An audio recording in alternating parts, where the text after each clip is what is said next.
be able to share your views, share your opinion, share what you have to say, but also you can start by sharing with me what you understand by the International Women's Day.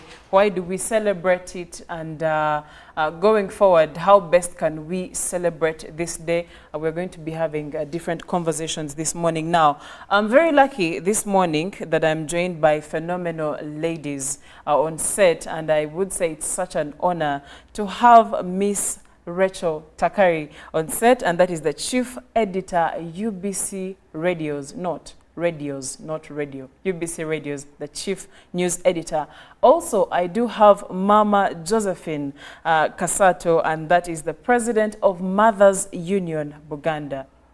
I think you can see why I'm very honored to have these ladies with me this morning. And we're going to be having a broader conversation on the International Women's Day. For starters, I'll let them, one, introduce themselves further in case I've missed out something, but also I'll greet you, and then we can now get into the first question for me is how they understand the International Women's Day or Women's Day and why is it being celebrated. We'll be diving into some of the things that have made especially Mr. Takari frown this morning. So let me start with you, Mr. Takari. Good morning, and thank you for being with us today. A very good morning to you, Chantel, and to all who are watching us in Uganda and even beyond. I think starting with that comment, there's a lady I was listening to, a district leader, a woman leader, and in one of the districts of Eastern Uganda. And when she was invited to talk about what is going to make her day, she talked about cooking. Her husband will be in the kitchen that day. And she sounded very excited. She sounded, I could not believe what I was hearing. I was thinking, 40 years since Uganda started celebrating Women's Day, can it be that a whole women's leader has boiled down this experience to the man cooking that very day? Well, you could also look at it from the angle of that's out of the normal that usually happens for her. And maybe that's why. But before we dive even deeper into the conversation, Mama Kasato, good morning. Good morning. How are you, dear? Fine, thank you. Thank you Praise for joining be to us. God. Praise Thank you Him. for hosting me. I'm really happy because, to me, I really think 8th March is the day the Lord made. However much, He made it through Our Lady you talked about. Yes. But all in all, 8th March is a big day among the 365 days we have in the year, whereby we reflect about us as women. Where have we been? Where are we going? What is our role and purpose? How can we do more? How can we do better as women, by the help of the other people in the community? But to me, I think it starts with me as a woman. How am I seeing things? How am I reacting to these things? What can I do more? How can I do it? Who are the people around me that can help me become the real woman? When we say we are celebrating International Women's Day, although I'm here in Uganda, I'm international according to what I'm doing and what is happening in the community. Well, I would love to go back to Mr. Takari and finalize that. What made you frown? The lady that felt like Women's Day is the man going to the kitchen and cooking. And in her defense, in a way, probably all she has known is that Women's Day, which is what some people think as well, that Women's Day is when some women take the backseat from their roles as women. That means they expect that they will lie probably around the house or go meet with the girls, like they say. And then the man will do the cooking, take care of the children, lay the bed, clean the house. Ideally, some think like that, and I would like to pick your view on the same. I think it's important to note that the idea of men doing something good and proper and right is not the issue. It is a good thing. Right. However, it cannot be the reason why people sit around reflecting on womanhood. Womanhood is not wrapped up in who cooks. That is a good thing. And it is a cardinal role in womanhood. But it is not all there is to being a woman. It is as if you've distilled it to this, you've shrunk everything into this little act. Is that all a woman represents? Now, if for the other 364 days, this man is on the rampage, battering you, denying you provisions, just being mean, is that okay? Of course not. So what we are saying is that, just like Madame Kasato was saying earlier, this whole thing is holistic. A woman is complex in every way. The issues that rotate around this day should be everything from health to political, everything that life involves. It is erroneous and indeed dangerous to isolate what a woman should be about. It is dangerous. Right. Because those are the very things that are causing the conflicts. Madame Kasato talked about these other stakeholders. When these other stakeholders feel that there is a space in which they can no longer be, it becomes a conflict that we don't need. Right. In other words, these partnerships cannot be at our convenience. If we need the input of men, women, boys, and girls to make this project woman successful, Right. it cannot be that we switch on and off. The reason why I frowned at this was not the action. It was what it means The in broader mentality. terms. In other words, if my husband or a spouse or a partner is trained to think that that is the only day that I need a break, do you see how bad it can become? Definitely it is. So what if he behaves that day and then doesn't behave on any other day? One of the reasons, I'm thinking that this is a construct that comes out of the extremities, because there are some women who understand what this is about. There are others who are even militant. Those ones are also there. Right. And then there are others who can't be bothered. I'm thinking that there are three camps. Now we are looking for reasonable human beings. Yes. And we are also looking for reasonable people to join us in this effort. We have to look back to where this thing came from. Right. Women initially, the ones who started this thing all those years ago in the United States, they were mainly concerned about what we are talking about today. They were talking about improving their working conditions. They were talking about improving their pay. Being They were hard. talking about, Being hard. yes, and moving forward. So these other concepts have been incorporated in the intervening years. Issues such as health matters and sanitation and hygiene and all those things, they have been added as the years have gone by. So it is not new to talk about economic empowerment. That is where the Women's Day or the women's movement began.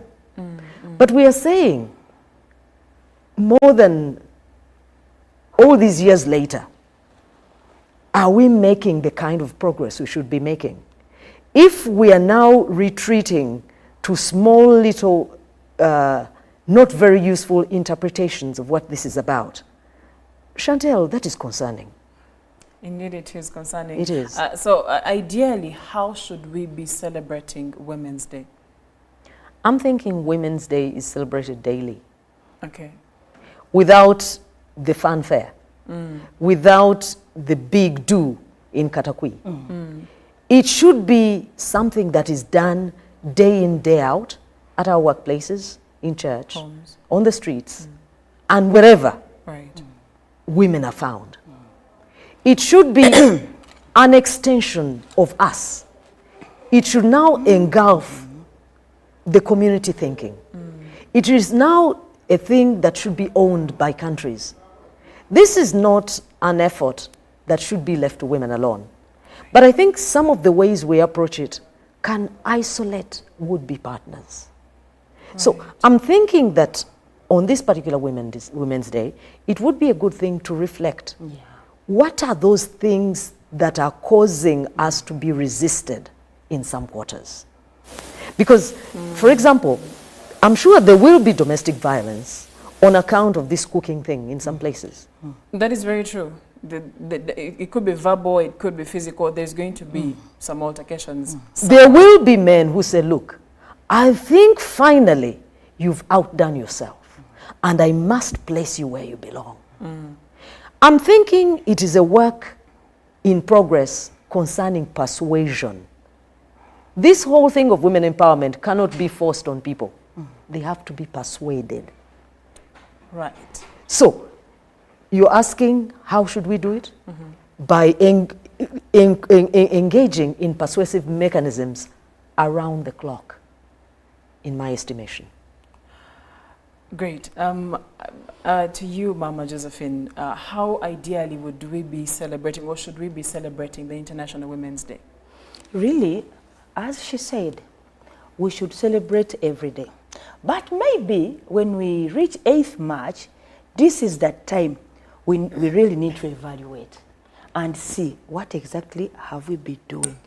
Where have we gone wrong with the women and even the men? You get that? Whereby when we sit together, when we look at what we've been doing, we bridge the gaps. By the way, we mark the gaps and bridge the gaps. Then after, we come out with something called a way forward on what are we going to do. If we still have women who think of cooking, and after the cooking of only one day, the violence will come in, we are still very far. Therefore, we need to create awareness. But we can't create this awareness on 8th March. No, it's not 8th March should be a day to evaluate and look at ourselves and see where we are going. But before, the other days, we need to look at the woman deep down in the village, in Chamnamkaka, you know, in Ibukomansimbi, very far there. How is she handling her life? Right. What is she doing with this family? When she's sick, where does she go? Do men even realize she's sick? All the other members of the family? Do they really care? Will she go to hospital? Well, apparently she's seated in her role. She's the nurturing person. So yes. Or she will go, if she's that's pregnant, she's she's ready to give birth. Is she going to the traditional birth attendant? Or she will go to the hospital? Is she empowered enough to know the dangers of going to the traditional birth attendant and not going to the hospital? So we should look at all this, but not only women. We need the men to be on board because they're also responsible. We are co-workers in this God's vineyard. And that is very true. I was telling my colleague in the morning, Sonk, and I told him, listen, much as some women would love to alienate themselves, the truth is we cannot do without men. And at this very moment, we'll be taking you to Katakwi. Olive is already there, making sure that today's celebrations come to you wherever you are catching us from. Let's see what is happening, what is on ground at the moment, and then we will be back in studio.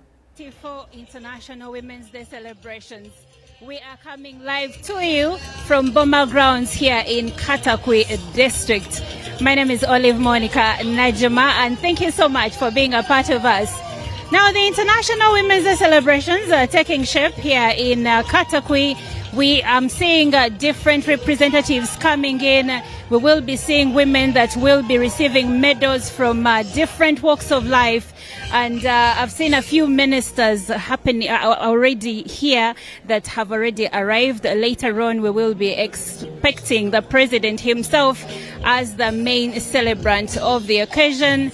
The vice president, who is also the woman member of parliament for Katakwi district, that is Honorable Jessica Rupo, will also be here. The Prime Minister, Robina Nabanja, will also be joining us soon. Now, Women's Day is celebrations, or International Women's Day. It has its origins from the struggle of women that were trying to fight for to participate, to be able to participate on equal terms as men in social, economic, and political arenas. And in 1975, the United Nations declared an International Women's Year and recognized 8th March as the International Women's Day celebration. Now, so since then, the International Women's Day has been marked and celebrated by different countries every single year on 8th March. And in Uganda here, we started celebrating the International Women's Day celebrations on 8th March in 1984 at the State House in Tebe. Now, bringing you back here at Goma Grounds, The temperature is really high. It is extremely hot, but people seem to be in high spirits. There are many ladies around here. The situation looks really vibrant. Ladies are are happy to be here. The medalists have already arrived, and we will be bringing you more of these later on as we go along. We are going to be here and we will be broadcasting live. Now I'm joined by Lauren Kazimoto, and I would like to see how she is seeing things so far from when we got here or from yesterday when we got to Katakwi. Good morning, Lauren. Good morning, Olive. How are you doing? I'm great. How are you? Fine, thank you. Happy Women's Day. Happy Women's Day. Now, from what you're seeing here, what are you picking out of this? I'm seeing so many women from different walks of life. All of them coming here. I'm seeing the women that are going to be medalists that will receive medals later on from His Excellency. But I would like to know for you, first of all, how have you found the situation here in Katakwi, and what does Women's Day mean to you? Well, first of all, the journey from Kampala to Soroti City. Yesterday we stopped in Soroti City and we had a feel of, the atmosphere, preparations. You could just tell by the people within Soroti City and how excited. Some people even preparations, to move to Katakwi to celebrate Women's Day. The weather was actually quite good. The journey was we even received some rain. Yes, we actually even did receive some rain. Also, the journey through to Katakwi district was very amazing. Actually, some of the highlights, I must tell you, Olive, is of my journey from Kampala up to here. It's my first time also being in this particular area and also seeing the manyatas, and just looking at the story behind the manyatas was actually quite interesting, Yeah, Lauren was excited about the manyatas, but so was I. I've had many stories about them. Now, manyatas are houses or huts that people in this region live in, and it is traditional whereby even when you have a brick and mortar, that's the kind of house you're expected to have as a person in this place. And the story is told that when you become of age, you now have to have your own manyata erected. So far in Katakwi on Bomber grounds, and definitely our team, as you could see, Kazimoto and Olive are going to make sure that we have every update as and when it comes in. And so far, apparently the temperature is a bit hot, and for Olive, who is in Katakwi for the very first time, I can't wait to hear more about how hot it is. Hopefully, she's not asking for some ice already. It's just 10 in the morning. Well, we are still here discussing matters women. It is the International Women's Day, and we have just finished defining what Women's Day means to us. Ideally, what we should be celebrating. And before we got to cross over to Katakwi, I was telling you that much as some at a particular point, women seem like, on some cases, or even in most cases, they want to alienate themselves. We do need men.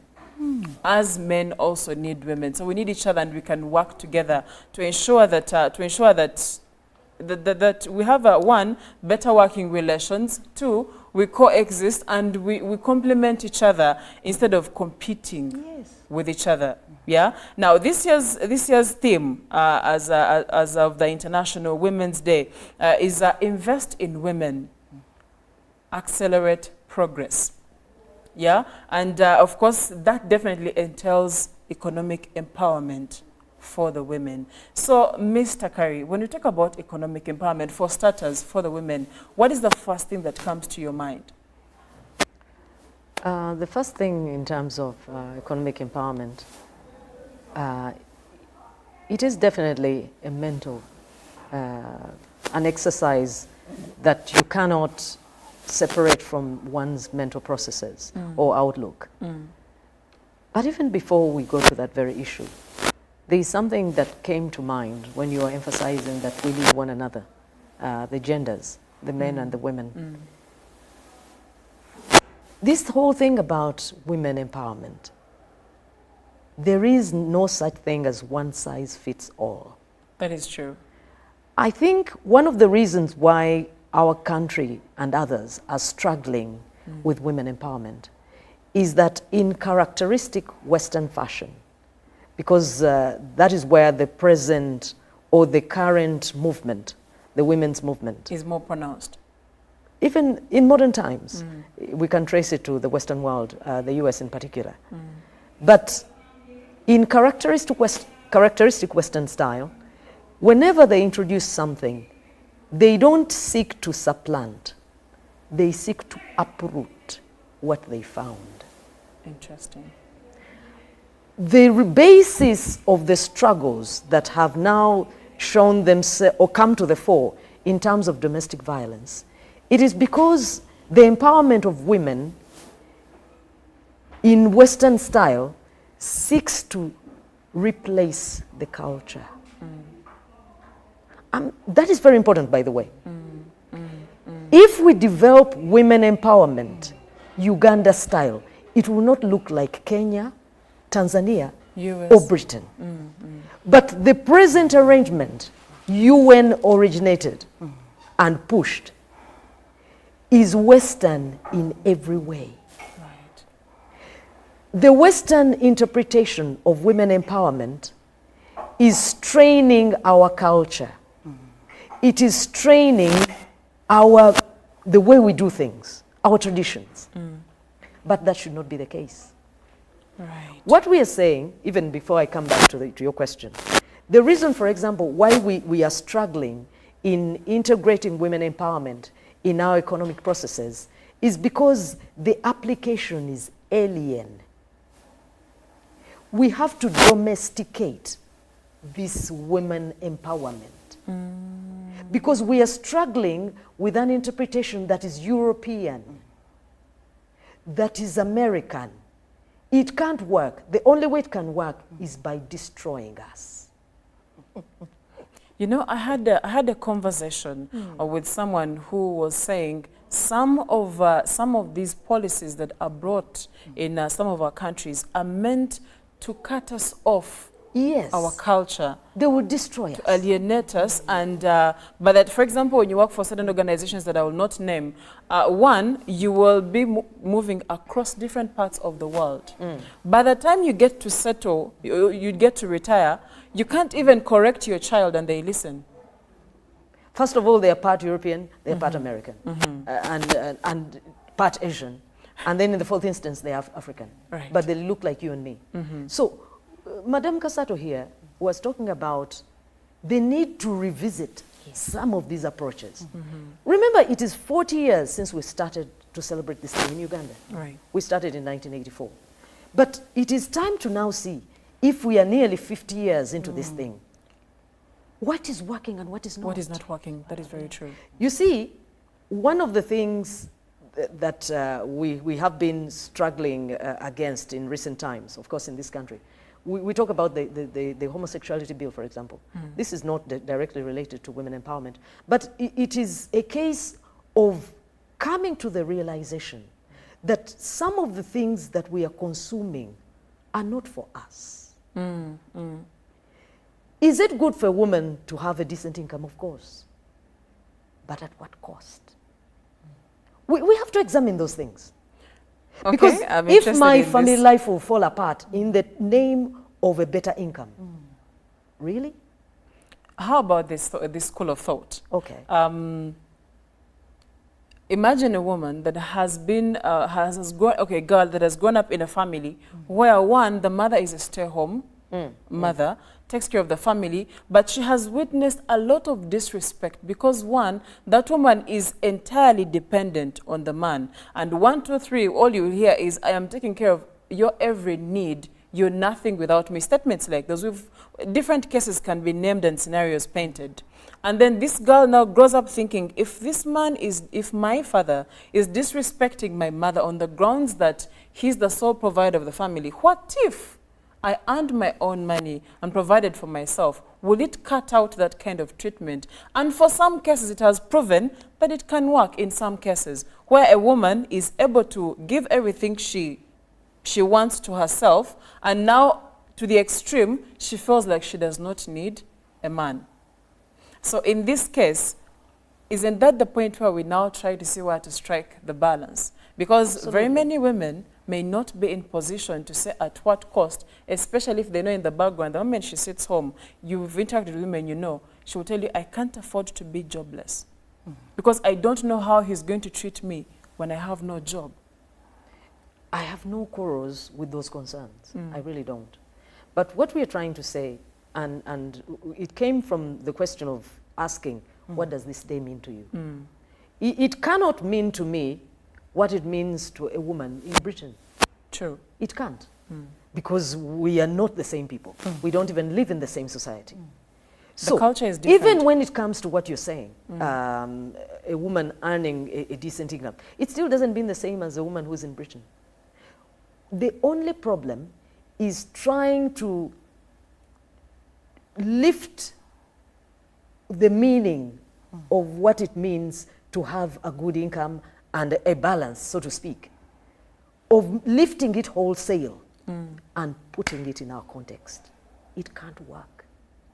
We must find ways to make it work for us. It's really what I'm saying. As a country, and within our culture. cultures. Otherwise, the unrelenting conflicts will only increase. And in fact, this has already happened in the Western world. If you empower a woman without her understanding what her obligations are, regardless, conflict at the family level is inevitable. Yet we all do know that family is the smallest unit of a nation, and that is where we start building from. At this point, Mama Josephine, I would love, as the president of Mothers Union, I'm very sure you've interacted with different women, those that are challenged, for example, in their families, in their homes, and whichever other side they could be having challenges. What, in your opinion, would you say is the most pronounced cause of the challenges that those women have at the moment? Yes, thank you for that question. As my beloved daughter here said, we really need to talk to these people, to teach them. I think it is sensitizing or creating awareness on what exactly should be done before starting it. We have an issue of coming out with a program or anything without even knowing, will it really work in this area? Will it work in this home? Can this husband manage this? So we need to revisit all the methodologies we are using as far as empowering women is concerned. Hold the thought. Okay, well, dear. Thank you so much, Mama Josephine. And I do believe that this is a conversation that we should definitely be having every single day and every single time. Well, we're going to be crossing over to Katakwi. We're going to be crossing over to Katakwi in the coming minutes, and we're going to be having Olive, interviewing Honorable Peace Mutuzo, and I'm looking forward to this very interview just to keep you in the loop. That is what to be expecting later on. Back to you, Mama Josephine. You were still telling us. I was saying we need to revisit the methodologies we are using. Right. Some of the things apply maybe here in town. Even the three of us. We can fight these gender inequalities and everything. Right. But at this level, when we go deep down in the villages, what is there? Somebody will go to the garden, he gets the beans, hand them over to the husband, the coffee, then the husband will go and sell. Then you don't ask any other question. Your role was to get the beans or coffee, put them here, put the bread there, and I go and do what? And so the rest, you don't ask any question. Then we look at such a scenario. What can we do? One is to help, even before we help the husband, the woman, we need to help the husband, the man. The mentality. Yes. However much you want these women to express their gender inequalities, to be empowered, we are empowering people on one side. For the parents, husband now, as we are trying to empower the girls, let's also empower the boys. As they grow up, because the other men we are going to talk about after 4 or 5 years from now. What do they have in their brain? When they look at the Women's Day, what do they think? As she said, for them they are thinking, this is Bakazi, but yoga. Now they are going to demonstrate they are women. After all, they even work in offices. They work in Chikubo. She probably even earns more than I do. We shall show them also. What are they going to show them? Is it going out with other women? Is it being violent in the family? So what do we need to do? As for me, I would say, let's sit down this family. Let's talk about what we call gender inequalities, what we call this real empowerment, and how it can work within the family. The husband to know that however much this woman is empowered, she's not going to slap me, she's not going to jump on the table, she's not going to say I'm not your wife husband now because I have the money, because I have the knowledge, and things like that. And again, to even talk to the women. My daughter has talked about it, that there in Europe, it is on high level. Some of us just Extreme. pick it from Europe and we bring come it to here. our You country. know, I'm empowered. You will see me. We are women. The taekwondos will come in and so many other things. But before this comes in, what can we do? If it is to empower these women economically, what do we do? How can we help them in their home states? What will it bring to the husband and even the children? You talked about the children saying, I've seen my mother struggling. This father of this home is a no-go zone. What can we do to ensure that however much this father is a no-go zone, he becomes a go zone somewhere and understands in a good way? We develop those good communications. This is your dear wife. We are not competing each other. We are complementing each other. What can we do? How can we do it? Then the children also, daddy and mommy can sit, can talk about this. Mommy can also say something. We have women who cannot even give any idea in a home. You see? You said what? Don't you know this is my home? You don't have a here right to say anything. in this central area, they ask this Chiganda question. I like me. Could you get back to you? Wow. Then somebody will start saying, hey, I don't have any iron sheet here. If I'm to do something, I will do it in cover. But if these two were sat down together and talked and saw the good things about empowering your wife, good things about empowering the young daughters and even the young sons in the home, even you, the husband, because some of the husband don't, by the way, men learn on job. Sincerely speaking, most of them, you will see that we don't have so many fellowships for men, isn't it? But we have so many fellowships for women. So we are packing the women with a lot of knowledge whereby they will not implement it. If they try to implement it, taekwondo. So we need to go down. How I wish the government could use all the necessary efforts. My dear daughter, all those radios you are owning, people to come and speak in those real language, somebody to come and speak in Japadola. Talk to the men and the women. By the way, I hate this issue of talking to women only, of talking to girls only, and leaving the boys there, doing nothing good. Right. Yes. We all need to be on board. That's when we shall see the empowerment and the good results from the so-called empowerment. Unless otherwise, we are not safe. Okay, thank you so much for being a part of the discussion. We are crossing over to Katakwi, and at this moment, Olive is going to be having an interaction with Honorable Peace Mutuzo. Over to you, Olive. And of course, this year's theme is accelerating gender equality through women economic development. What does that mean when we say we need to economically empower women? Well, I have the State Minister of Gender and Culture, Peace Mutuzo, with me, and she will be having a conversation with us regarding the same. I'm glad to have you, Honorable Minister. Glad to have you, Monica. It's my honor being with you at UBC. Well, thank you so much. And today we are celebrating women from different walks of life. Now, the minister is a woman in leadership. And among these are some of the women that speak for us and for the issues that are affecting women from diverse walks of life. Now, coming back to the minister, how is the ministry promoting gender equality in Uganda? Thank you so much, Monica and UBC, for hosting me. First of all, I speak for both genders, male and female. Yes. Secondly, as you have asked, how do women get promoted? By government, to begin with, education. Education for all. When we started it way back in time, the girl children were limited culturally from accessing education because they were meant for marriage. So every time they would turn 18, they were just married off. So we realize that if we have to empower somebody, they should have really the intellectual ability and capacity. Two, we have been empowering women from 1986 with economic support. We've had programs. But then we remembered that women need to have their specific program. Then we had brought in a WEP and brought in one for the Youth Livelihood Fund. And we realized women were paying back, but they were also economically empowering themselves. Then we had to put up some factories, some market facilities which accommodate women.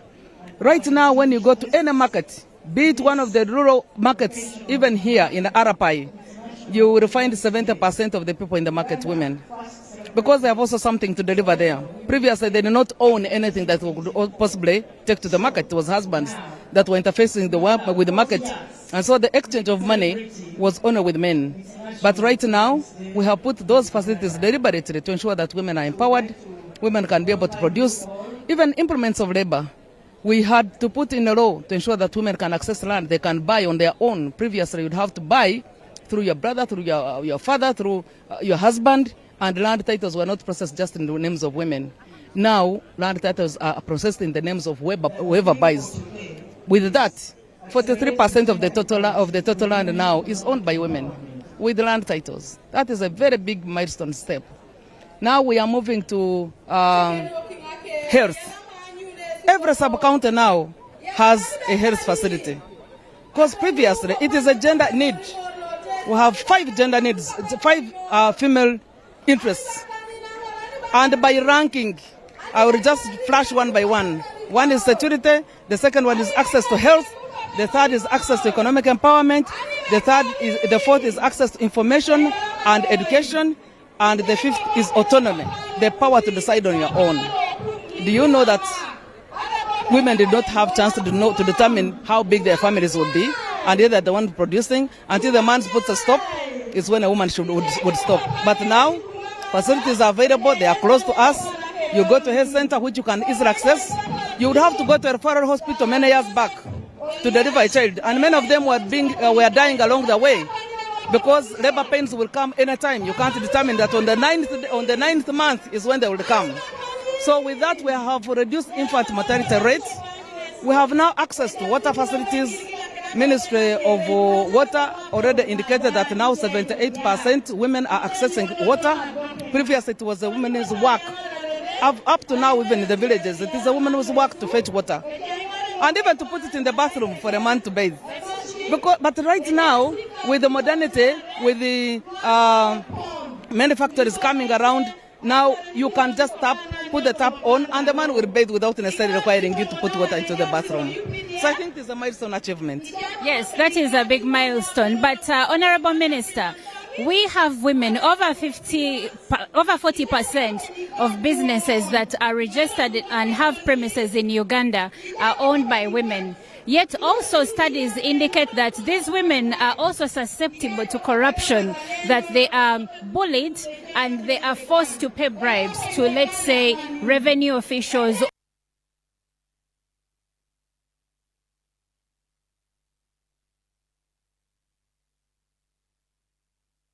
In Katakwi, making sure that you get the details from there. That was Olive with Honorable Peace Mutuzo. And point to note that I have picked that is very interesting. 43% of the land in Uganda is owned by women. And a bit of history that was being given is that at one particular point, women were not allowed to own property, especially land, and whoever had to own had to go through the brother, the husband, or anyone else who was male. And I believe that is a very good stride that we have taken in the country. And of course, this very morning we were having conversations with Mama Josephine Kasato, who is the president of Mothers Union Buganda, and she had a lot to share. Unfortunately, she had to be offset. But I still have the chief news editor of UBC Radios, that is Rachel Takari, and we are proceeding with the conversation. We are talking economic empowerment for women. We are talking how we can change the narrative for ourselves. We are talking even the myths that are already out there. We are talking the misconceptions of the International Women's Day. Some think it is the time for women to sit back and the men to take the front seat on the roles that women do. But then again, is that the only thing that we can get to celebrate when it comes to International Women's Day? Or holistically, we are looking at the species a woman, what she is and what is to celebrate about her.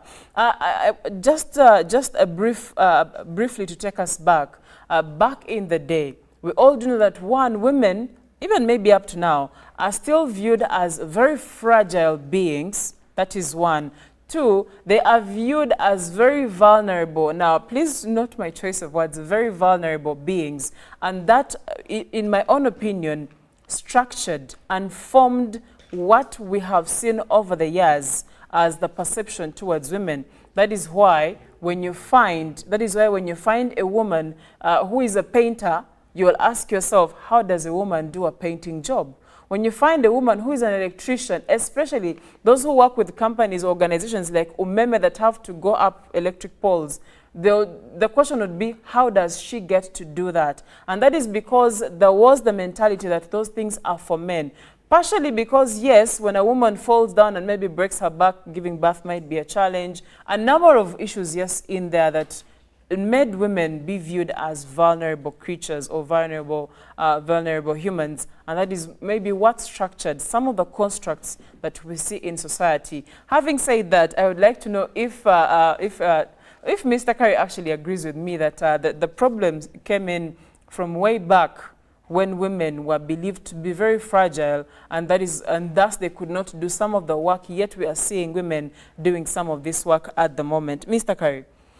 When we go back to where this originated from, do you think it goes back down to the initial perception that that was out there about how women are fragile beings, and then now at the end of the day we have come out to show that, listen, I can climb an electric pole, I can be an architect, I can be an engineer, I can do all this work that you thought I would not do. I have this strength that you didn't think I had. Could it be that the problem came from where our culture was at a particular point? I think it comes from a point where progression in cultural terms, progressions in terms of traditions is usually a very slow and very gradual process. Needless to say, at the foundation of time, or whenever human beings first appeared on planet Earth, men were primarily the providers on every level. We were talking about times of hunter-gatherers, when the men set out there, went to the forests, got the animals for bush meat, did these other things, skinned them for preparation, clothing, the kind of clothing they wore at the time. So at the foundation of time, the place of women was definitely in the homestead. If they went much further, it was to a garden and back. So in the places of leadership, it was for men who went further, and I think it was primarily because they are definitely stronger on average, physically, and they were assumed to be better able to stave off threats that come with venturing further and further away from homesteads. But that situation held true for centuries. And so modernity has necessarily evolved into women being able to do what they need to do on the domestic front, but also the gadgets and other developments have meant that they also can accommodate more. You see, initially, without machines and so on, a person could find themselves getting a meal ready was a process that might take all day. Right. But when you can employ a blender, for example, it will make your life that much easier, yes. and also very much faster. So modernity by itself allows people to do more than they could before. This whole business of multitasking has been refined as the technological offerings increase. So what was preoccupying women in times past has been modified in many ways. That means we have more time to our hands. Yes. And so we can now engage in what we could not engage in before. Right. For example, options such as childcare. Those ones, it was not the case in days gone by. At the best, you could employ a domestic help, but now you can even have a child in a place that is quite a distance from where you live. Yes, that's very true. And then you do what you need to do, return with your child at the end of the day, and so on and so forth. There are arrangements where domestic workers are only employed from, or do their work in a given household, only from sun up to sundown. And they don't even live there. I don't know if you know of such arrangements. Yes. So that means that this woman, on account of amenities, on account of the income flow, the options are that much wider. Right. So it is the progression that has been brought on by evolutions that are natural in every way. Right. Traditions are not exactly in the place they once occupied. Customs and culture are not exactly in the place they once occupied. So those developments in themselves mean there is a different way of doing things. Thank you. On that very thought, we are crossing over to Katakwi as we check what is happening, keeping you updated. Olive, over to you. Women's businesses now to the middle income businesses, because there's 48% that we talk about businesses that are owned by women are largely small scale businesses. So we want to usher them into the middle income businesses. That's why we have managed to win a big grant called GROW. GROW is a World Fund grant that is going to specifically target women who are already doing something small scale farmers, small scale entrepreneurs to middle income entrepreneurs. We'll train them, we'll market, we'll teach them how to market. We are going to also deliberately find the market out of the country. We'll organize them into cooperatives and we'll expose them. We'll give them the experience, try to encourage them to get the experience and begin to open the horizons.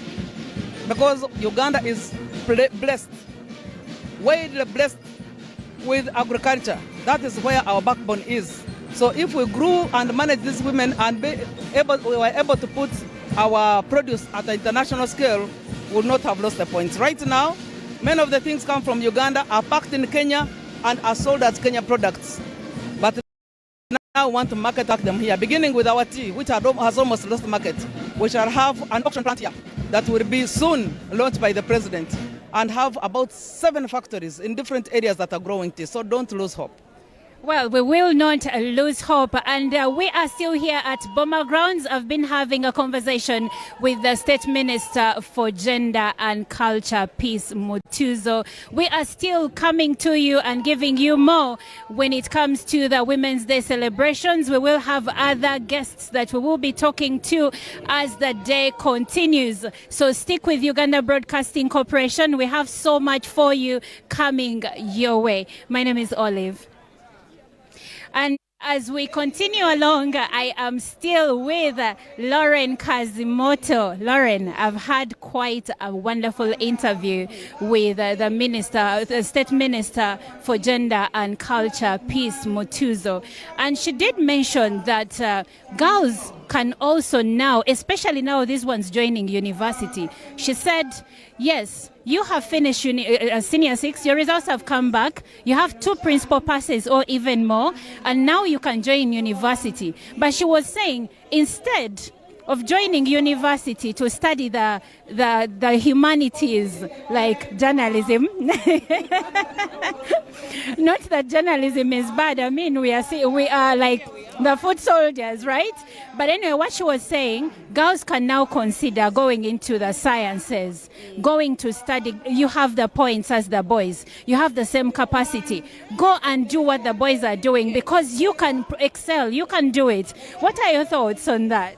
Well, I definitely agree with you on that one there, Olive. And just to also enumerate that as well, that what a man can do, a woman can also do better. And for definitely that is what we're trying to celebrate about today here on International Women's Day on this 8th day of March 2024. Remember, we are at the Boma Grounds here at Kitgum. My name is Lorraine Masika Kazimoto, and of course we're coming to you live in Katakwi district right here. And of course, still in celebration of International Women's Day, just a brief history of how Women's Day actually came to its existence. Way back in 1975, the UN decided to get this particular year, 1975, and called it International Women's Year. Now, later on, they decided to pick the day 8th March 1975 to celebrate annually and globally. Now in Uganda, we started to celebrate International Women's Day on the 8th of March in 1984, and we have been doing that, annually until now. And as you can tell, it's of course we are joined right here, of course, with another lovely lady who will of course introduce herself. First of all, happy Women's Day. Happy Women's Day to you. Thank you. And give us an introduction of yourself. My name is Susan Gongi Namondo. I'm currently the coordinator of the UN family here in Uganda. Nice to have you. Now, just expound on the UN International Women's Day theme. I think this year the theme is looking at how to increase women's economic empowerment. And it's a very important theme. We just came out of the pandemic. We saw the differential impacts between men and women. And so constantly reminding ourselves that we need to build a world and a society where women are economically empowered. It's very, very important indeed. And how is the UN making sure that this is actually being put into, putting pen to paper? I think luckily all governments recognize that this is important. Uganda's own national development frameworks really have gender equality inscribed in them. There's a recognition that we need to empower women to get to the society that we want to get to. As a UN, our job is to partner with the government, work with the government, and support as we can. On the policy front, Uganda is very robust there, policy and legal framework, and also on the programs, testing out really promising approaches and finding ways to scale them. You talked about the programs. What are the programs that you're putting in place to make sure this, happens? I think one of the more interesting things that I've come across recently is a public-private partnership that is the government of Uganda, the district of Noya, and a private sector group. I think it's Delight Limited, if I'm not mistaken. And they have been able to really transform the lives of about 3,100 women in the district of Noya. And it really has a feminist lens almost to economic empowerment. So you're not just looking at making sure that they gain more money, but how does that also really truly empower their lives and their families' lives? Truly inspirational, what they're doing. Are we as Uganda on the right track to, embracing the gender equality gap that has been, not only in Uganda but also global? But as Uganda as a country, are we on the right track to bridging that gap? Definitely, it's a global challenge. I think Uganda is definitely on the right path. As I mentioned earlier, the legal and policy framework is really solid. On the program side, of course, work has been done. A lot of work is being done. I think the fundamentals, we consistently have to push on the fundamentals. We consistently have to push on education.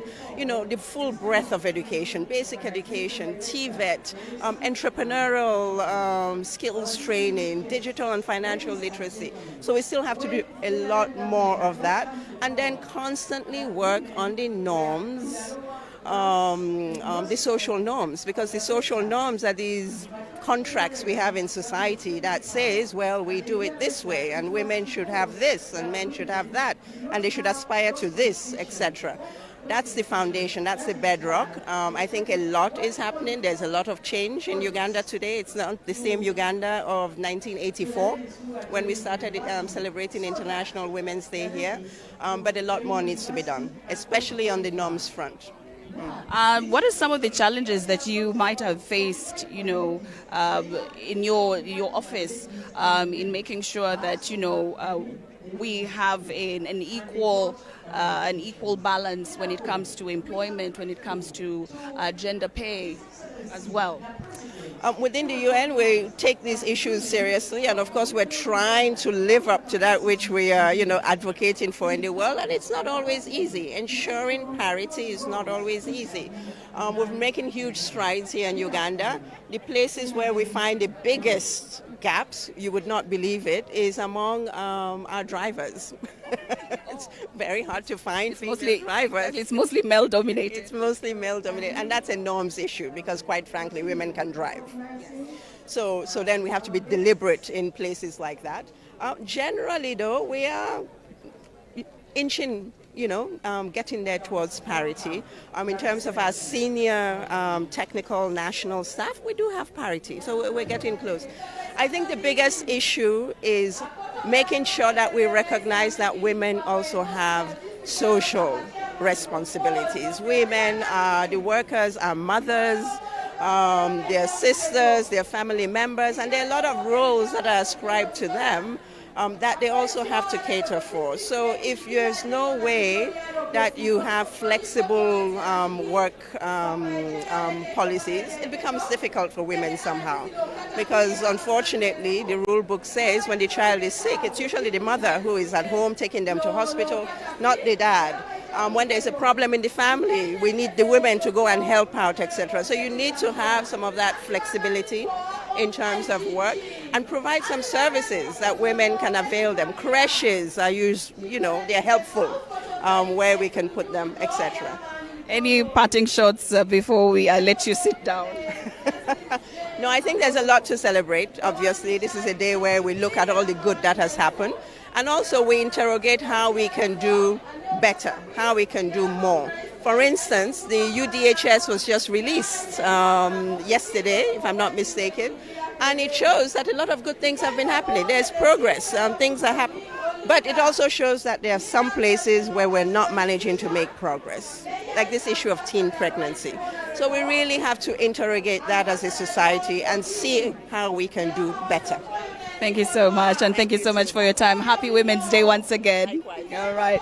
So, well, there is light at the end of the tunnel at the end of the day as we continue to, erase some of the challenges that we're facing as women when it comes to the gender pay gap and different other things, in our line of duty. Well, I was just speaking to you earlier on a more like on a casual basis, and we were talking about so many things from, what men can do, women can do better when it comes to pay. Why is it that they're paying our male counterparts more than the women?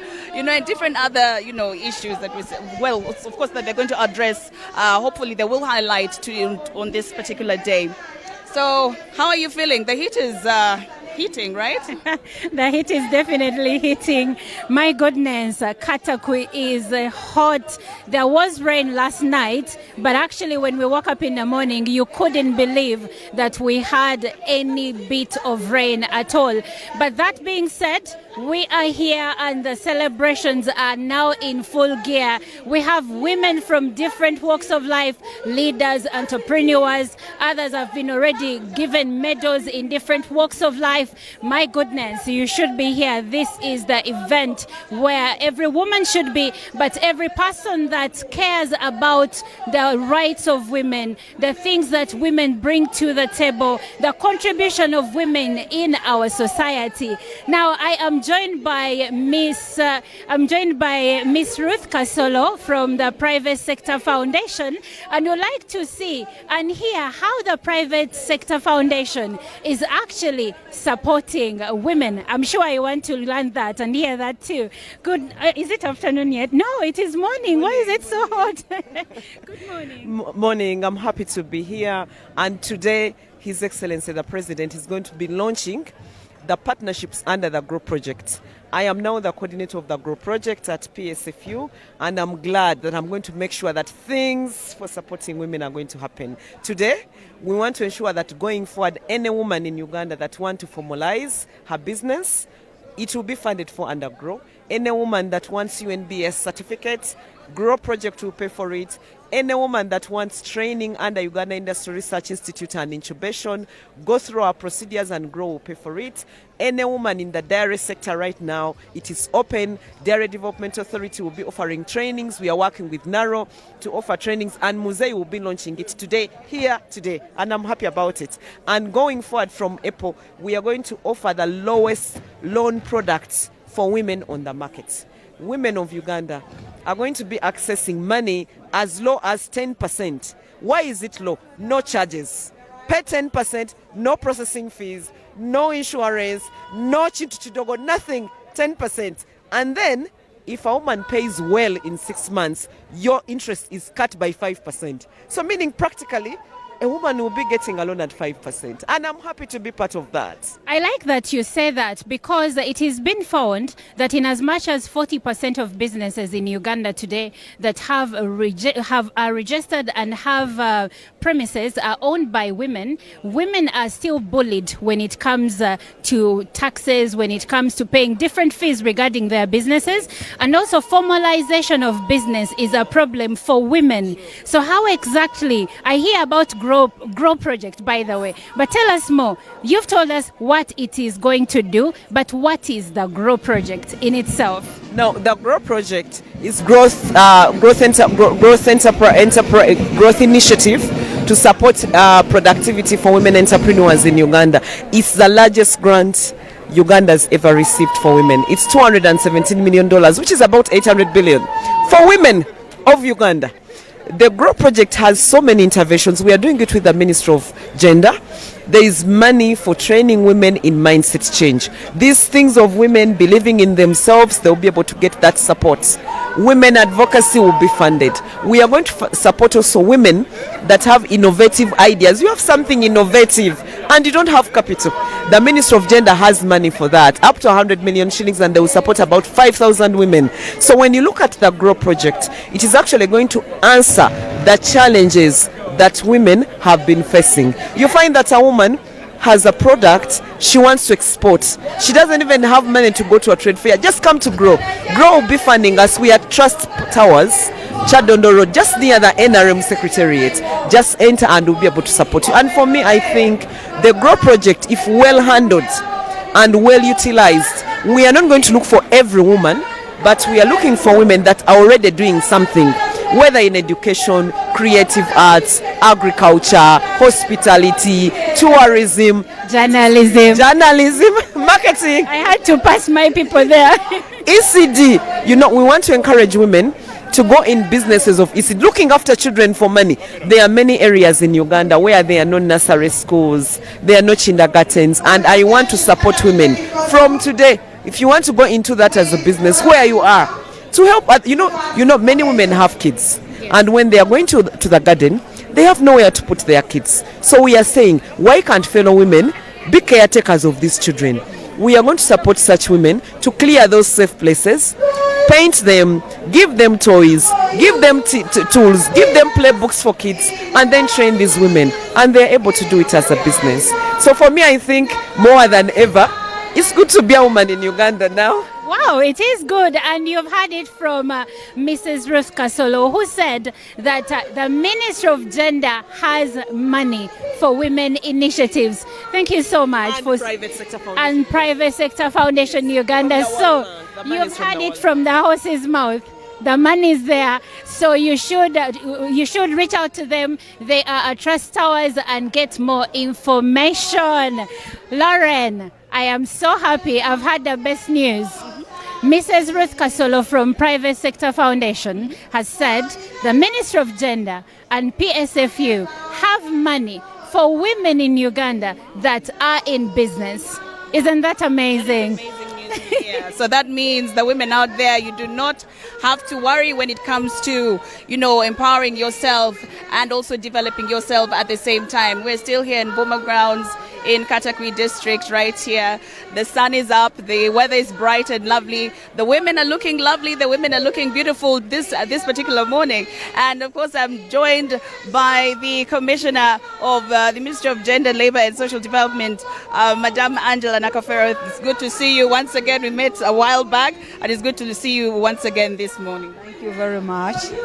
Congratulations, the women of Uganda. Congratulations, the girls of Uganda. Congratulations every day, everybody, on the International Women's Day National Celebration 2024. Wonderful, Madam. Now let's just get straight into it. Now, what are some of the initiatives that the ministry is undertaking to promote gender equality and also empower women in Uganda?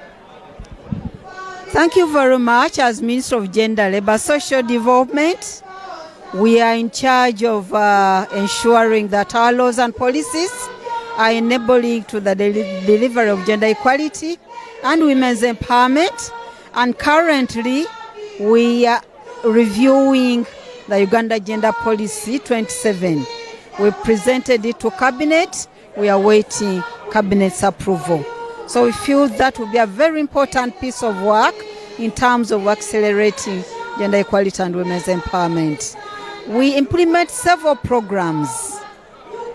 We have national programs on elimination of gender-based violence in this country, and we are working closely with the religious and cultural leaders as well as entire whole government.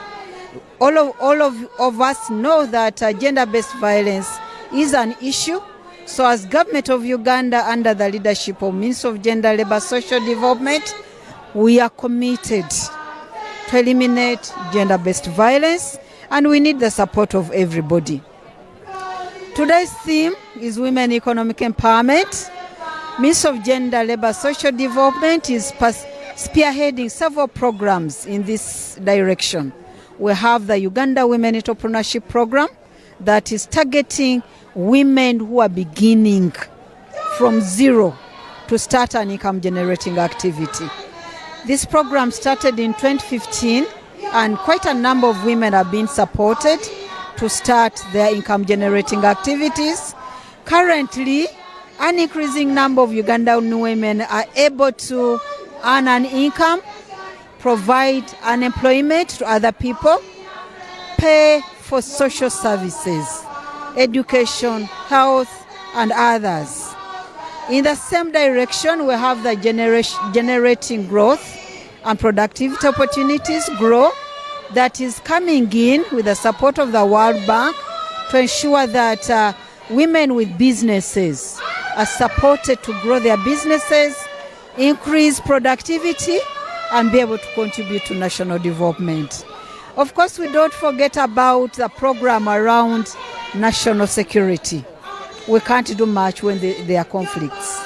So we are implementing the Women Peace and Security Program, intended to ensure that women effectively participate in conflict resolution, peace building, and contributing to sustainable development. Thank you. Thank you very much, Commissioner Angela Nakafero, of course, giving us an insight right here in the Women's Day celebration, right here in Katakwi district. We definitely wish you the very best in your office, and we also do wish you... Congratulations. Congratulations to you. Congratulations to everybody. Thank you very much, Madam. Well, we're still right here live on UBC television and bringing to you live the event right here, International Women's Day, that we're celebrating here on Boma Grounds in Katakwi district. And just like I said, the weather is bright and sunny. And of course, we'll give you updates back to back right here on ground. Hi, Lauren. Are you sunbathing? Well, we are still here at Boma Grounds celebrating the International Women's Day. My name is Olive Monica Najima, and together with Lauren Kazimoto, we bring you key policymakers, opinion leaders that are here to represent women, to speak about the value of women in our society. And right now, I am joined by Haj Mayanja Idi Mubaraka, who is at the forefront of the National Organizing Committee, but he does something else at the Ministry of Gender, and he will tell us more about that. Good morning, Haj. Good morning to you. Thank you for hosting us today, and we are very happy as Minister of Gender. We want to take this singular honor to congratulate women of Uganda for reaching this day. I know in Uganda this is about the 47th Women's Day that we are gracing, celebrating women, the achievements that they have done. So we are happy to be hosted on UBC. Well, we are happy to have you. Now, you said that you are the principal. Let me not repeat it for you, but your position at Ministry of Gender. I'm asking because I would like the viewer to understand what your interest in today's festivities is. First of all, by my appointment in public service, I'm a Principal Women Involvement Officer, which is also a very unique title, but it means a lot in terms of accelerating gender equality and women's empowerment. What we are saying, this journey of women empowerment and gender equality, women can never move alone. The pillars, the contributions that men make, especially with the positive masculinity, is very key. That men, the masculinity, they should turn it positively to support the endeavors of women across all sectors of the economy. We can take example of employment. How do men come out to support their spouses, especially those ones who are in the labor market? Can we improve technology that me as a husband, I can go, because of improved technology, I can go and make tea for myself in the morning. But while even I've come back, from work, I have that ample time because of improved technology. We are cooking using gas, we are cooking using electricity. I will not put a lot of pressure to my spouse where she's working in the labor market. And the numbers, we are very cognizant of the numbers of women in Uganda, and we cannot afford to get the biggest proportion of the population to be behind the doors. We shall render that population to be consumptive because they will not be actively participating in the economy. And if you only left men to be participating, then we are losing a lot in terms of money. So the theme of the day is increasing women's participation in the economic spheres of life. How do we look at different programs of government that government has put in place? We are talking today about the parish development model. We have reserved there 30% for women. However, the 30% is actually there. The only challenge we face is that women are still facing the barriers. Barriers like, because of the social norms, men are not willingly accepting women to run the businesses. And therefore, if they are not accepting them, even where women are getting money, this money is being forcefully removed from them. That's why we are saying the involvement of men, as my title runs, as a Principal Women in Development Officer, is for us to rally all men to support their spouses so that they enter the money economy. We address all the hurdles, all the hiccups that are in between, that stand in between women's participation in the economic space. And economic space, we run rightly from the formal employment, the informal sector, agriculture. How does these benefits that accrue from all these economic participations inform us in terms of benefits that come to women? I think that is very, very, very key. Yeah, that is very important. And I like the part where you said we have technology today. So if I'm doing certain things like making my own cup of tea, it doesn't make me less of a man. So as we wind, I want you to give a message to a man out there who is now thinking that with what you've said, you are going away from culture because we have what we call gender roles. And many people believe that a woman's place is still in the kitchen despite her education, her degrees, her role at work. What would be your parting shots to a man out there? Yeah, I want to take this singular opportunity during celebrations of International Women's Day here in Katakwi to rally the fellow men that gender equality, the equality that we mean, we don't mean that we are going to change our sexuality, that a woman will become a man and a man will become a woman. Some believe that a woman having a lot of empowerment would now become a man, so to speak, or disrespectful. I think that is a fallacy, but we are demystifying, saying the equality we are looking at is having equal participation in all the spheres of the economy? Are we having equal participation of girls in education?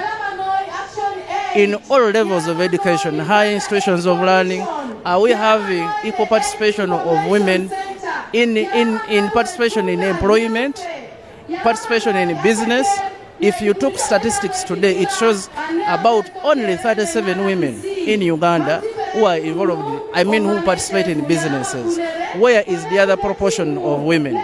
So it is only us men who can come up, provide, demystify the social norms that we are still embroiled in as Ugandans, to ensure that if we join hands as men and women, there will be gross achievement in terms of accelerating our economy, because every Ugandan will be participating to the economic development of the country. But the other last thing is that money which is earned by women, there is a likelihood that such a household will grow, because women are so much fond with their families, with households, with communities, seeing that everybody is happy because women are mothers. I think for me that is key. So finally, I want to wish all women of Uganda happy celebrations. As Minister of Gender, we are happy. I've been at the forefront of pulling off this day. We are happy that all Ugandans are following us on media. There are others who are here physically. This is very good, and we want to thank our media houses and UBC, our mother TV in Uganda, for hosting us. Thank you so much. Thank you so much for being with us. I've been having a conversation with Haji Mubarak Mayanja, and of course we are still at the Boma grounds here in Katakwi district, celebrating the 2024 International Women's Day. We've had conversations with policymakers, opinion leaders, and many more. We have just spoken to a gentleman. Most people don't know or believe that the issues of women actually concern men, but today we have men that want to speak about these issues and get involved and call upon fellow men to join the cause, to empower women economically and in different ways. That's amazing. That is amazing, and I look forward to listening more, of course, from mostly the men. And right now, I want to be inviting the Director General of the National Agricultural Research Organization. With me right here is Dr. Yona Baguma, who is the Director General of the Narrow Agricultural Research Organization. And this time around, we're going to talk about women in agriculture. Welcome. Yeah, thanks so much, dear viewers. And we want to get straight into it. Like, what are some of the innovations that you have come up with at Narrow in relation to production, labor, and other outputs? Dear viewers, as Narrow, we have good news for the country. We have been able to develop a total of 292 crop varieties. And of very recent, just actually last week, we were able to release another 5 varieties. 3 of these are for granules, and 2 of these are for maize, for beans. For granules, the good news is that it is high in zinc, it is high in iron. And this presents granules that are good for human health, for brain development, and for other metabolic activities of the human being. Now, as Narrow, especially for the women, we acknowledge that women play a principal role in agriculture. And as they play this role, they engage right from production through planting, weeding, to harvesting. When it comes to the livestock subsector, they engage in tethering, grazing these animals. And I want to talk to these very specific activities. Take a case of zero grazing. These women go cut grass from the field. They bring it home and at times chop it using a panga. And in the process, they cut their fingers. But as Narrow, we have come up with what we call a forage chopper, which helps this lady or this woman to be able to prepare the feed for cow within no short time. When it comes to shelling maize, we know it takes almost a whole day for one woman to shell 1 bag of maize. But with a Narrow maize sheller, this lady is able to shell a bag of maize in just 10 minutes. When it comes to rice sheller, we know shelling a bag of rice, it again takes almost 2 days. But this lady is able to do it within 20 minutes. So these technologies are helping to reduce drudgery at farm level. Wow, this is wonderful. So that means an average woman, mostly even in the rural communities, is able to plow and to cultivate, just even in their background and also at a large scale. Is that so? Yes, it's very possible. How are we able to do that? To reach out to the lady or the woman in the rural area. We have a network of narrow centers scattered across the country. And let me talk specifically to this area where we are. We have Nabuin for Karamoja sub-region. We have Buginyanya for Bugisho sub-region. They reach out to these communities and are able to transfer technologies to help these ladies. So through these structures, we get to the grassroots. Wow, this is amazing.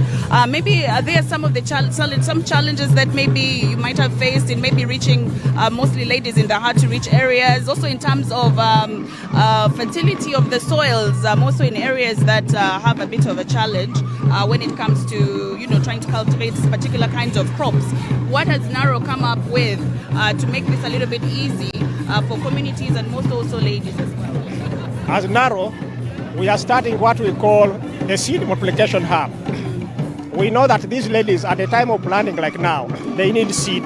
Yes. How do they get this seed? It would necessitate them going to shops in what we call seed dealers.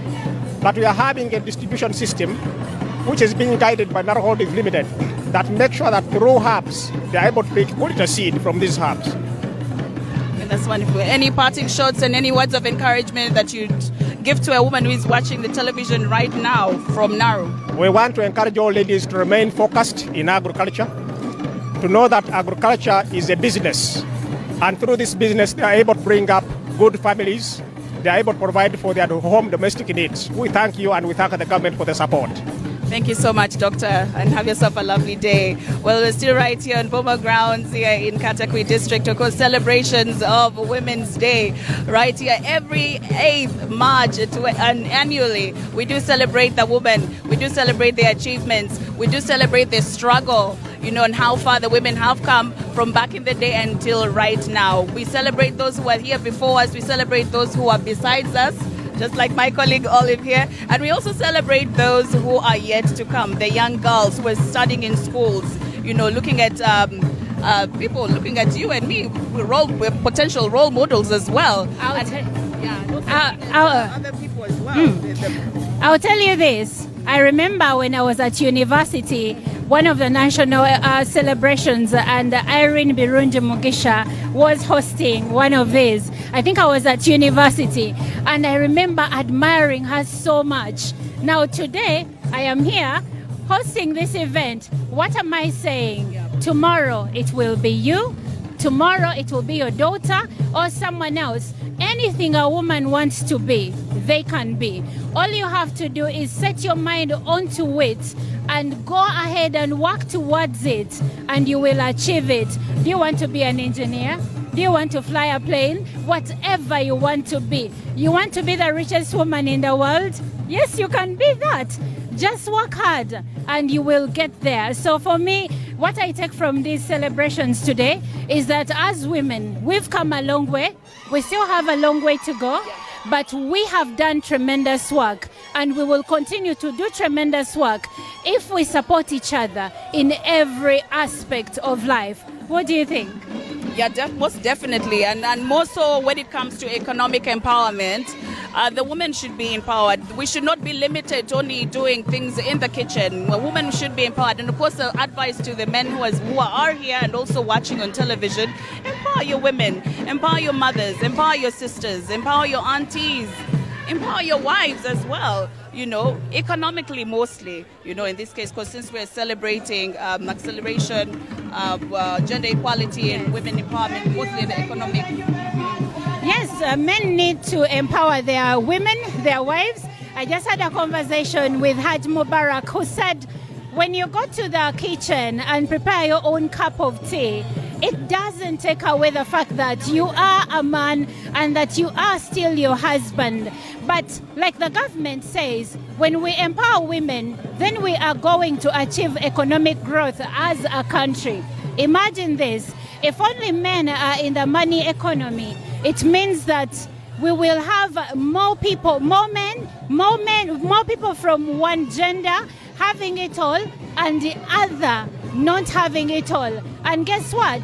The poverty we are trying to fight, we cannot fight it.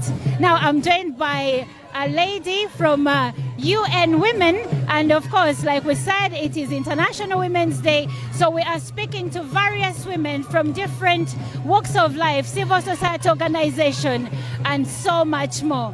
Good morning. Good morning. How are you? I am great. How are you? I'm good. Thank you. Now, for our viewer out there, they would like to know your name and where you're coming from. My name is Paulina Chiwangu. I'm the country director for UN Women here in Uganda. Originally I come from Tanzania. Mimi ni jirani yenu, kwa hiyo habari gani? Habari za asubuhi, ni heri ya sikukuu ya kina mama. That's lovely. Now, Miss Paulina, as a representative of UN Women, where we are here in Katakwi at Boma Grounds, celebrating women empowerment through economic development. What are those gaps you think we are still missing? Because in as much as over 62% in Uganda of women are in the employment sector, we still have a gap, because men are at 72%. So what are those gaps UN Women has observed that need to be covered when it comes to economically empowering women? Thank you so much. It's a very good question, and it's really relevant for this day today. But before I answer your question, let me start by wishing all the women of Uganda, all the women of the world, and all the people of the world happy International Women's Day. You know, today is a day of celebrating achievement which have been made by a lot of women, but also it's a reflection of how have we achieved gender equality, you know, for so many years that we have been fighting against gender inequality. So today, as you are asking me this question, let me say this, you know, it was in 1975 when the United Nations officially acknowledged 8th March as the International Women's Day. And this day has been celebrated ever since. So when we look at women empowerment, I think we have achieved, but we need to do more. Most of the gaps that we face, first of all, is the finances. You know, when you have financial challenges, it's women-led projects which face the barriers, which face a reduction of funding. Even now, I mean, since COVID and then we had a war in Ukraine, a lot of funding have been cut down, but most of women, the program, they are facing those challenges. Of course, here in Uganda, we see the government now, for the Minister of Gender, have this big project, the GROW project, which is funded by the World Bank, but that alone is not enough. We have the PDM, which provides 30% to women-led projects. So we need to do more. We need to look at the rural women. The other barrier that I see is the norms, harmful norms and cultural norms, which need to be addressed. So you see, as UN Women, we have a number of projects which we work very close with the government, but also we work with cultural leaders, religious leaders, to make sure that we address harmful cultural norms which seems as a barrier to women achieving economic empowerment. Well, it seems like we have come a long way, but we still have a long way to go. Now, we have talked about the barriers that women are facing in different sectors. What are some of the challenges and maybe programs that are being put in place to empower women in marginalized communities? For instance, women living with disabilities. For us, the United Nations, as UN Women, but not only UN Women, other UN agents as well, in all our programs, we make sure that it's inclusive. You know, we have Leaving No One Behind. For us to achieve Agenda 2030, we have to make sure Leaving No One Behind is key and crucial in all our projects and all our programs. So we have to make sure that people with disability are included. People from marginalized communities are included. So that's how all our programs are based on the principle of leaving no one behind. Of course, it depends very much on the resources that we have, and we work very close with the local government, because of course it's the local government also who can help us to open doors. We have, for instance, we are working on 1325, where the country have developed national action plan for the implementation of women, peace and security, and these have gone all the way to the local communities. That in an effort to try to avoid to leave people behind. Well, thank you so much, Ms. Paulina from UN Women. Today we are celebrating the International Women's Day here at Boma Grounds in Katakwi district. And as we speak, the head of state is about to land, so we will be showing you that, and we will be continuously bringing you the events in full time. My name is Olive for Uganda Broadcasting Corporation, and the situation here is vibrant. We are happy to be here. We are happy to bring you the live proceedings from Boma Grounds in Katakwi district. Women's Day celebrations, like many of our speakers have said, this was declared in 1975 by the United Nations, and March 8th was recognized as the day when all member states get together to support and recognize the efforts of women, the strength of women, the power of women. So all women from different walks of life are celebrated today. All women from different walks of life are recognized today. Are you a mother? Are you a woman in business? Are you a woman in leadership? A woman in education? We celebrate you all today, and we say Happy International Women's Day. You are strong. You are everything this country was made for.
Well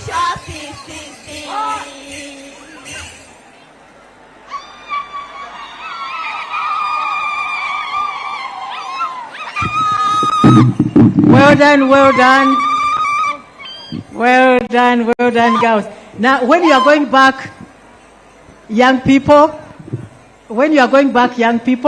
there is a corner there, pass there. UPDF Wazalendo Sacco has a package for you. Okay? Well done, well done. Now, I would like to, Your Excellency, the Vice President, Your Excellencies, our distinguished guests, please allow me to recognize the presence of the RDCs, because since this is a national function, the districts are all represented here. Major Katamba, RDC Katakwi, the host. Mr. Hashaka Ahmad, RDC of Kumi. Mr. Owanyi George, RDC Amudat. Mr. James Shilaku, Deputy RDC Abim. Mr. Akol Geoffrey, Deputy RDC Amudat. Mr. Etesot Gabriel, Deputy RDC Kole. Mr. Komakech Salim, RDC Soroti. Mr. Eyal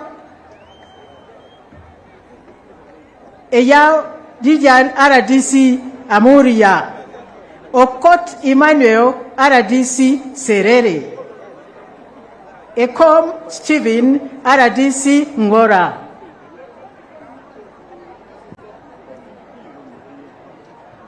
Sadiq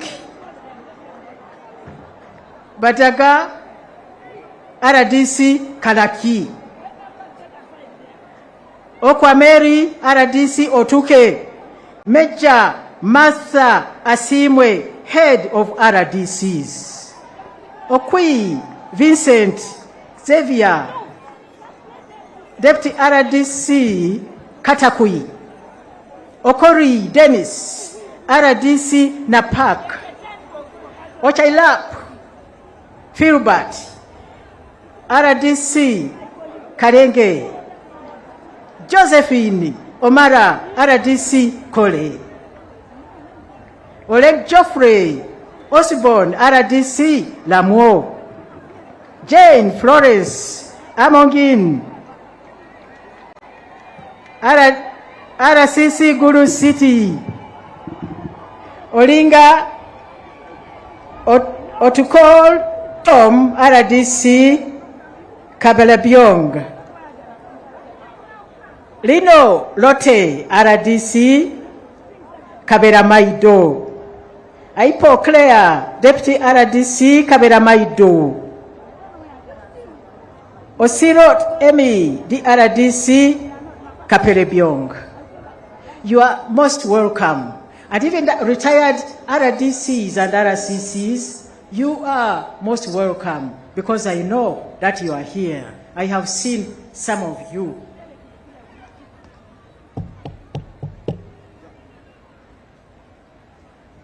DJ, Toyo Kali short.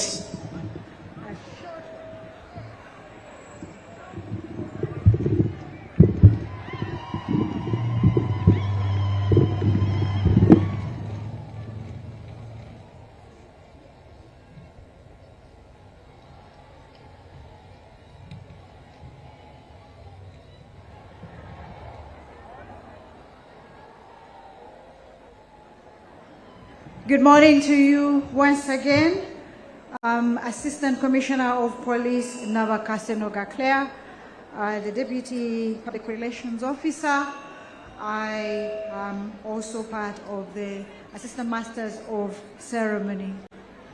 Allow me to recognize the presence of Honorable Lydia Wanyoto, the Chairperson, NRM Women's League, Honorable Ismera Jane, Commissioner NRM, and then we have Professor Sudi Nangoli, the Chief Executive Officer of the Uganda Printing and Publishing Corporation, the President of Ugandan Nurses and Midwives Union, you are all most welcome. As we prepare to receive the President, we can have a music interlude from the band.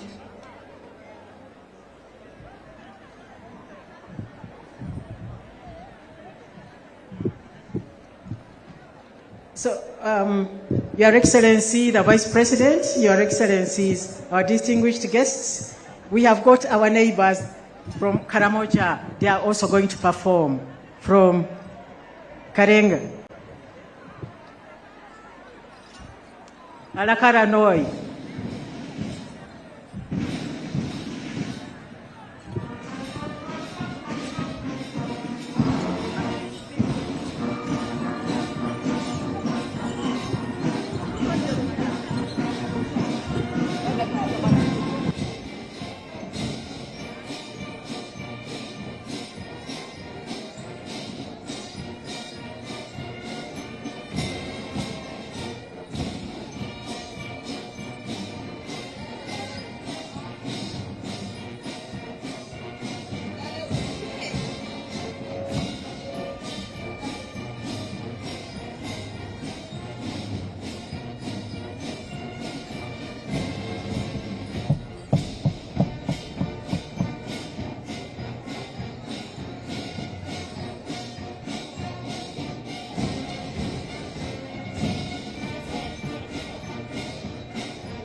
Kala karanoi, arailo a group la karanga integrated cultural women's group.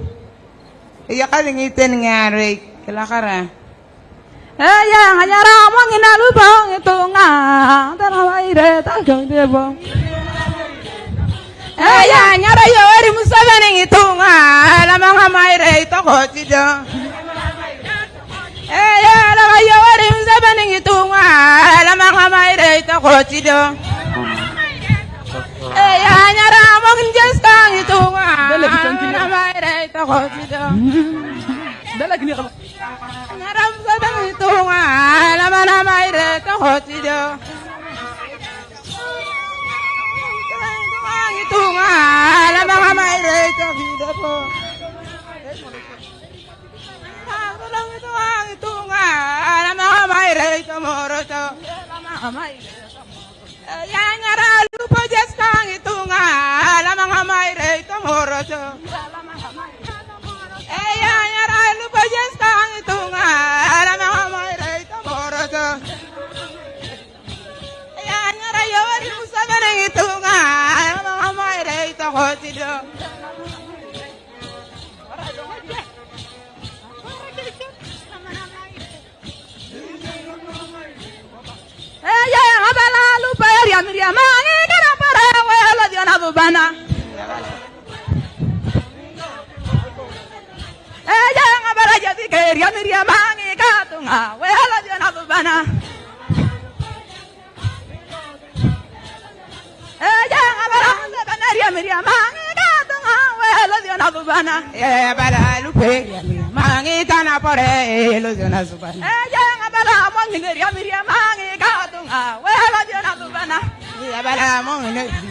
ngikatungai yamala kaguteri amiriamangi pore ine pano nasubana aya Museveni dole munakalamu ikere na pare aya kaguta dole munakalamu aya gaja derenya kalam aya gaja derenya zukul baruleni toja ma peduru ya tabarulore toja mana bongia kirika kiri pote to duka ya alu pote alamu ichere na pasnya ya kokwa ya alu pote alamu na kalamu ya kokwa gaja darenya zukulu ai torunya baruneni ya gaja darenya kalam ai torunya baruneni toja ma peduru ya tabarulore toja mana bongi dia ini kirika kiri to duka ya ngajala dala munakalamu ya rodini dala munakalamu ya gaja karinya zukul ya gaja karinya kalam neni toja ma peduri ya tabarulor toja mana bongi dia ini kirika kiri pote to duka ya alupa dala munakalamu Richere Uganda nyayo kakwa alupa dala munakalamu Richere Soroti nyayo kakwa ya gaja karinya kalam ai torunya baruneni ya gaja karinya zukul ai torunya baruneni toja ma peduri ya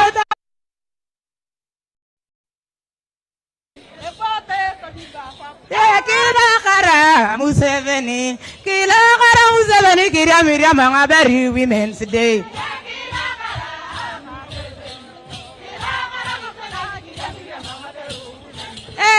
kila kara Museveni kiria Miriam ngabari Women's Day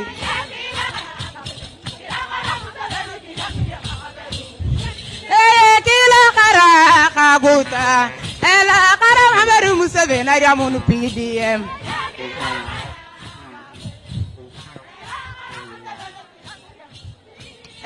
kila kara Museveni ela kara ngabari Museveni ari amunu PDM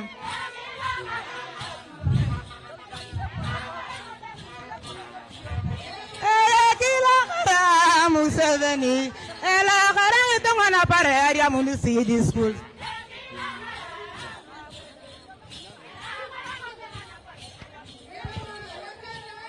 Oye kiboye Museveni kiboye chamita ezwa nyake yatege karua lukolo ilo Maria Uganda kuta napele yate karua kolo Maria Uganda Oye kiboye Museveni kiboye chamita ezwa nyake yatege karua lukolo ilo Maria Uganda Museveni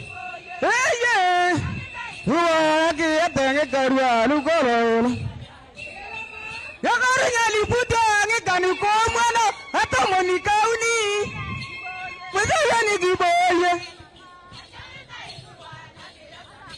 Ede utumoro ideje kapoloni Museveni Ide udo yori nina kolo ya aria yengi Komena Uganda to yerere izuwa kakikolutunga Kutuwana pare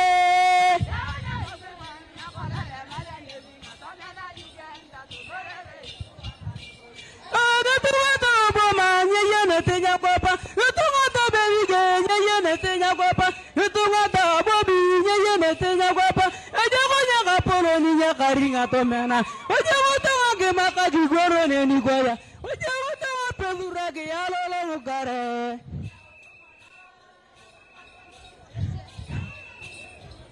Thank you very much Oye Museveni kiboye kakuta kiboye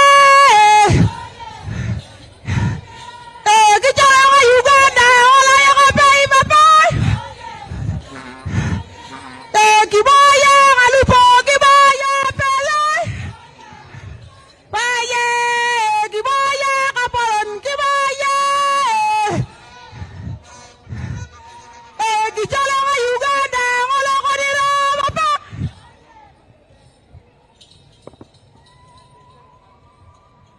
Thank you very much. Thank you very much, the Ceremonial dancing group, for demonstrating the strength of women. We are celebrating the different talents, knowledge and skills within the women of Uganda today.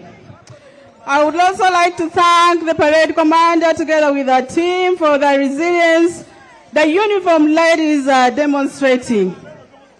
Madam, at your own time, you can give fit exercise to your team at ease and attention. Thank you so much for demonstrating resilience. Next on stage, we shall be having entertainment. We shall be having entertainment from Teso. This is a dancing group from Teso. As they get set, allow me to invite Madame Claire to make some recognitions.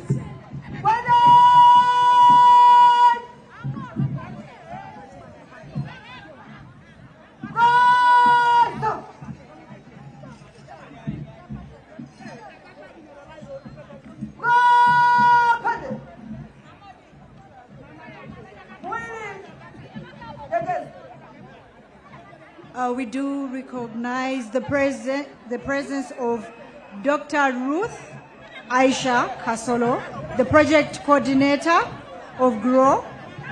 You're most welcome. Miss Joanita Orishaba and her team from the Uganda Industrial Research Institute. Mr. Akan Kiza from DDA. The chairperson, Naro, Dr. William Olaho, Executive Director, Dr. Jonah Baguma, Mr. Lawrence Okecho from UEPB, Mrs. Patricia Ejalu from the Uganda National Bureau of Standards, and Miss Mercy Kainowisho from the Uganda Registration Service Bureau. You are all most welcome.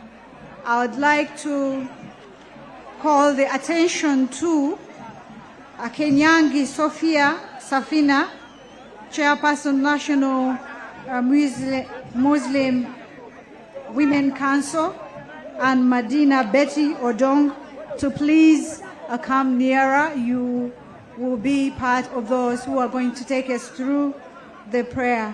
Thank you.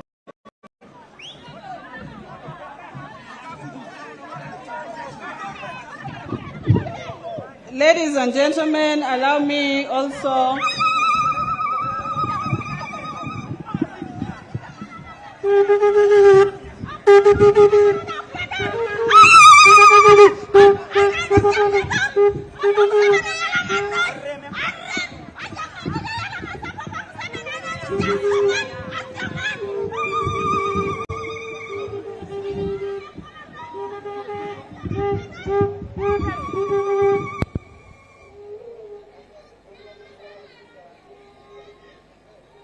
from here.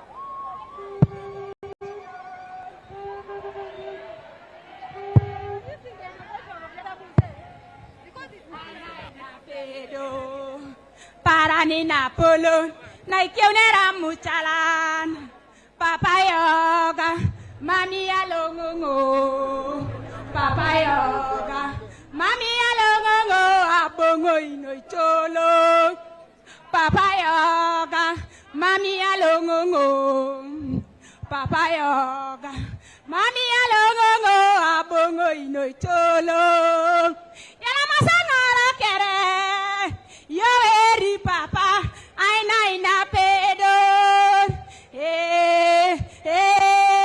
yala masangora kere, aina pedo, aparani na polo, na ikionera muchalan.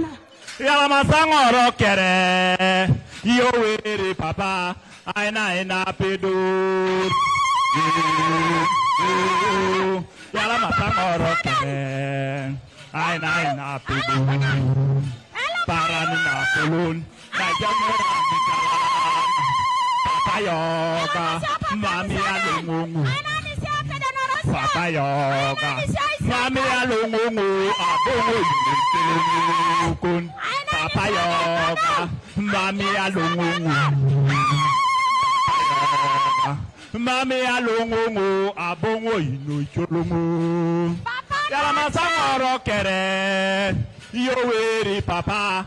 Aina pedor.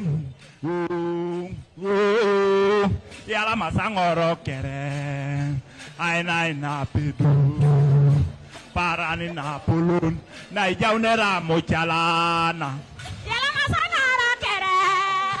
Yo weri papa. Aina pedor. Yala masangoro kere. Aina pedor. Parani na pulun. Na ijaunera mochalana. Papa yoga. Mami alungungu. Papa yoga. Mami alungungu. Bongo indo cholo. Papa yoga. Mami alungungu. Papa yoga. Mami alungungu. Bongo indo cholo. Yala masangara kere. Yo eri papa. Aina pedo. Yala masangara kere. Aina pedo. Aparani na polo. Na ipianera mutala. Yo weri papa. Aina pedor. Yala masangoro kere.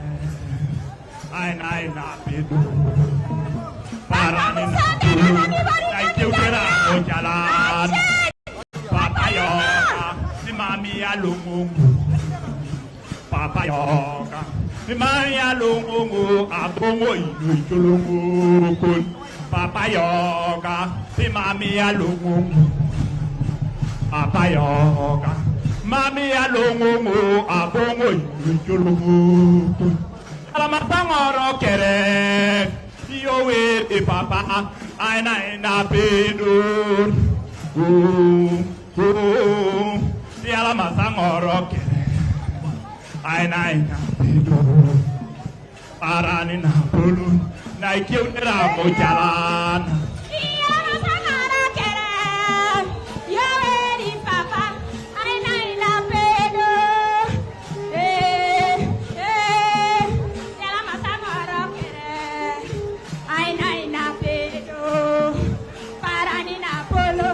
Na ijaunera mutala. Papa yoga. Mami alungungu. Papa yoga. Mami alungungu. Abongo indo cholo. Papa yoga. Mami alungungu. Women. Papa yoga. Mami alungungu. Abongo indo cholo. Yala masangara kere. Yo eri papa. Aina pedo. Yala masangara kere. Aina pedo. Parani polo. Na ijaunera mutala. Yala masangara.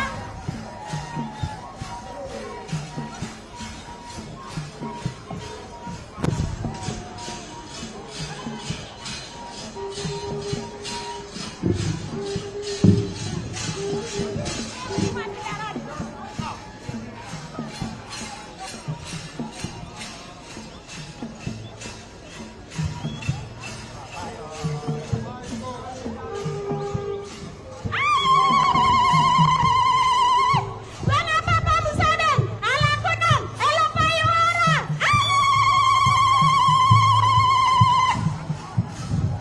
Iyala Papa Museveni. Thank you very much. Iyala masanga pana ni siamyaga. Epiye, aike unangara kere. Aina nangari sakai. Papa noche.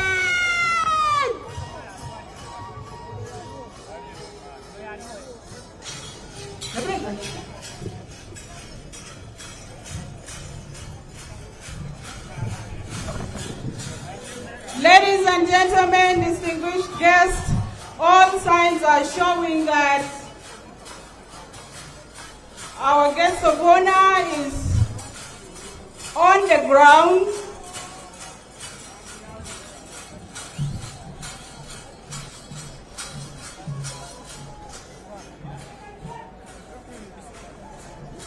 We have the receiving committee, Her Excellency the Vice President, the Prime Minister, Minister of Gender, Minister of the Presidency, Honorable Lydia Wanyoto, Hajat Farida Kimboa, and the service chiefs. Can you move and welcome His Excellency, the President of Uganda, President Yoweri Kaguta Museveni.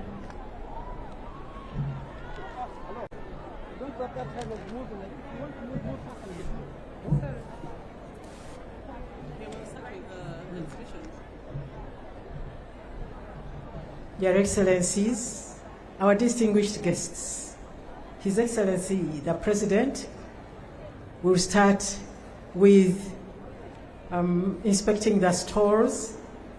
You know, the National Women's Council and the Ministry of Gender, Labour and Social Development have been working very hard to prepare the women.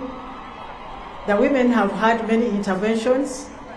Uganda Women Entrepreneurs Program and Emyoga and other interventions like Operation Wealth Creation, purposely for women, and even SAGE. Now, the women on this occasion go and collect some of the items on which they have added value and bring them for exhibition. Now, I would like to encourage our guests that at the end of the function, we may go and purchase the things that the women have made. But that will be after the function. Right now, His Excellency, the President, will start with the stalls. Our distinguished guests, when we are going to celebrate the International Women's Day like this one, we have the Women's Week. And during the Women's Week, the National Women's Council has been with some activities like training the women leaders, blood donation, and Caritas has also helped in supporting the planting of trees, because we agreed that whenever we have this function, we must plant trees. Therefore, during the Women's Week, Caritas Uganda has supported the tree planting in Katakwi district. And would also like to thank the Ministry of Health for all the programs that have been supported by the ministry, like sensitization of people, especially women and girls, on HIV and AIDS. There has been HIV and testing. There has been the testing for cancer of various aspects, and there have been training in many areas. The national medical stores also provided something. UPDF Health has also supported.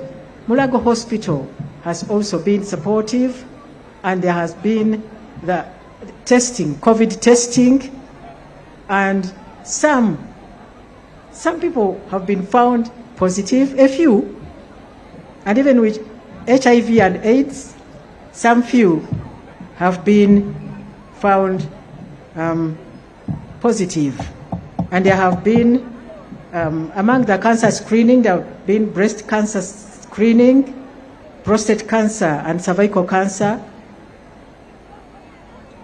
and laboratory services like HIV, hepatitis B, sickle cells, malaria, hypertension, diabetes, and TB screening services. Quite a number of people have been screened.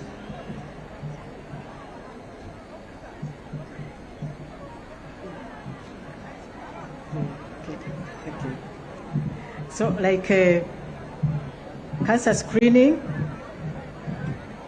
those were 827 screened. Then laboratory services, 1,862. Then TB screening services, 196. Reproductive health services, that is ANC, immunization, GBV screening, family planning, 504. Then blood donation, the blood donation drive, 255 units were collected. Then mosquito nets were distributed, 250 in all. Then mama kit distributed, 250. Then condoms distributed, 3,500. Yes, the total population screened in all these was 3,839. Therefore, we really applaud the Ministry of Health, State House, and all those who gave us the support. Katakwi District Health Center 4, we appreciate you. Atekeno kinga yala mano ekari adolu papa la rona ko Katakwi District Boma Grounds ani bekari la Papa President Yoweri Kaguta Museveni ani bekari lo Teso ani bekari lo Uganda ani bangoron wa Uganda yala mano adolu Papa President ejai kedoni ne ejai kopa na imani man iduka imunara botistol zimunu itoja totorangor akironi kama narakede epono leja tarkesa ber ai subis harai pot ai churis o waiti no gilgila no anyurube eja no sisirigin to mosawo no kech eta unesa nen olos donesa imani man e pare leja ingaren wo konya kotonja la mekondunye tenjendi olimbekibe eja Papa President alado no Katakwi Olimoke Dunjet, Anibakanin, Anibekari Teso, Anibekari Uganda. Our president is with us and he's currently doing at the exhibition tent and is coming forward. Anibelulu Ebuni Papa President, Anibekari, Angora Kanina Kanin, Aniboteso, Aniba Uganda, Aniba. Now, His Excellency, the President of the Republic of Uganda has completed the exhibition, inspecting the exhibition. Now he's coming to take the presidential salute.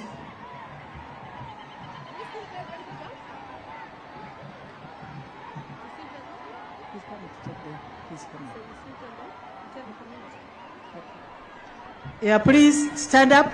We are going to sing the anthems. Anyo tukera woto aikoso sina no kwa na kwa Uganda kedena oteso kedena East African ijaono ni Papa President Yoweri Kaguta Museveni.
Uganda na amiri jeshi mkuu gwaride ya maadhimisho siku ya kimataifa ya wanawake duniani imeandaliwa kwa heshima yako na jeshi la wanawake la ulinzi ya wananchi wa Uganda, jeshi la wanawake tunza sheria na amri, jeshi la wanawake mangereza, wanawake askari waangalizi wa mbuga za wanyama pori na kikundi wazalendo sako. Wamejipanga kwa mistari mitatu, vikundi 25 tayari kwa ukaguzi wako Mheshimiwa Rais.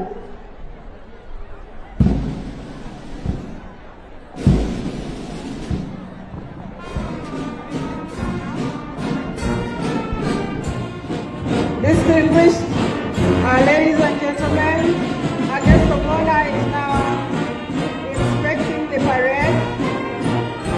Your Excellency, sir, the parade you are inspecting is composed of 12 guards from the Uganda People's Defense Forces, 6 from the Uganda Police Force, 4 from Uganda Prison Service, and 2 from the Uganda Wildlife Authority.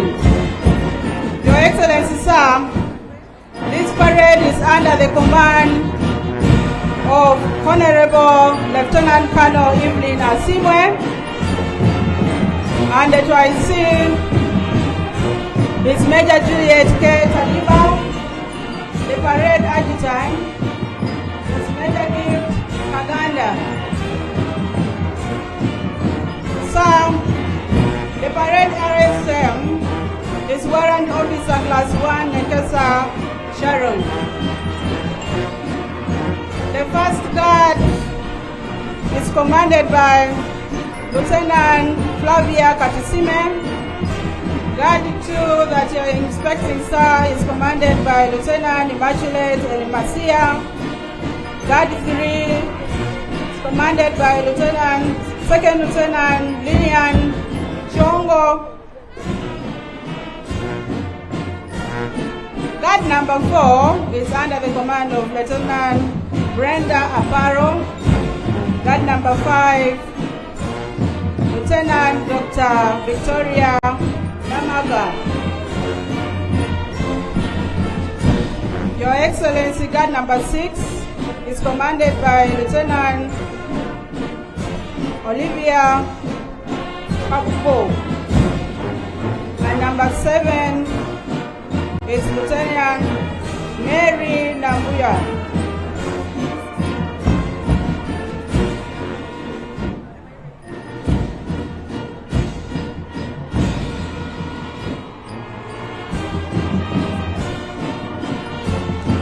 Sir, enjoy inspecting the parade. Atekera dolu papa imani mane parade ani belulu loteso engara kisicho to Jessica ijanu papa president ani belulu loteso eja papa imani mane parade licho Samuel jaza ngoro bonwa toto bone jazi nena so mini change rasma toto bon because of the meeting or UPDF we kede apungeta atobonare wejasi kede amorotoma because of Museveni Uganda prisons wejasi kesida kede apungeta akanyape ijai babo kede no police ejasi kesida kede apungeta awongo mingala because no kapopana papa president Aimaniman ijai babo kede no wildlife just get back at open punget, and I punget and in and you could see Yarin. And Sakamole Yarita was a lendo. And just get that over. And when we papa in a cotton and Lubo. And even what I can in a canny. Is Jay alone in a mighty on a Muchalan? I might of Olora Muchalan? And my Mina Muchalan? And who will buy Tokia as soon as Colon and Jenny Kapugana. You want to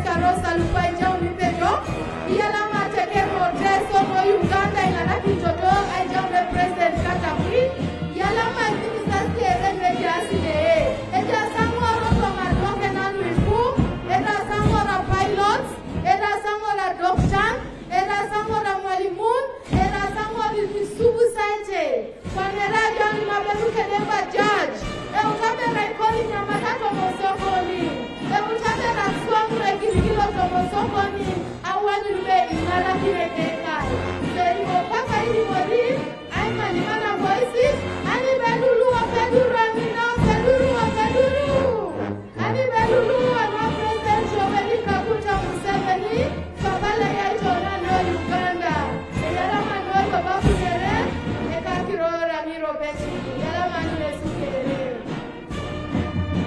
Yalama no, Ekakiro Rikesi Alisi Muangusi. You are most welcome to the celebrations of today under the theme Accelerating Gender Equality through Women Economic Empowerment. When we talk about women empowerment, this is about the third stage. When the NRM government came to power, we started gradually. No one had ever empowered us to join the army. But when the NRA took power, there were people who came and they were women like us. And we recognized at least 4 women who had ranks. There was Afande Naweso, there was Afande Gachudi Juba, there was Afande Hayat Mukwaya, and there was Afande who left us and went to heaven. We used to be proud of those 4 people, but now the women have gone through the ranks. We are now Brigadier General. The police have now gone up to the rank of Assistant Inspector General of Police. And even in prisons, now we are very, very senior officers. Why? Because when His Excellency the President took over power, when he was anointed to take over power in Uganda, he recognized that the women had the capacity also to lead. He knew that in Genesis chapter 1, verses 26, 27, 28, God created them male and female, and He blessed them together. And if we divert from that, we get problems. That is why now we are struggling for gender equality, accelerated gender equality. Now we cannot be empowered unless we are equal.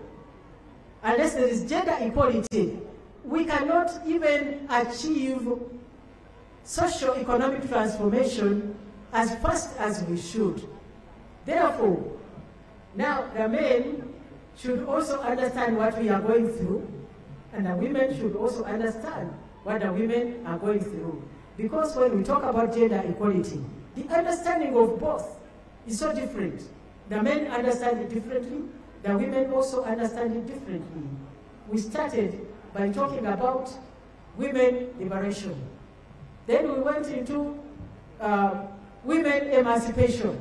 Somehow, we had been tied somewhere and we had to come out.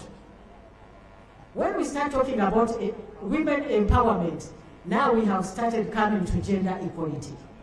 I would like to thank the Ministry of Gender, Labor and Social Development, because that ministry has done a lot, lobbying, getting connections, international recognition, so that we reach where we have reached. And when the women were recognized by government, we were very strategic.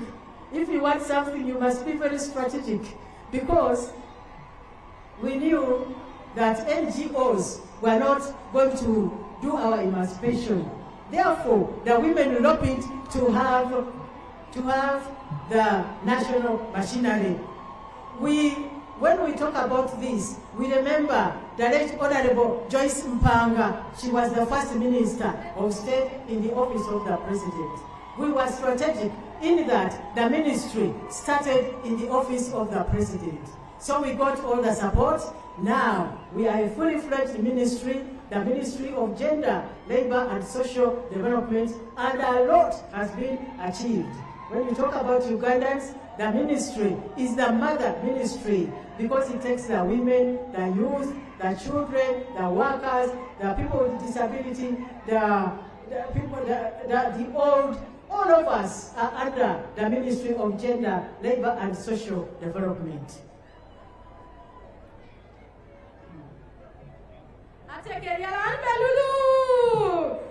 Papa Museveni Kedoni Yalamano Yani Bakanin Papa Yalamasani Nujonoi Yoga Dolun Yoga Punele Katakwi Yalama Punaisi Pede Teso Yalama Parainu Muma Parana Ngoro Teso Ano Katakwi District Yalama So Anunjo Papa President Yalama So Noi Anwapa Niswam Yalama Noi Aswam Kelaito Polora Ngoro Nugo Uganda Ipoga So Noi Kopete So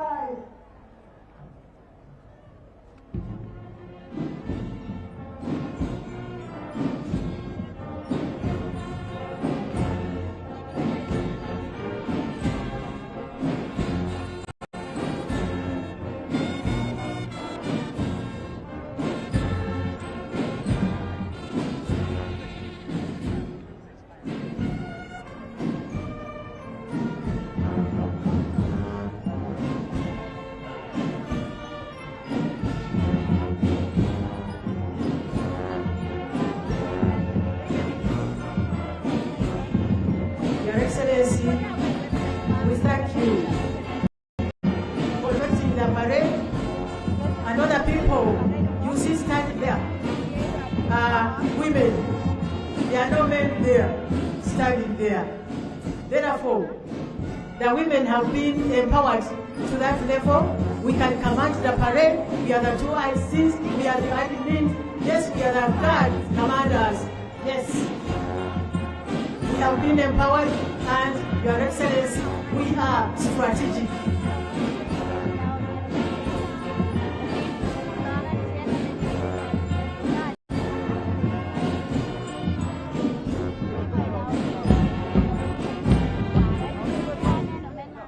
Thank you, man. Your Excellency, the next item on the program is prayers. Your Excellency, we are going to pray. And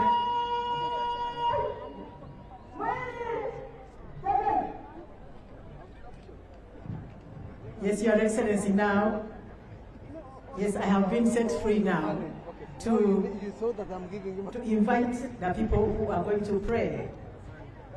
On the part of the Christians, we have Right Reverend Dr. Joseph Echiru Oliach, Bishop of Soroti.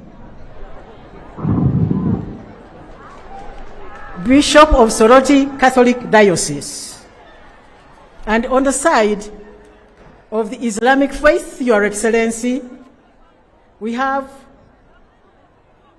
Kenyangi Sophia Safina, the national chairperson of Uganda Muslim Women, Uganda Muslim Supreme Council.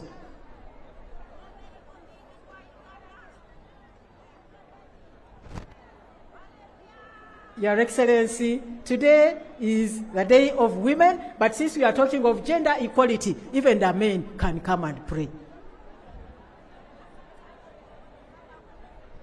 Even the men can come and pray, Your Excellency. I can see His Eminence the Mufti ushering in.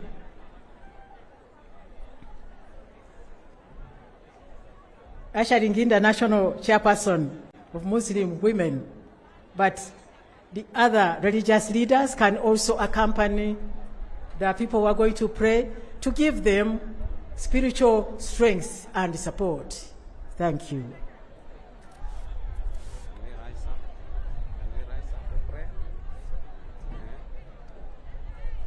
May we rise up for prayer.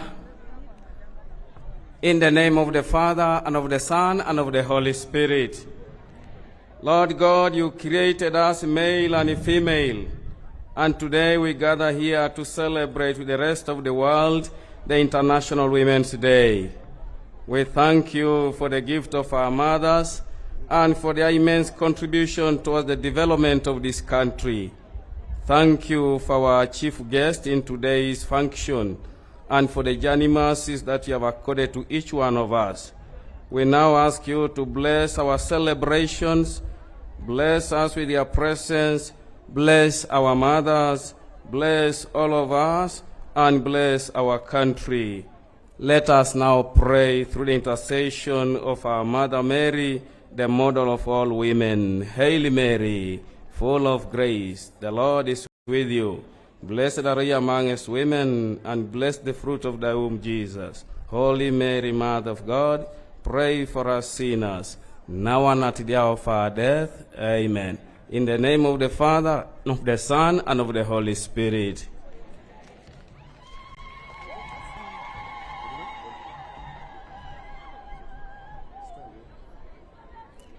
Your Excellency, my name is Florence Nasanga Msoke, and by God's grace, I'm the chairperson, Interfaith Women of Uganda, in Interreligious Council of Uganda. Today, the Pentecostals supposed to pray by Betty Odong. On their behalf, I'm going to take this prayer. Let us pray.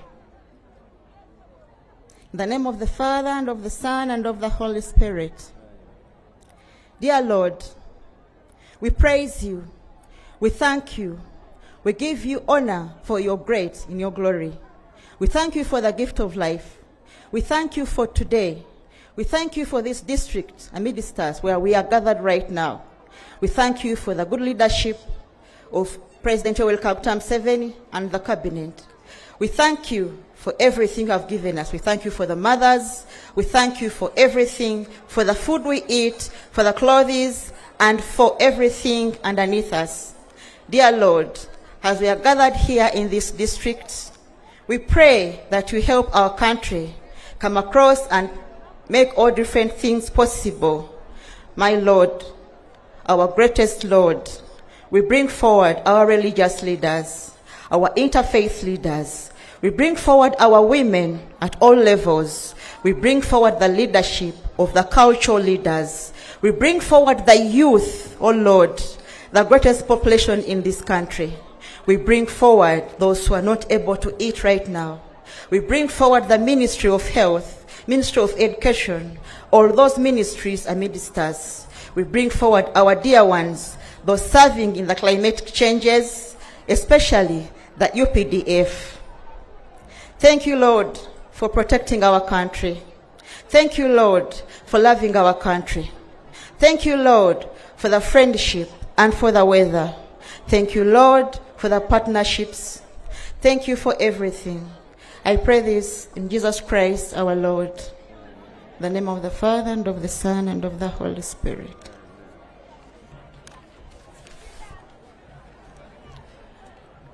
Your Excellency, the President of Uganda, protocol observed. My name is Kenyanji Sophia Safina, National Chairperson, Uganda Muslim Women Council, and I represent the women, interfaith women.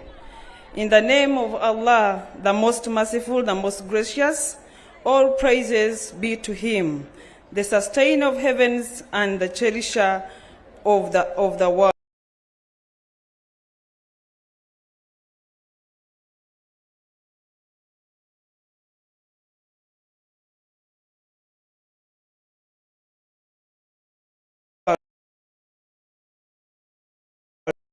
As we read the Women's Day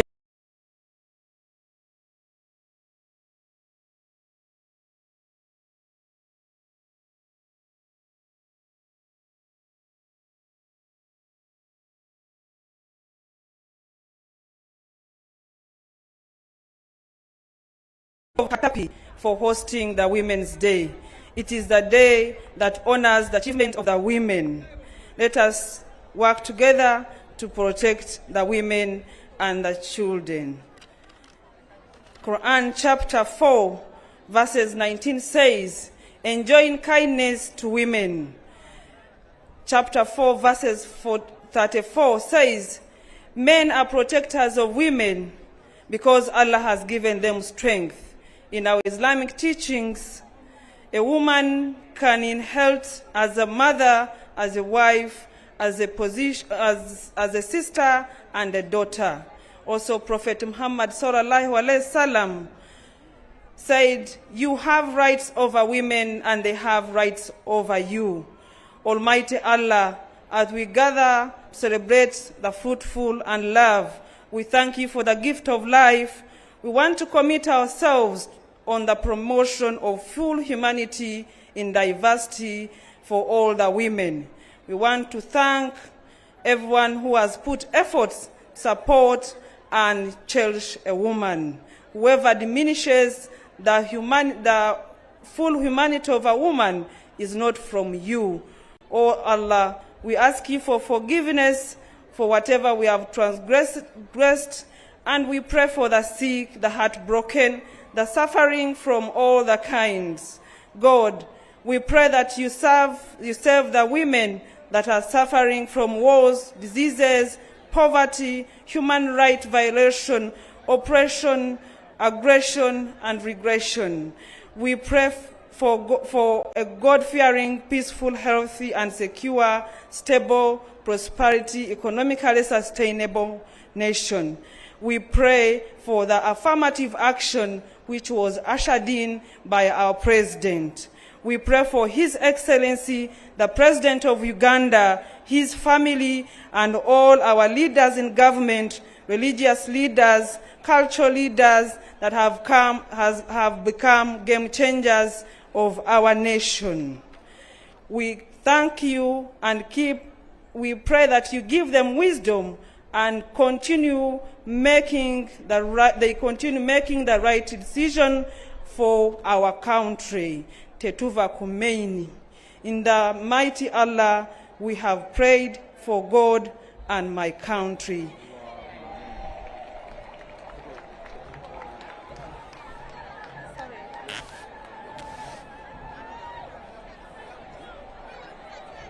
Your Excellency, Pastor Betty Odong is also here. She was seated somewhere very far. That is why the pastor from the Pentecostal church came and prayed. I would like to request that she also prays briefly. Your Excellency, allow me thank you and Mama Janet for honoring, valuing, promoting the women in our nation. I am Betty Odongo, representing the National Fellowship Women, led by the Archbishop Moses Odongo. Itesokere eyalamanyun, turitete jakait. Let's bow our heads and pray. Lord our God Almighty, we thank you for this day set apart to celebrate women, their role and achievements in our nation and society.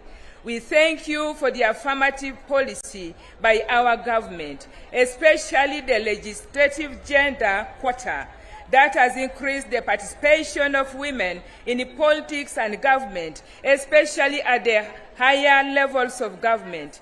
We thank you for the theme of this International Women's Day, Count Her In, accelerating gender equality through economic empowerment, calling on the nation to invest in women in order to accelerate progress.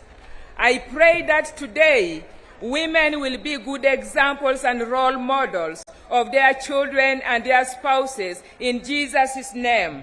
I pray that the hearts of our leaders, and especially those in the financial institutes, will be open to support and equip women in 2024 in their innovative endeavors. Lord, raise up investors who will work with the women without discrimination.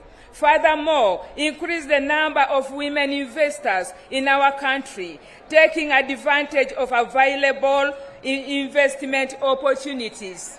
I pray that husbands will invest in their wives economically, socially, and spiritually, and that religious leaders will pay attention to the economic empowerment of the women in their engagements. I pray for increased participation of women in the local government, politics, where we will see more LOC 5 chairpersons, LOC 3 chairpersons, LOC councillors, LOC 2 and LOC 1 chairperson that are women. Furthermore, that more women shall be appointed as ministers, directors, commissioners, and CEOs of government ministries, departments, and agencies. I now take the authority as a mother to break the power of disagreement in families. I pray against the power of laziness, idleness, and irresponsibility in the women of Uganda. I break the power of rebellion and slavery. I pray that the supernatural doors be open to all women who are seeking for help. I command the supply of trouble from the devil to cease in every family. I speak peace to Uganda, Africa, and the entire world as we celebrate women and womanhood today. In the name of God the Father, the Son, and the Holy Spirit. For God and my country. Amen.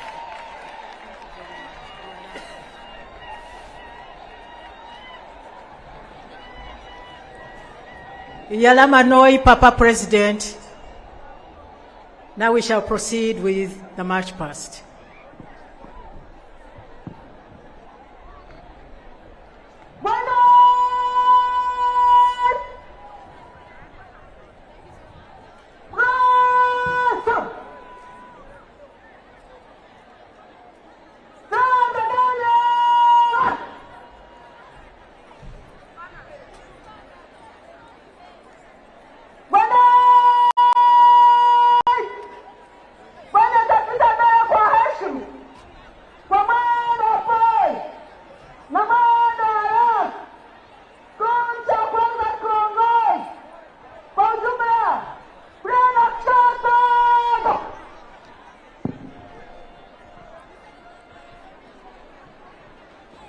You're most welcome, our chief guest, Excellency President.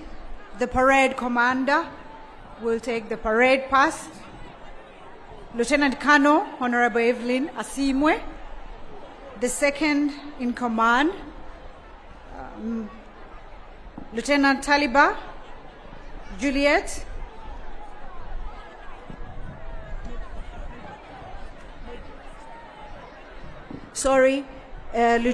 Major Taliba Juliet, and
Your Excellency, that is the performance of your own daughters.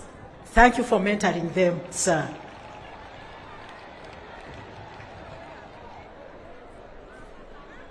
Your Excellency, I would like to request you to allow us to bring just 2 cultural performances. One, Kiria Kiria and Akogo. Kiria Kiria, quick, quick, quick, quick.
Your Excellency, this is a clear group. Yes, from Katakwi. Yalama noi. Hey, Yalama.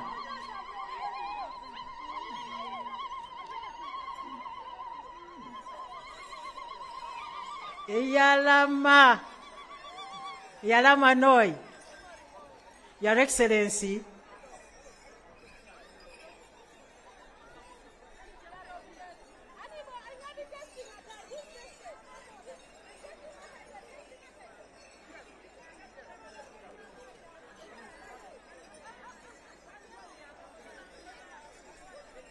Your Excellency, that is the group from Katakwi, trained by Toto, Vice President.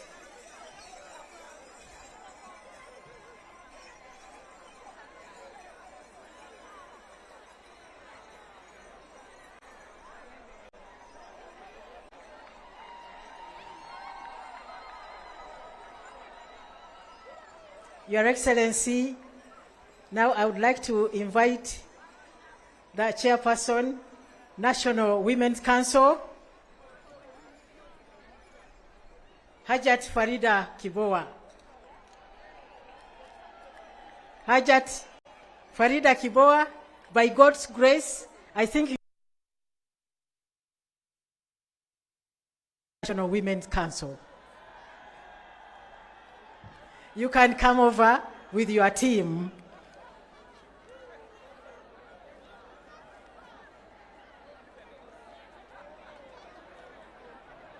Hajat Farida, thank you for the work that you have done for the women of Uganda, because every woman 18 and above is a member of the Women's Council. Therefore, Hajat Farida takes all of us, all the women of Uganda, as members of the National Women's Council.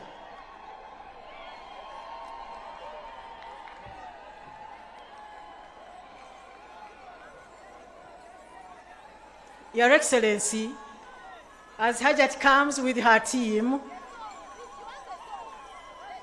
please allow me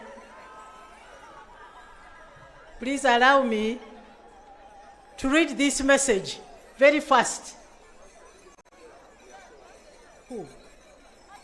Oh, okay, Your Excellency, let me read this message, and then the DJ is preparing to play a song for the National Women's Council Chairperson and the team. Your Excellency, this is the message.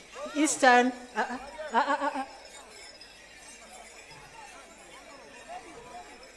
Eastern women mobilizers at the grassroots thank His Excellency the President for his initiative of the establishment of Tebuse Model Farm. It is located at the border of Teso and Bugisu. It is in Bukedea district. Tebuse stands for Teso, Bugisu, Bukedea, and Sebei. They are supported by State House, the Ministry of Water and Environment, Ministry of Agriculture, Animal Industry and Fisheries, local government, and others. And it is for the empowerment of women. It will serve for the economic empowerment of all the women in Eastern region. It is coordinated by State House, and I think the person who is in charge is one of your staff. Yes, Your Excellency. Now, the song briefly, and then I start. You're going to sing?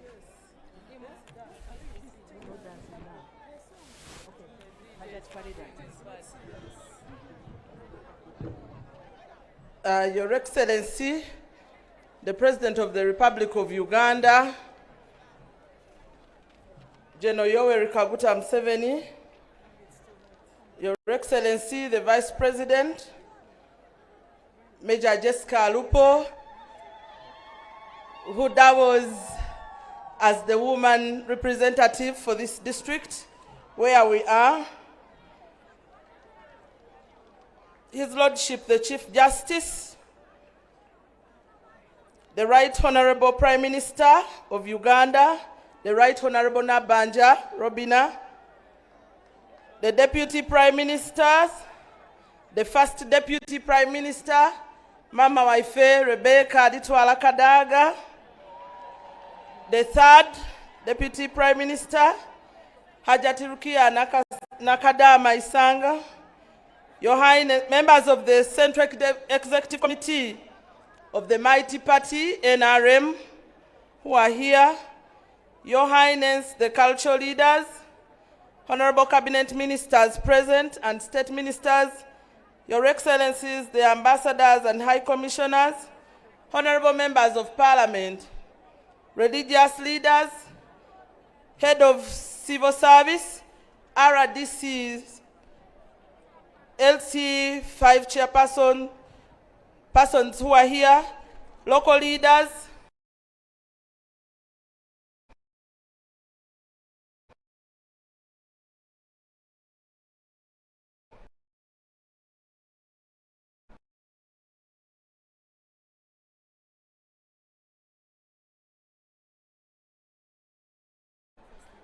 Council chairperson,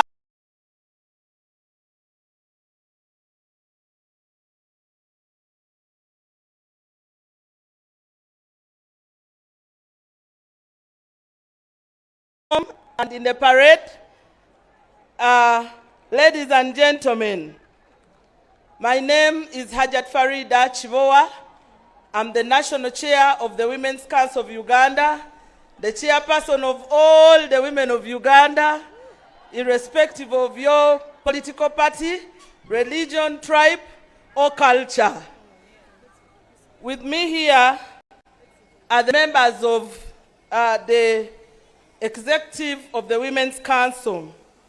Your Excellency, sir, it is with deep gratitude and great pleasure that I, on behalf of all the women, extend to you our heartfelt welcome to this year's International Women's Day celebrations here in Boma Ground, Katakwi District. Your presence here, Your Excellency, is a clear testimony of your most enduring and unwavering commitment of championing women's empowerment and emancipation. Mr. President, allow me to introduce these women leaders here from their respective regions. Let them introduce themselves. Thank you so much, Your Excellency. I'm Awuma Linda Agnes Ojur, the Vice Chairperson for the National Women Council and the Woman Member of Parliament for Lira District. We are grateful that you love the women of this country. We are here because of the emancipation that you gave to the Ugandan woman. We thank you so much. Your Excellency, all protocol observed, my name is Mastula Namatovu, the National Publicity for the Women of Uganda and the Chairperson of Women Council, Kamuli District. Thank you so much for empowering the women.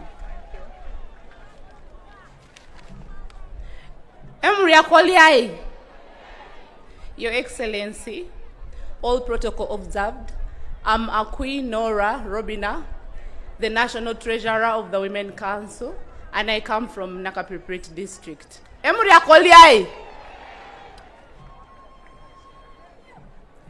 Your Excellency, I'm Kichoncho Brenda, representative of youth at the National Women Council. We thank you for empowering women, more especially the young girls. President Museveni, oi! Women, oi! Thank you very much.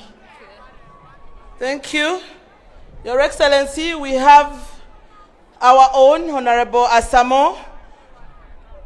Honorable Asamo is a minister, but she's also a member of this executive. She sits on the executive committee of the Women's Council, and she has the institutional memory of the Women's Council.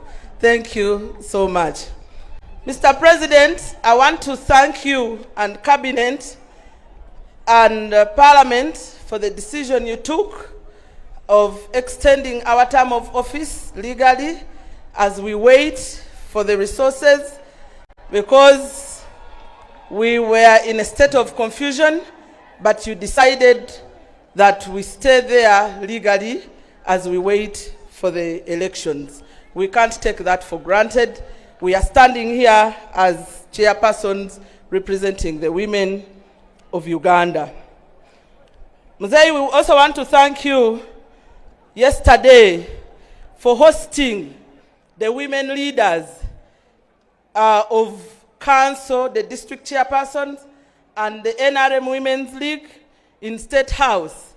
We want to thank you so much for all that you gave us, words of wisdom, words of encouragement, especially on wealth creation, and all what we got out with.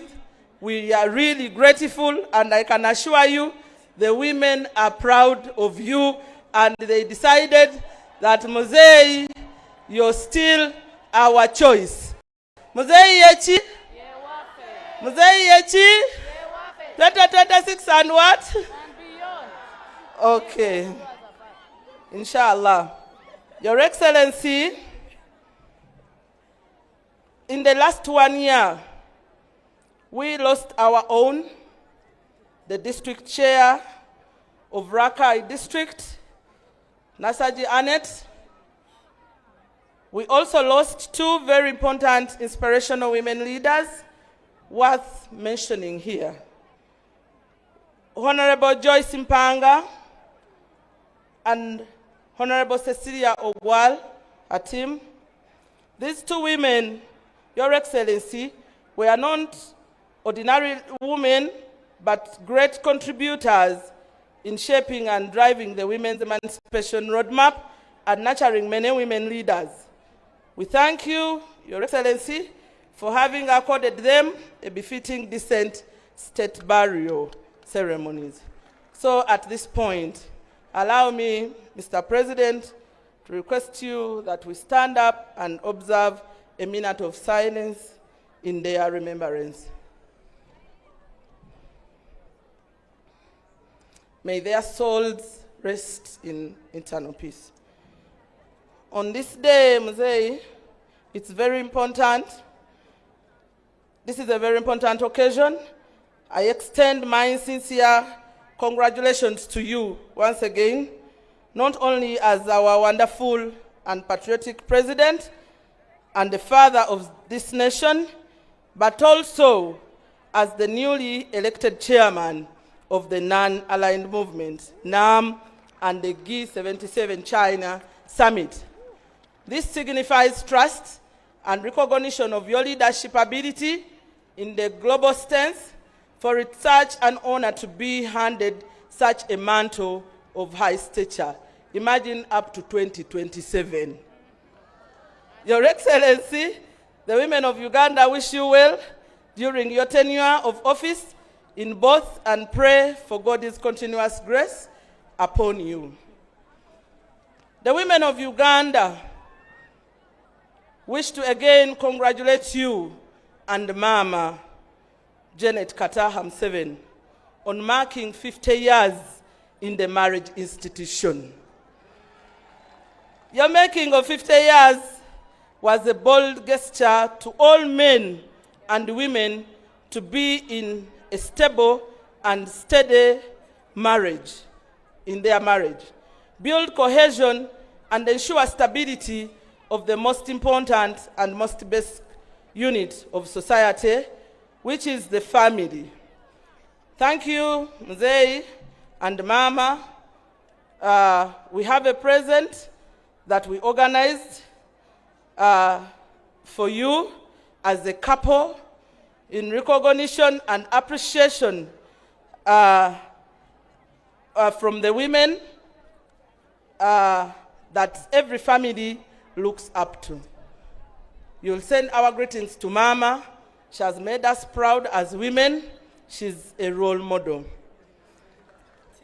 Joining the rest of the world each year Museveni, to celebrate International Women's Day gives us an opportunity to reflect on the journey of the women empowerment, the milestones and existing challenges in intending the much desired gender equality, equity, and women advancement. Ladies and gentlemen, this year is unique as it marks 30 years of the Women's Council existence and progressive nurturing of women leaders and providing a voice of women of Uganda. We are marking 30 years of existence. Thank you, Your Excellency, for your vision that lead to the path of such wonderful government structures. The Women Council, Your Excellency, produces excellent women capital ready for your deployment at any level, at any time. This year's Women's Day, Mr. President, is celebrated under the theme, Accelerating Gender Equality through Women Economic Empowerment. As the theme states, the National Women's Council, a structure of elected women leaders from the village to the national level, has prioritized women's economic empowerment and closing the gap, the gender gap. The theme enjoins all of us to work towards accelerated gender equality and ensuring meaningful women economic transformation. Over the 30 years, Uganda has made significant strides in advancing women's rights and gender equality through legislation such as the National Women's Council Act and policies. Addressing domestic violence and female genital mutilation, we have laid a foundation for a more inclusive and just society. In the education sector, affirmative action policies have increased women's enrollment in universities, fostering a generation of empowered female leaders and professions. Additionally, initiatives like UPE, Use, DIT, the Presidential Initiative on Skilling the Boy and Girl Child through the industrial hubs, centers have expanded access to education for girls, promoting gender parity and empowering women to pursue their dreams.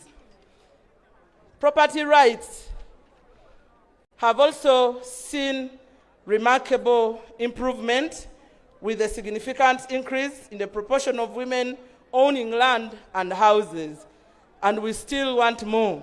This is not only enhances women economic empowerment, but also strengthen their roles as decision makers in their families and communities. In health care, investment in maternal and child health have led to significant reduction in infant and maternal mortality rates, ensuring the well-being of women and children across the country. In politics, we honestly thank you, Mr. President. Uganda continues to lead the way in women's representation, with women occupying key leadership positions in Uganda and in government and parliament, in ministries, departments, and agencies. The Vice President of Uganda, next to you, is a woman. She's also the woman MP for this district. The Speaker of Uganda, number 3, is a woman.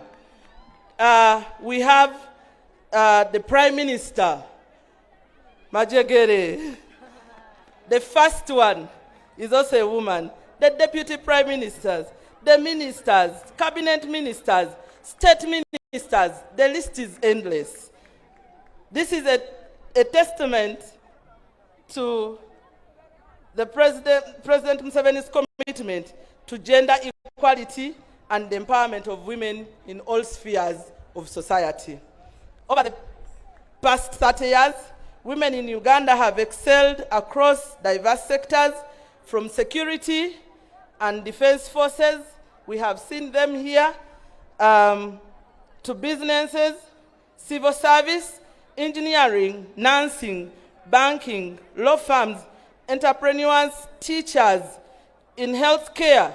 The list is endless. Their invaluable contribution have been instrumental in the driving of Uganda's economic growth and societal development, showcasing their growth, expertise, and dedication.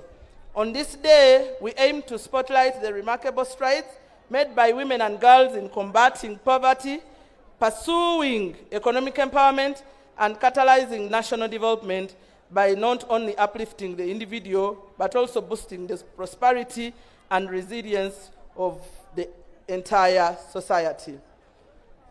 Your Excellency, as we celebrate the achievements of the past 30 years, it is crucial to acknowledge the challenges that still lie ahead in our journey towards gender equality and women's empowerment.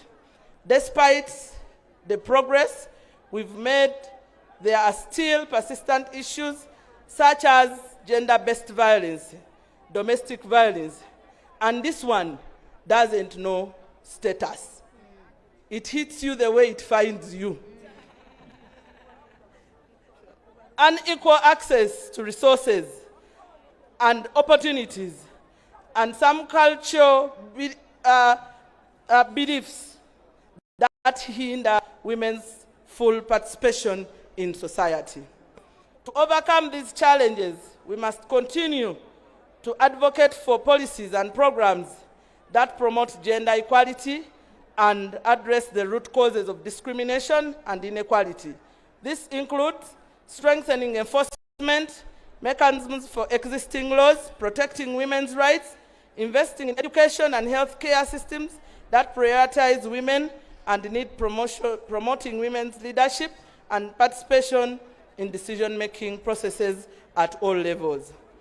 Furthermore, we must work towards changing societal attitudes and norms that perpetuate gender stereotypes and limit women's potential. This requires engagers to promote gender sensitivity, sensitivity and awareness about harmful beliefs and practices. Additionally, we must ensure that women from marginalized groups, include rural women, women with disabilities, and women from minority ethnic groups are included in our efforts to advance gender equality.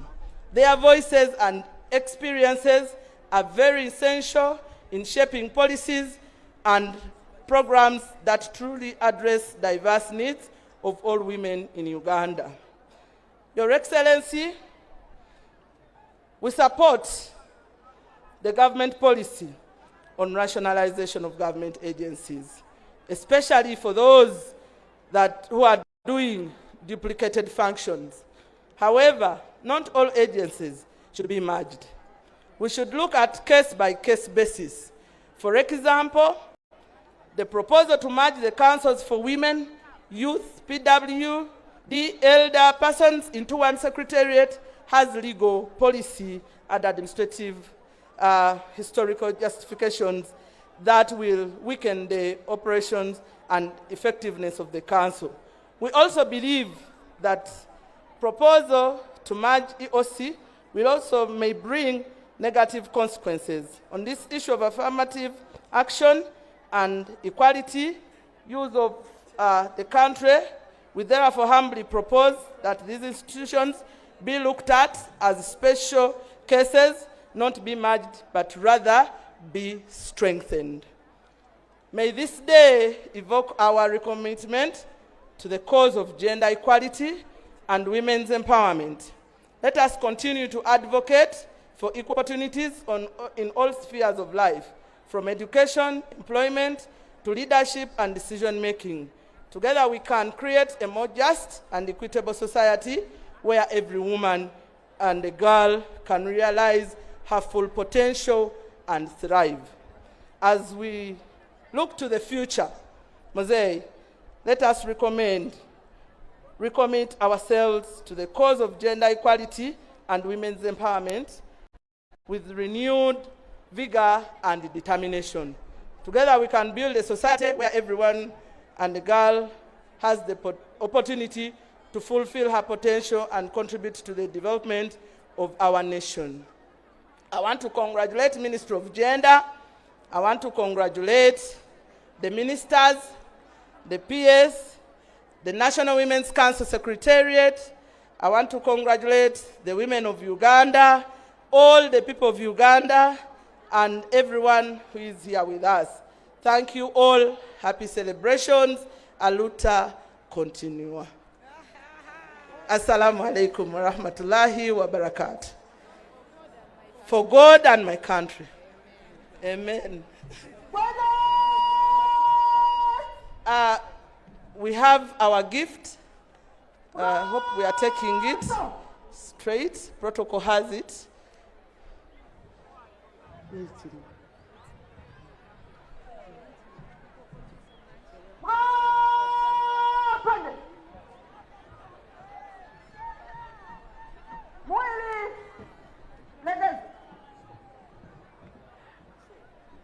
Papa President, that is Hajat Farida Kibo and her team. DJ was supposed to put a song for them, but now these women, how can they just walk? Gwen no DJ. DJ over Dechi. How can they just walk?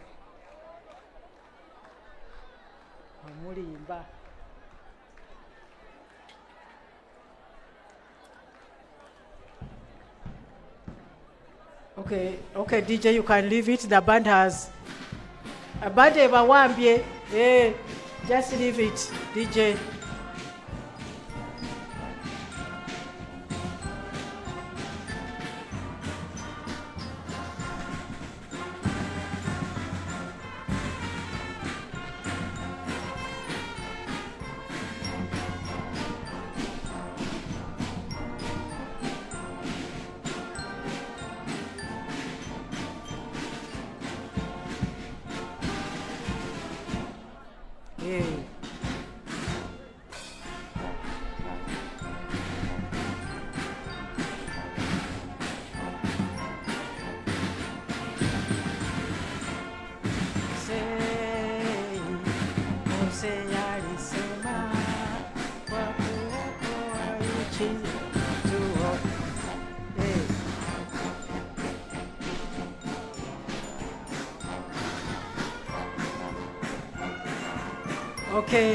Okay, thank you so much, the band. At this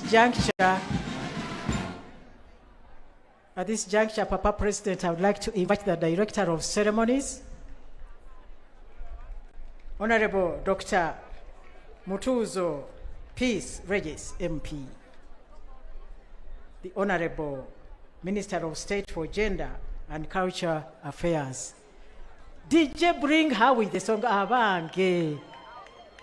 Kale. Temumwayo wakiri wipolo. Okay.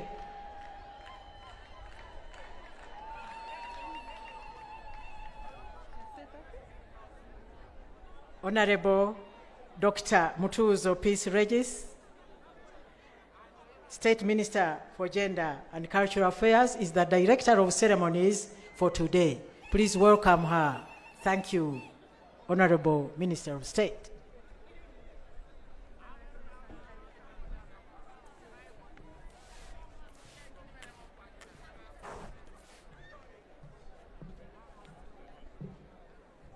Your Excellency, the President of the Republic of Uganda, Your Excellency, the Vice President,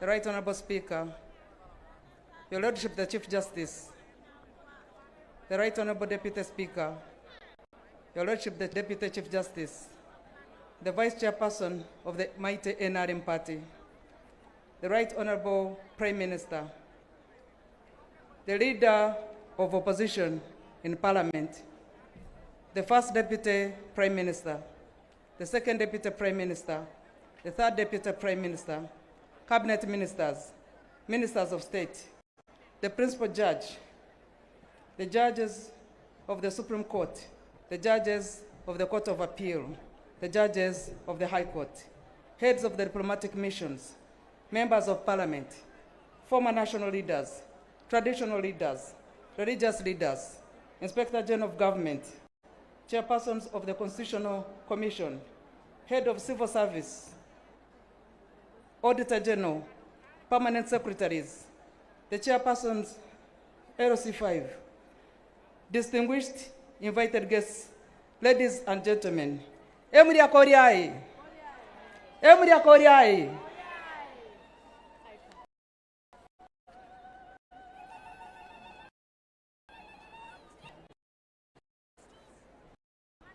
Your Excellency, we are privileged as women of Uganda to have your ministers and all the other dignitaries that have this very important occasion as we celebrate the contribution of women to the national development as enshrined in Article 33 of the 1995 Constitution, and as we achieve our commitment towards sustainable development goal 5 that states clearly gender equality. Our focus today is on accelerating gender equality through economic empowerment. Your Excellency, today here in Katakwi, we are here because of two very, very important reasons, in addition to celebrating the International Women's Day. One is Katakwi qualified to host the Women's Day on rotational basis. The second one is that we cannot hide our joy in celebrating with our sister, the Vice President of the Republic of Uganda, who, by God's grace and your able focus and attention to women, you chose to be your Vice President. She indeed meets all the 4 categories of able representation. Symbolically, she is visible, and it also indicates inclusivity when she sits in the chair of the vice presidency of the country. Substantially, she has the ability to articulate issues of interest to all Ugandans, in addition to representing her constituency in Katakwi. She's a dynamic representative because she has a sense of focus and connections with others in the rest of the country. Collective representation, she fits there properly because women who constitute 51% of the total population, it's only wise and befitting that they really deputy the president as the vice president. We are greatly honored, Your Excellency. We can't express it more than this. We had to be here in her constituency to join her members who have always required us or requested us to come here and join her in celebrating that milestone achievement of an appointment.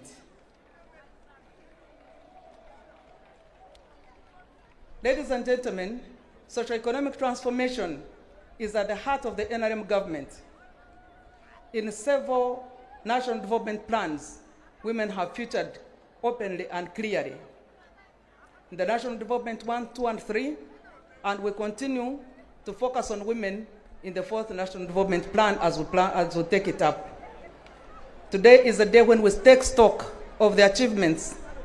The gender equality has moved without forgetting some of the challenges, like had been highlighted by one of the members who prayed, made a statement in the prayer. Your Excellency, Ugandans are family behind you as you take lead in transforming society holistically through structures and also uprooting the deep-rooted structural barriers that inhibit women to actualize their potential. It is an order, Your Excellency, and distinguished guests, to acknowledge the people of Katakwi for hosting the 2024 International Women's Day and the warm welcome they have expressed as each one of us walked into this podium. We want to thank the leadership of our sister, the Vice President, Her Excellency Jessica Alupo, a pair who has taken lead in mobilization and organization, and also thank the leadership of the district of Katakwi for embracing it. They held about 15 meetings. We have not held 15 meetings every time we go to organize women councils, Women Day, maybe 2 or 3. But the leadership of Katakwi has expressed commitment. And they have mobilized all the people in the region to be here. We thank you so much, and we cannot take it light. Allow me, Your Excellency, to appreciate the assistant directors of ceremonies. And I request one by one for them to come and mention their names so that the members and the crowd applauds them. The assistant master of ceremonies, please join me. Mention your names. And people over there who appreciate their work, please clap for them as they leave, because they may not come here, but they'll continue assisting me as and when I request. In order. Mention your name. Papa President Ekakiro Ringesi Alice Muwanguzi, Special Presidential Assistant, Office of the President. A big hand of applause. Papa President Chalamanyun Katakwi, Yalama Bunere, Nyarenjo Ngangiro Betty, the Senior Probation Officer, Katakwi District Local Government. Emuri Akolia.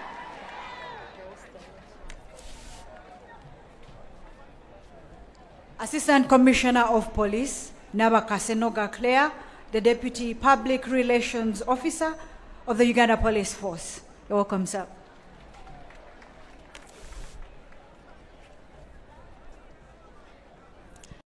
Superintendent of Prisons, Stella Salome Ato. I work as officer in charge, Uganda Government Prison, Luzera Women. You're welcome, Your Excellency. Thank you so much. We have enjoyed the excellent performances from several groups, which have entertained us since we arrived here, and I wish to commend them for showcasing diverse, rich cultural heritage, and I beg you to clap for them, all those that have been entertaining us. The exhibitors, my sisters over there, you have shown that Uganda can be an industrial country. We'll begin small with you ladies and grow bigger, because grow has come with a good fund to grow your enterprises. Thank you so much. The band is still working. We shall continue to thank them. But we can start now for the job they have so far done. The vigor, and I like the affirmative action within there. It is 70% women and 30% men in the March past. We thank you.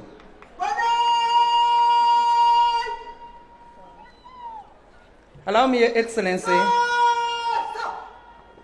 to recognize in person some of the dignitaries that have been able to come.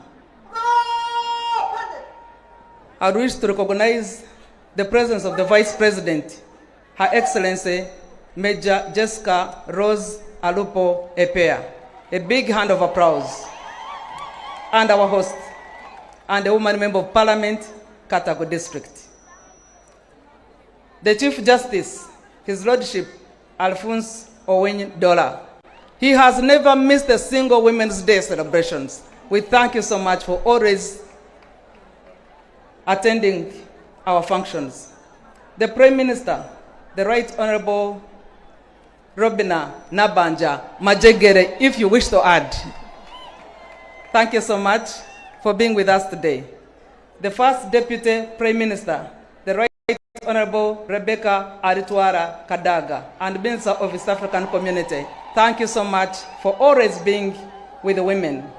The Third Deputy Prime Minister, the Right Honorable Rukia Nasanga Nakadama. Thank you so much for being with us.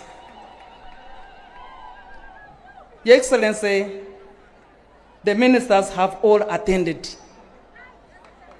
Out of 83, 79 have come. Do I read all the names? I beg that we all stand up and get recognized. Colleague ministers, I humbly beg. Thank you so much for attending this very important ceremony. Men and women have all attended. Cabinet ministers, we thank you so much. The Excellencies, the High Commissioners, Heads of missions, I beg that you stand up for recognition without any particular name, because the numbers are also very good. Heads of missions, thank you so much for coming to attend this very important ceremony. We cannot take it for granted. His Highness Emonmol, Papa Iteso, is here in person.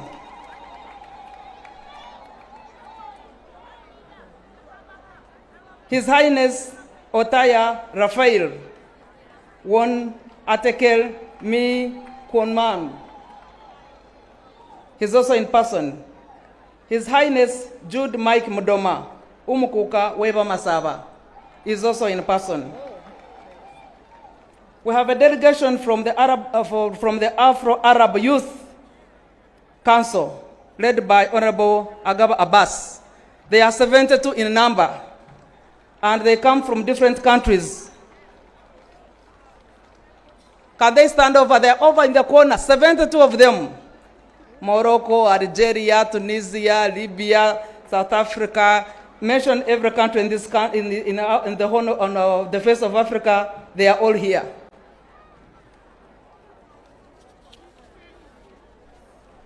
The Right Reverend Dr. Joseph Eriru, Bishop of Soroti, Echiru. I'm sorry for murdering your name, my Lord Bishop. Joseph Echiru, Bishop of Soroti, Catholic Diocese. I hope I'm now better. Thank you. The Right Reverend Kosea Adong, Bishop of Soroti Diocese, Church of Uganda. He's here in person. His Eminence, the Mufti, Sheikh Shaban Mubaji. Thank you for gracing this important occasion. His Eminence, the Archbishop Jerome Nelson Museveni, Metropolitan of Kampala, Uganda, Orthodox Church, is also with us. My colleagues, members of Parliament, they are also here in big numbers. I beg to request that we all stand, even ministers who are members of Parliament. I think all of them are. I beg that we all stand together. The list is long. I'll do it. I'll continue recognizing one by one later. But in the interest of time, I beg that you allow me to mention in categories.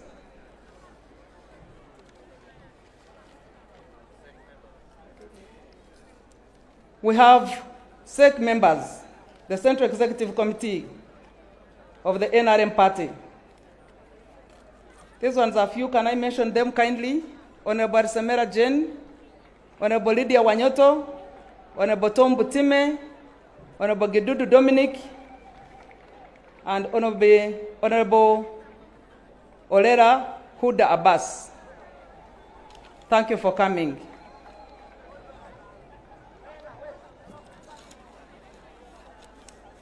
Your Excellency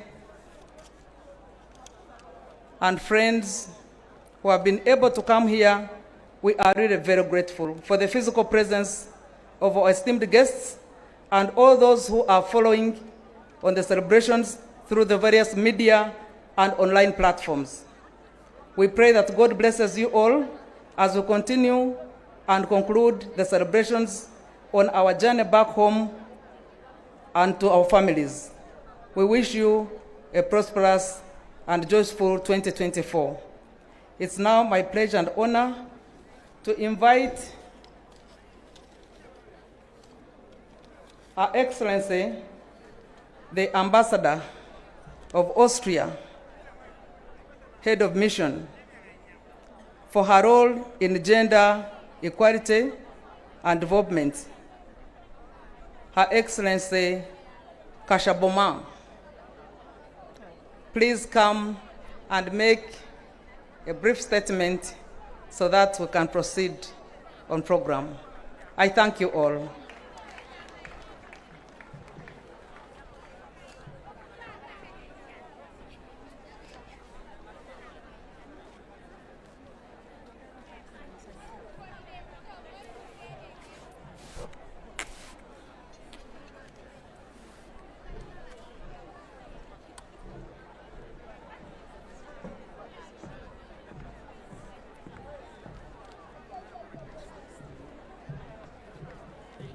Thank you very much, Honorable Peace Mutuzo.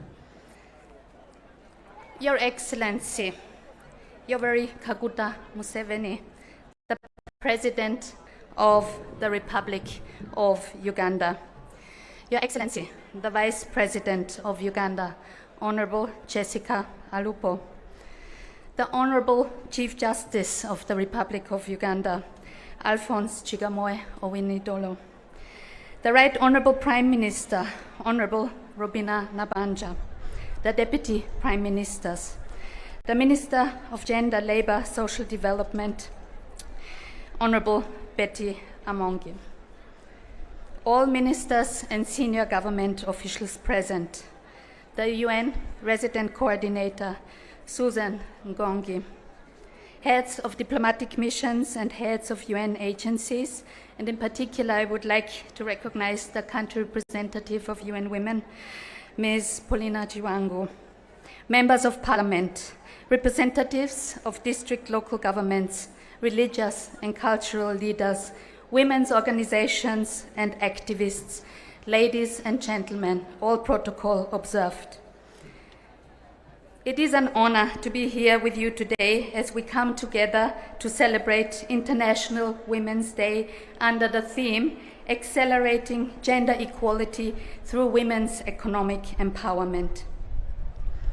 Yes, as was said, I'm representing the Republic of Austria and Uganda, but today, first and foremost, I represent all the gender development partners in Uganda.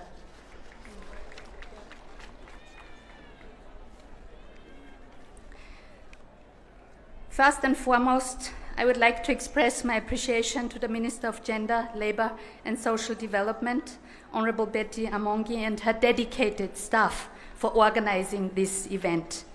The Ministry's ongoing effort to advance gender equality and to empower women in Uganda deserve our sincere recognition.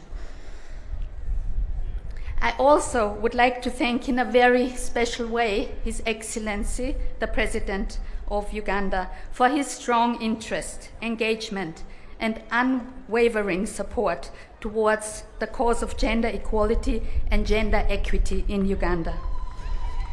In a particular way, I would also like to celebrate the presence of many very accomplished women in high positions in the government of Uganda, including, of course, Her Excellency, the Vice President, and the Right Honourable Prime Minister.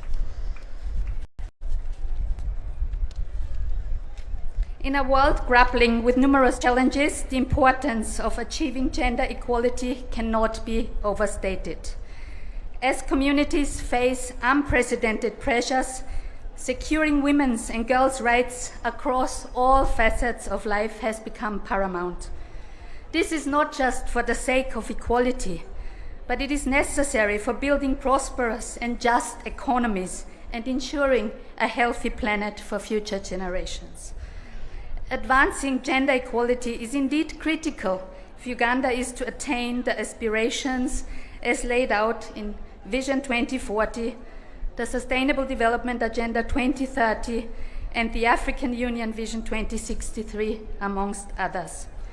Women's equal representation and participation is key to inclusive economic growth.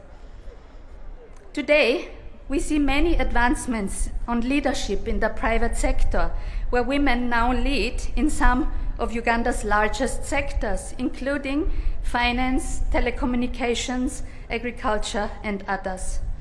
We commend the government of Uganda for putting a strong legal and policy framework in place to enable and drive these advancements. However, while we celebrate the progress, we must also reflect on the areas where we need to concentrate our efforts in the future. Uganda continues to experience large gender gaps in labor force participation and skilling. Labor force participation stands at 58% for men compared to only 39% for women. Furthermore, the gender pay gap persists, with women earning just a little bit over half of what men make. There are also alarmingly persistent gender gaps in economic empowerment amongst young people, where of the 2.3 million youth that are not in employment, education or training, the rate amongst young women is almost 80% higher than amongst young men. In addition, women and girls continue to face significant disparities in wealth, in asset ownership, in access to markets, and availability of finance and technology. These challenges are compounded by overarching obstacles that hinder their progress, including persistently high levels of gender-based violence, restricted access to sexual and reproductive health services, and prevalent social and cultural norms which block women's advancement. Here I would just like to stop a bit because I think this is really a key issue, the social and cultural norms. What are they? Just to give a few examples. For example, that women should not work, that they should stay at home and raise the children. Regarding gender-based violence, for example, that if your husband doesn't beat you, he doesn't love you in some cultures. I also vividly recall an experience I had in the Acholi sub-region, where I met a woman in her 50s, and she was telling me her life story, and she was crying, and she said she was a teacher, and she said that all her life she worked, but she gave each and every salary to her husband.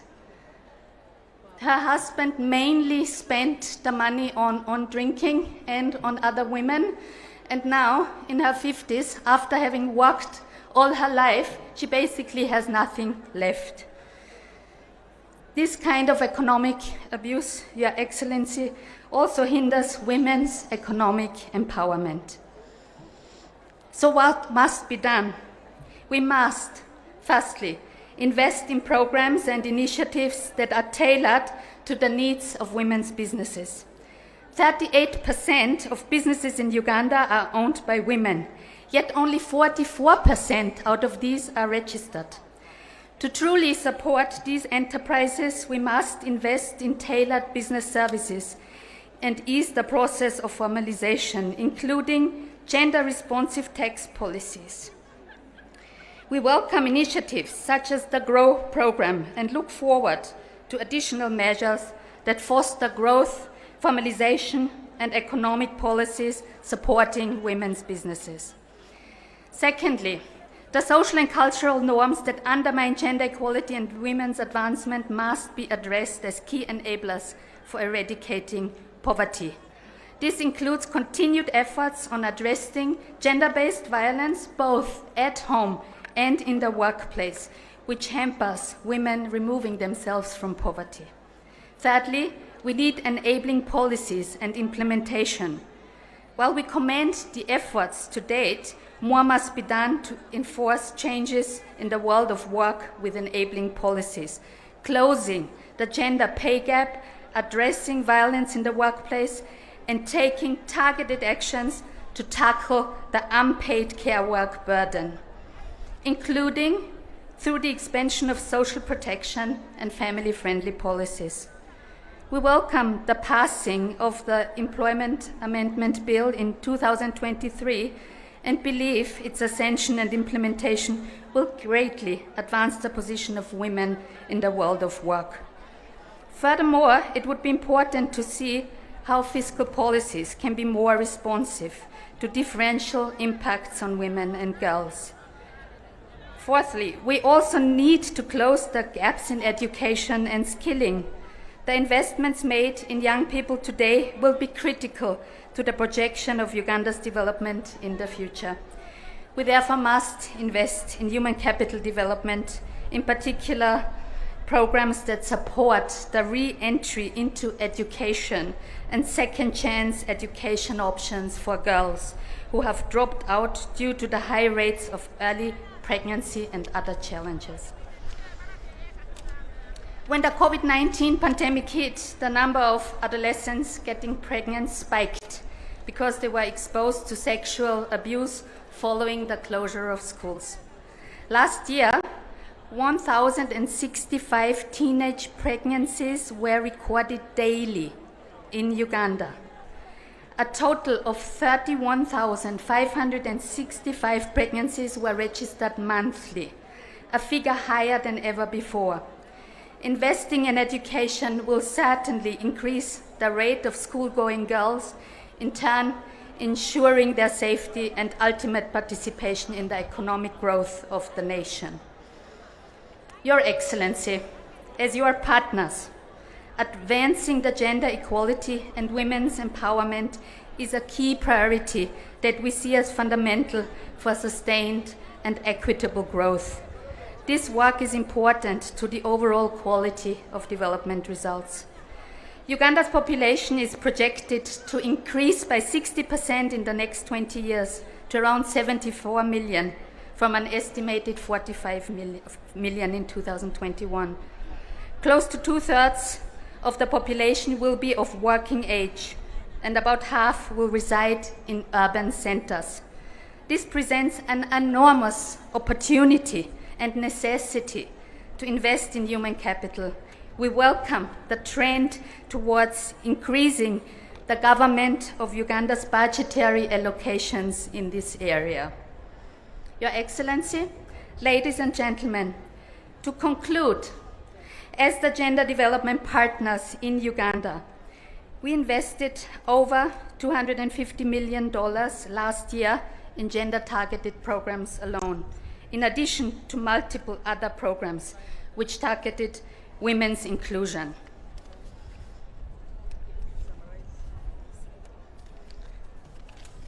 Together with the government of Uganda, we are committed to investing in gender equality and women's empowerment, as this is a crucial necessity to ensure that no woman and no girl is left behind. I thank you very much and happy International Women's Day.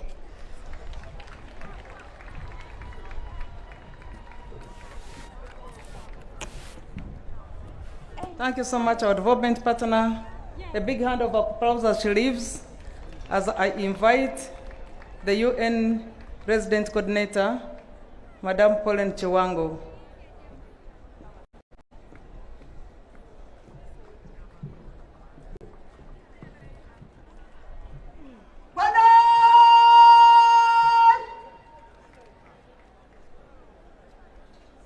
As they come in a delegation, we know how smart, quickly they run things very quick, and soon we shall be finishing this program.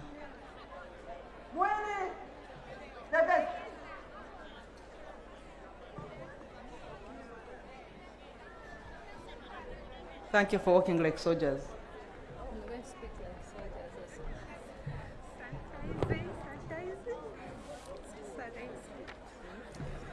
Let me start by recognizing Your Excellency, the President of the Republic of Uganda, Your Excellency, the Vice President, Your Lordship, the Chief Justice, the Right Honorable Prime Minister, Honorable Cabinet Ministers, with a special mention, of course, for the Minister of Gender, Labor and Social Development, all our cultural leaders here with us, all the development partners, all the women who are here with us, and standing on all the protocols that have already been set. I think, Mr. President, we're here today with some of my family members. There are 28 of us in the country, but I'm here with 3. You know the head of UN Women already. You know the head of IOM already. And we have a new one with us from Nigeria, who is heading UNDP, taking over from our sister who left, Elsie Atefa. I think for us, the main message is we've come here to really congratulate the government on the progress that it has made. We've heard from previous speakers that the legal and policy framework is truly robust for gender equality in the country. We applaud that. We know also that the government has undertaken really crucial programs. We applaud that. I think at this stage, what we would hope is that we continue doing some of those things that have brought us success already. I think first and foremost that we continue to invest in these programs that truly have helped women, utilizing new vehicles that the government has. The Uganda Women Empowerment Program that supported so many women, that through the parish development model, we find a way to scale that up. I will not read the speech that I have in front of me because much of that has been said, but as the United Nations, we remain committed to really standing with the government. We appreciate the collaboration to continue working on this very important issue. The huge opportunity we have in front of us is the National Development Plan 4 that is currently being developed. And it is so critical because it's the last plan we have before we have to account for the 2030 goals for the SDGs. So we hope that together, in partnership, we can find ways of really accelerating progress, finding those things that really have been moving, those models of female entrepreneurship that truly works, and really scaling them up. So on that note, I wish all of us, all Ugandans, all women here, a really happy International Women's Day. We wish you, Mr. President, who has been really standing for he, for she for a really long time. Congratulations on all your efforts, and really looking forward to next year and the new stories that we will have to tell, and how much more proud we will be for the work that has been done and the progress we have made. Thank you.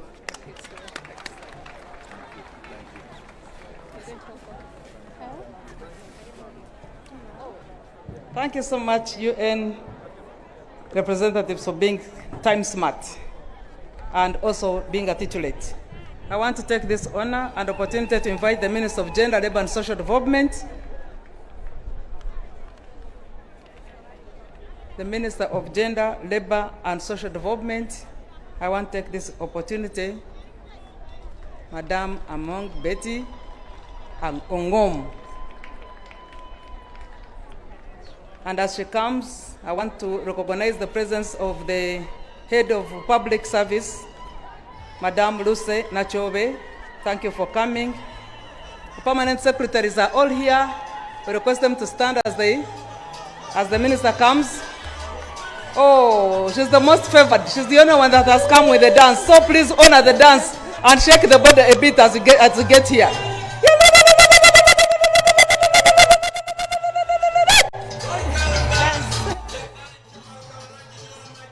We want to recognize the presence of the district chairperson, Katakwi, Mr. Omolo Joffrey. Thank you for hosting us with other chairpersons. And the RDC Major, Lieutenant Major Katemba, and the other visiting RDC. Thank you for coming. I thought you were still dancing. No. Please.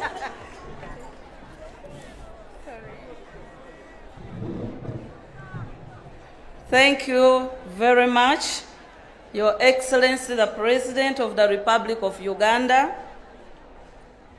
Excellency, the Vice President, His Lordship, the Chief Justice, Right Honorable Prime Minister and Deputy Prime Ministers, Honorable Ministers who are present, heads of diplomatic missions and our development partners, members of Parliament, former national leaders, INSS, the traditional and cultural leaders, religious leaders, distinguished guests.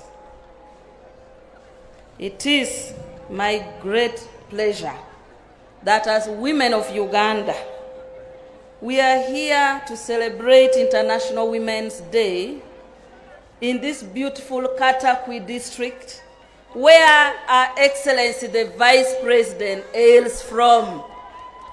We thank you, Your Excellency the Vice President, for being a role model to Ugandans and members of cabinet and appointed members who are women, that you occupy number 2, but you have held that office with grace, with dignity, with decency, and with all the substantial.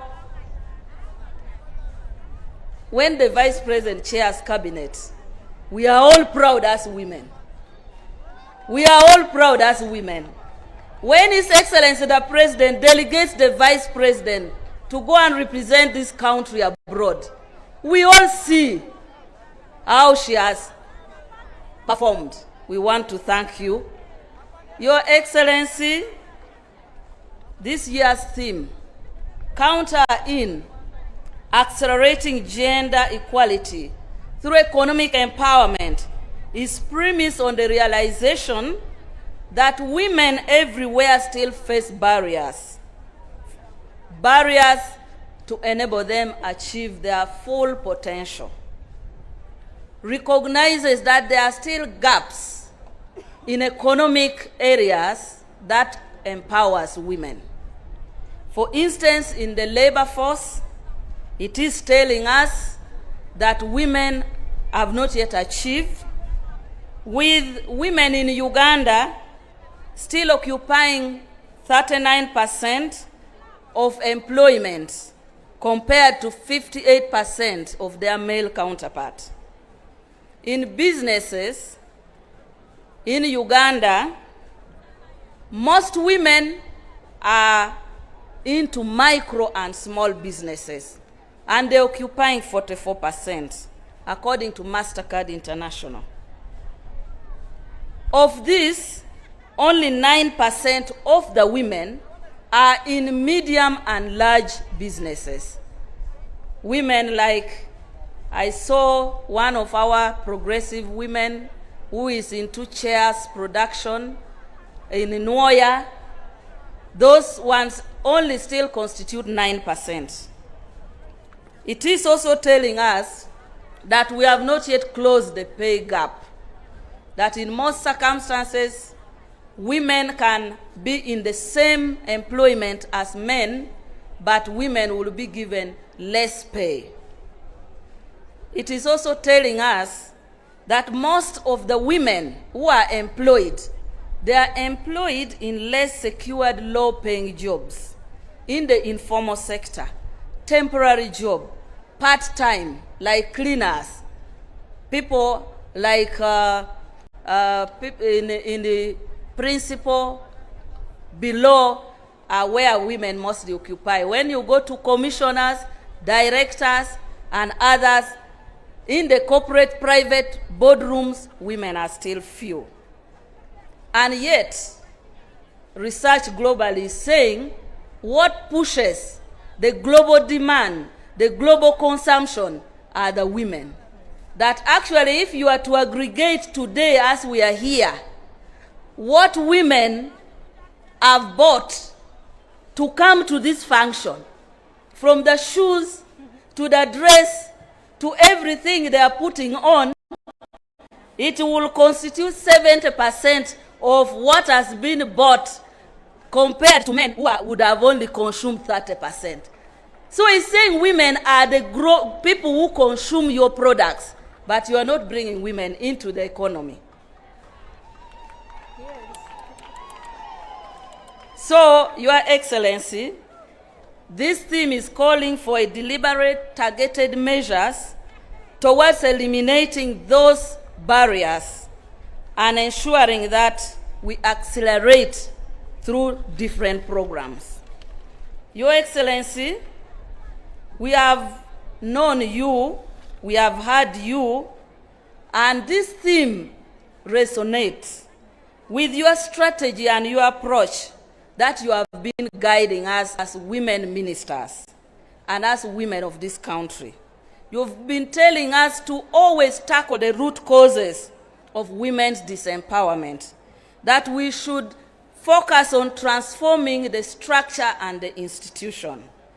And so with that, most of the programs that government has undertaken over the years have focused on interventions that has influenced formal institutions, laws, policies, and practices that promotes women's economic, social, and political empowerment. It has also focused on intervention that has changed existing negative social and cultural norms, values, and practices that reinforce gender inequality at the community level, and emphasize empowerment approach through education and targeted programs.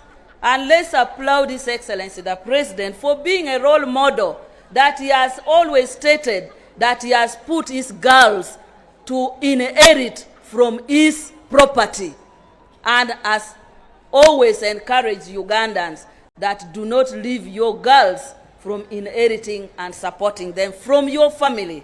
You have been a role model. Your Excellency, your policy and program has supported affirmative action as a legitimate short-term strategy for redressing gender imbalances. In this, affirmative action has been in education, where now, after adding 1.5, we are now seeing more girls are graduating than boys. More girls are doing better in O-level results, in PLE results, in A-level, more than the boys. And I think many people are now calling for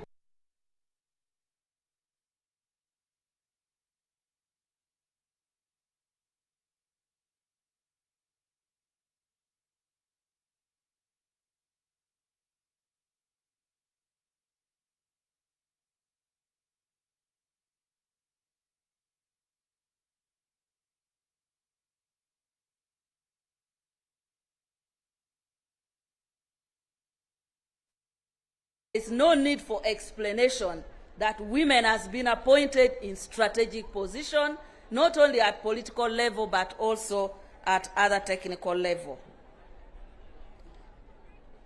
The leadership of the Ministry of Gender, Labor and Social Development has focused, after internalizing His Excellency the President's guidance, to ensure that we focus our approach to the key documents that guides our nation.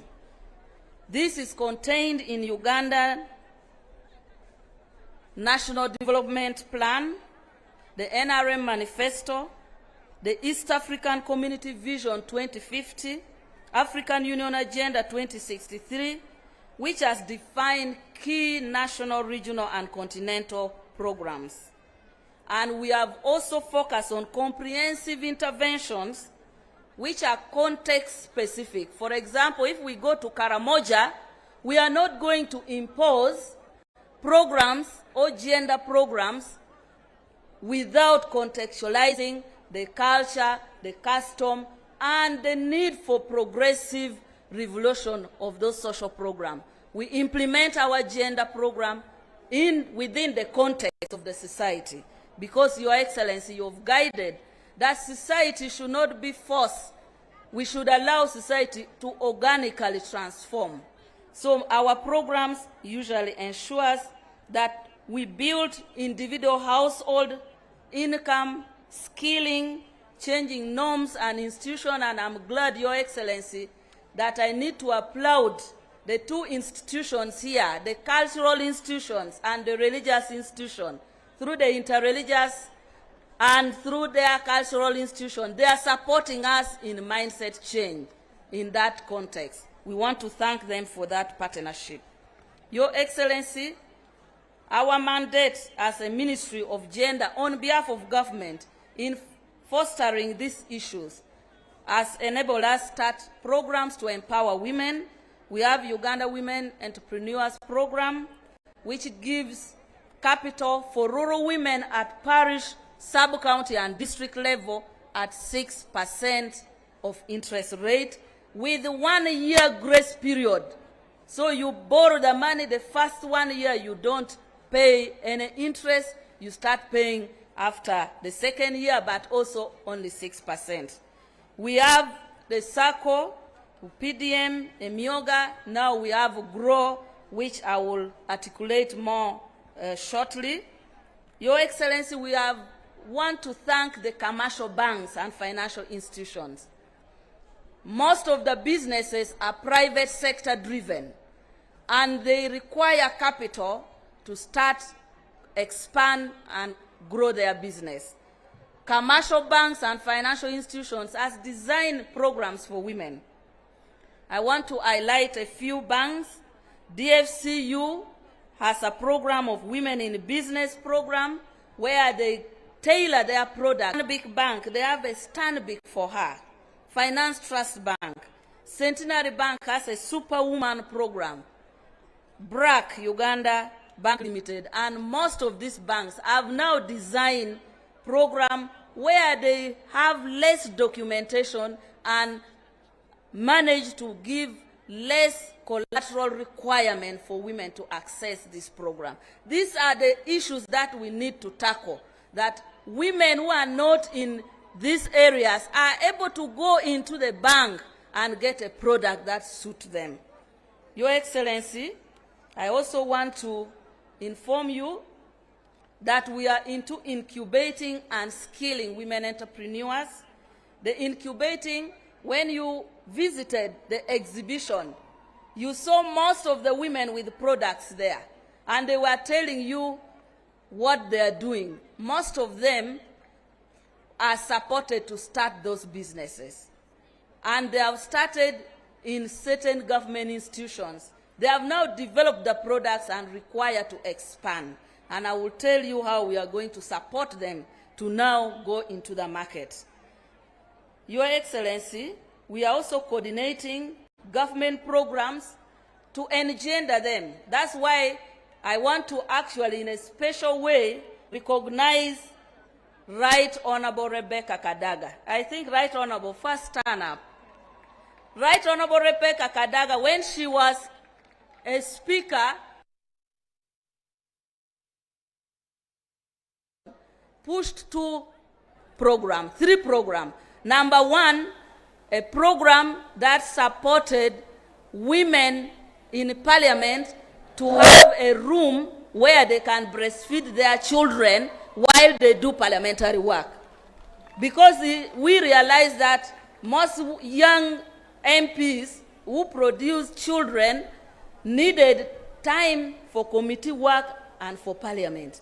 So that enabled most of them. The second program was to come up with what we call gender equity certificate.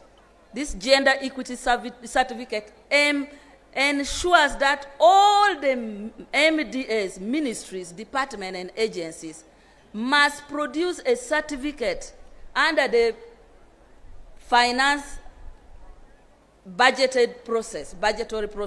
If you don't produce it to show that your budget is gender responsive, your budget cannot go to parliament.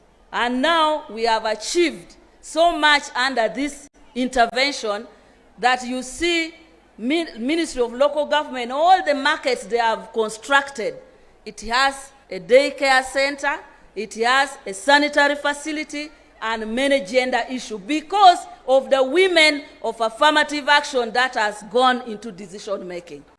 The third program that the Right Honorable Speaker again spearheaded when I was in the chair of OWOPA was when we said we need specialized hospitals for women in Uganda. And she put her foot down to ensure that we had a loan that was passed under her leadership, and I recall, Your Excellency, it required the Right Honorable Speaker at that time to walk to you and convince you with some of us. That is how Mulago Women's Specialized Hospital was built, courtesy of the resilience of the Speaker who was a woman.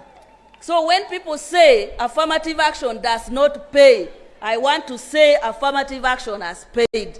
Those three fundamental programs has facilitated women to have a gendered budget, to have a women specialized hospital, and to have daycare center, which is now entrenched in our amendment of the Employment Act.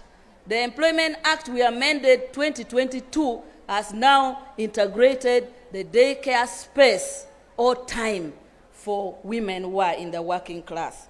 Your Excellency, we also amended many laws and enacted many laws. I will not articulate all the laws, but the laws in the economic sector have addressed issues to access to land, access to mortgage, access to banking system, the right to open bank account and credit facility. We've engendered policy and many other issues. Your Excellency, I want now to say all these programs I've articulated, the Ministry of Gender, Labor and Social Development is now, with your guidance, focusing on consolidating. When we talk about accelerating gender equality for economic empowerment, we are now consolidating as a country.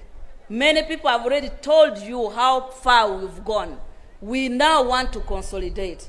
And that is why, Your Excellency, post-COVID, we worked hard with our team to initiate and negotiate a program called GROW, Generating Growth Opportunity for Women Entrepreneurs. You launched in Chirora District last year. Today, I want to notify you that since you launched this project, GROW, we have done so much. We have sensitized the people. We have profiled the women that should benefit. Some of them are the people you found during the exhibition. And most importantly, we have now partnered with several government MDAs.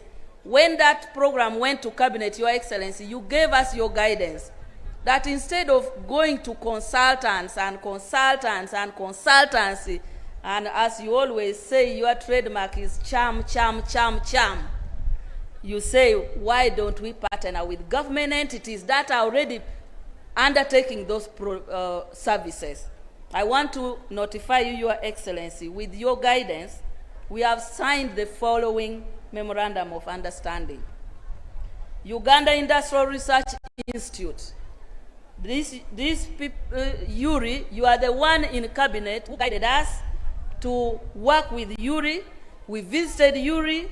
We have seen the wonderful work Yuri is doing.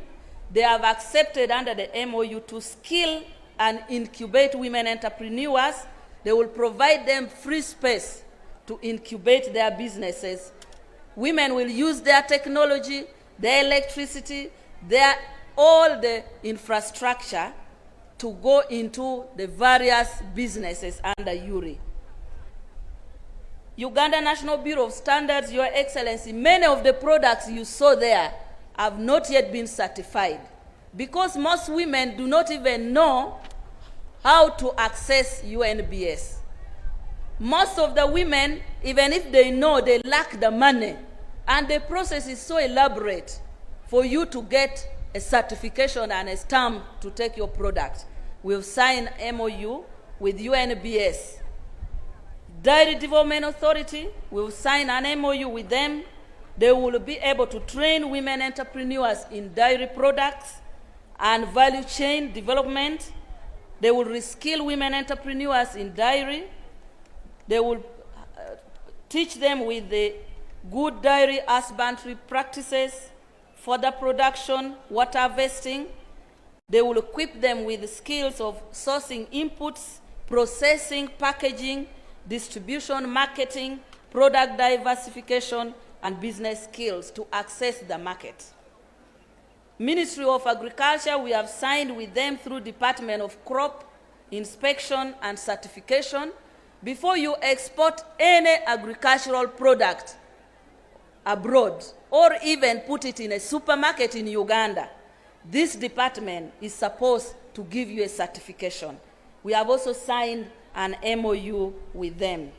NARO, we have signed an MOU for them to support women in dairy industry and farming with breeds and pasture, teaching them how to plant the pasture and also the breeds.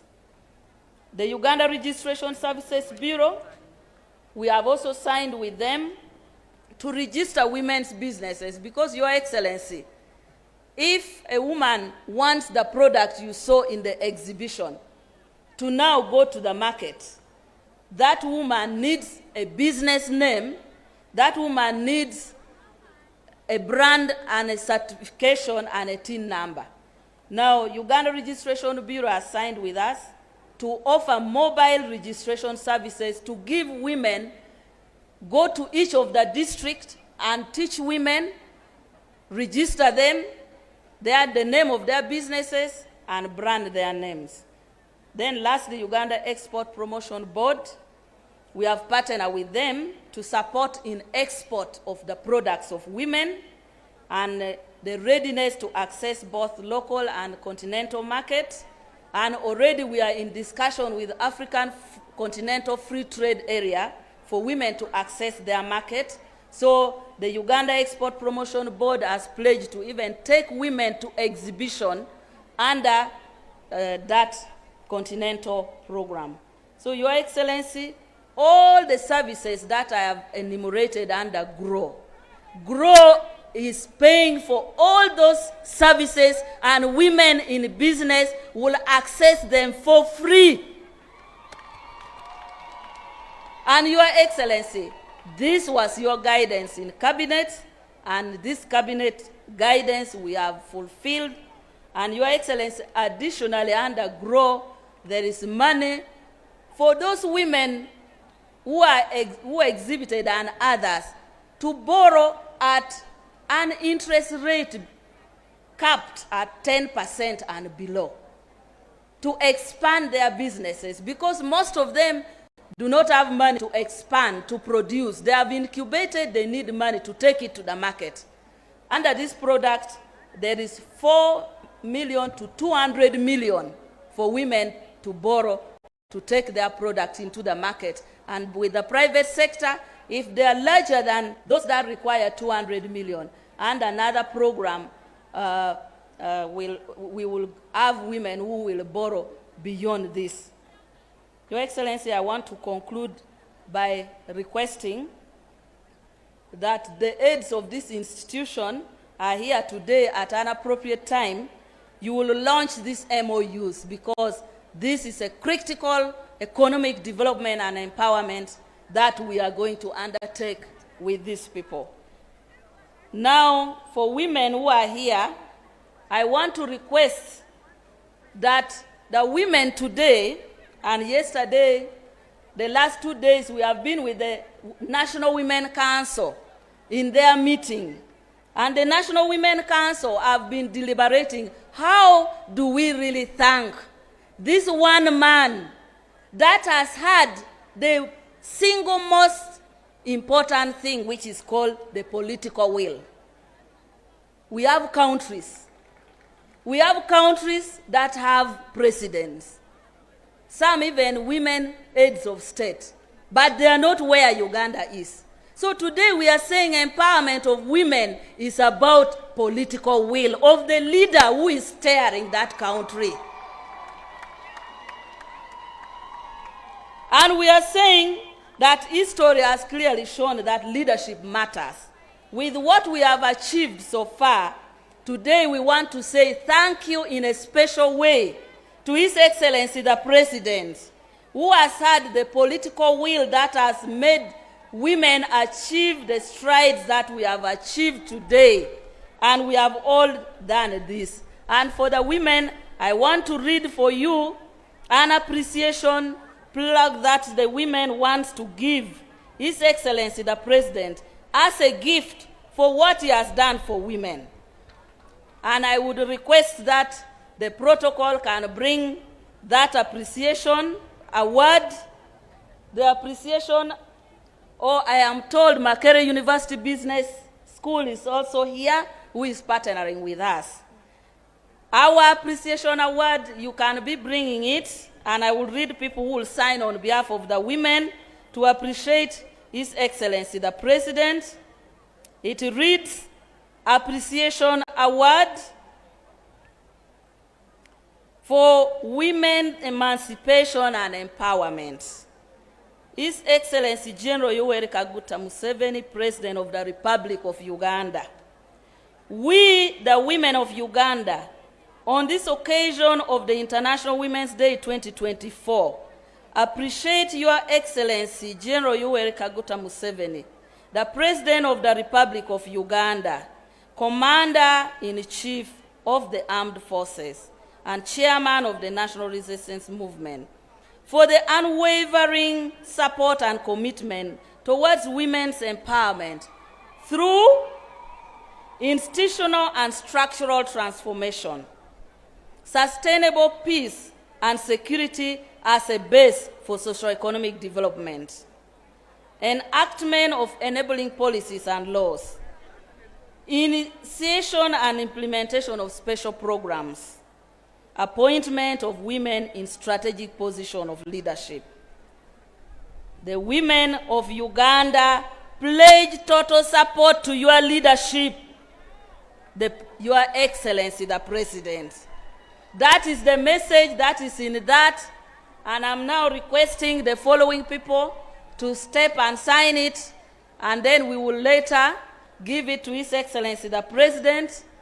The people to sign are Excellency Jessica Lupu, the Vice President, Right Honorable Anita Annette Among, Speaker of Parliament, Right Honorable Robin Anabanja, Prime Minister, Right Honorable Rebecca Kadaga, First Deputy Prime Minister and Minister of East Africa, Right Honorable Rukia Nakadama, Third Deputy Prime Minister and Minister without portfolio, myself, Honorable, they have given someone here the name Honorable, but Madame Lucy Nachobe Mbonye, Head of Public Service, will sign on behalf of the Public Service. Ajati Farida, Chairperson of the National Women Council. Honorable Lady Justice Elizabeth Jane Alividza. I don't know, I think she might not be here. If she's not here, maybe the Chief Justice will tell us what to do. And lastly, Honorable Lydia Wanyoto Mutende, National Chairperson of the NRM League. I don't know what has happened with the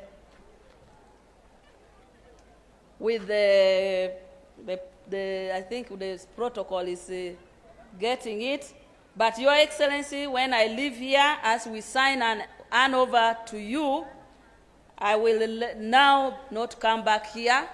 Immediately we hand over, I would then request Her Excellency, the Vice President, to immediately take over the podium, and later will, I want to understand what is happening. If not, we can do it later. We can do later. Then it's okay, Your Excellency, let them organize. We shall do it after your speech with other signing of the MOU. It is now my singular honor, Your Excellency. The shoes in this particular district of Katakwi is too much for me to invite you. That is why I'm requesting you to permit me to request Her Excellency, the Vice President, Honorable Major Retired Jessica Alupo, Vice President, Woman Member of Parliament, Katakwi District, to come and address you, the crowd, and invite you, Your Excellency, the President. I thank you.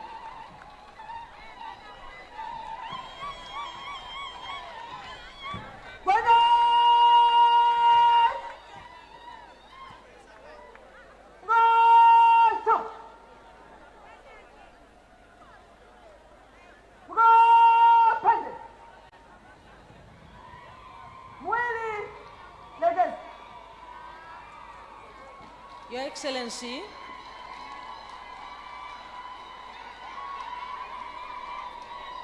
Your Excellency, General Yoweri Kaguta Museveni, the President of the Republic of Uganda, Your Lordship, the Chief Justice of Uganda, the Right Honorable Robin Anabanja, the Prime Minister of Uganda, the First Deputy Prime Minister and the Minister of East African Affairs, and the Second National Vice Chairperson of NRM, the Right Honorable Alitwala Rebecca Kadaga, the Third Deputy Prime Minister and Minister without portfolio, colleagues, ministers present, Excellencies, the ambassadors and members of the diplomatic corps, development partners present, honorable members of Parliament, the religious leaders present in your distinguished capacities, namely the Right Reverend Joseph Echiru Oliach, the Bishop of Soroti Catholic Diocese, the Right Reverend Kosea Odongo, the Bishop of the Anglican Church of Soroti Diocese, the Right Reverend John Okude, the Bishop of Katakwi Diocese in Kenya, Your Eminence, the Metropolitan, the Archbishop of the Orthodox Church in Uganda, Hieronymus Museveni,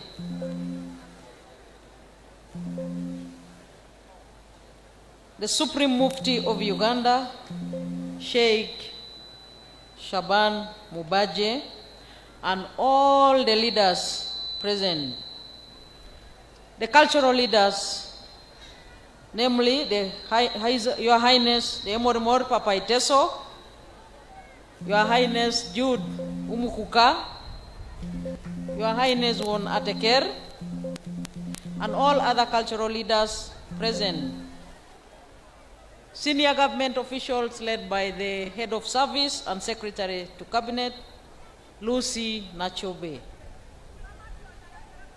senior UPDF officers, and indeed all the UPDF fraternity and the security agencies, all local government leaders. Allow me, Your Excellency, to stand on the protocol that has already been established.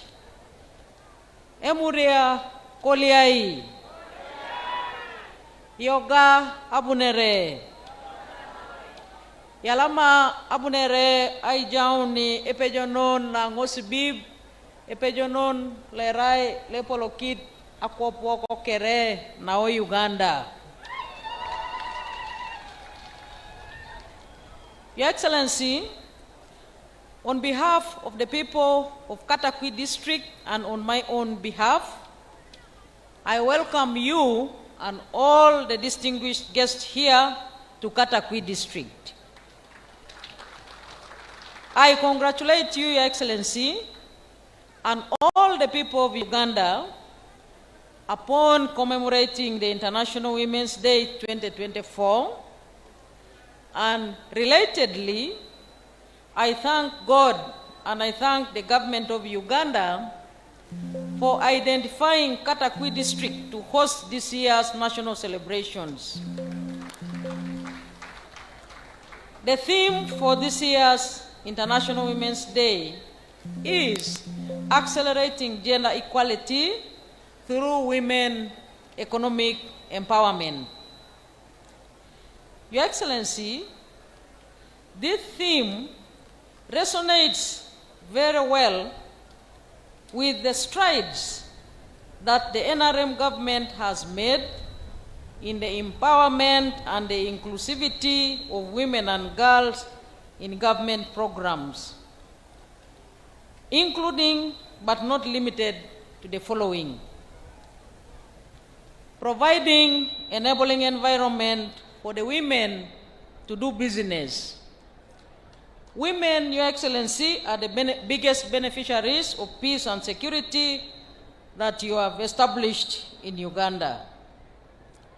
Second, access to education through universal primary education, universal secondary education, and also, most importantly, Your Excellency, I would like to single out the 1.5 points that are extended to all girls after completing their HSC.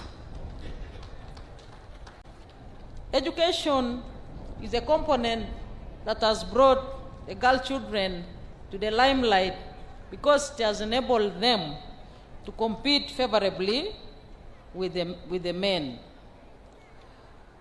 Third, opportunity to serve in various leadership positions with a view to transforming the entire women movement into entrepreneurs.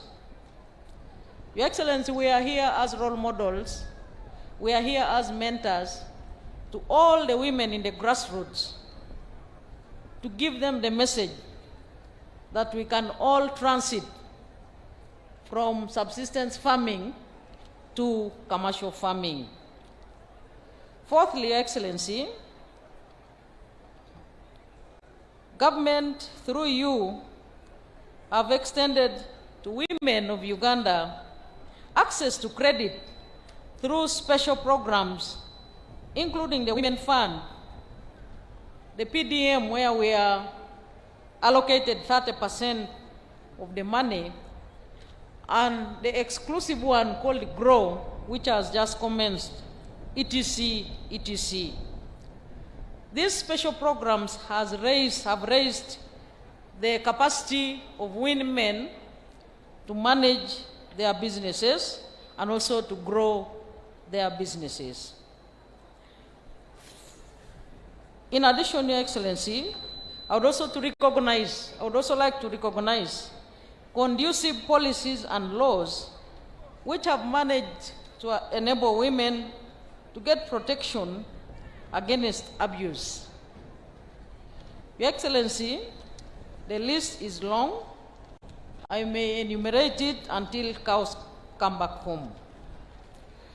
The theme of today's International Women's Day further reminds all stakeholders, and indeed all of us as the women, to always remember to reflect the issues affecting women and to mainstream the issues affecting women in all our programs and projects, and indeed in all the policies that we formulate and laws, so that the remaining challenges that are affecting women are also fixed.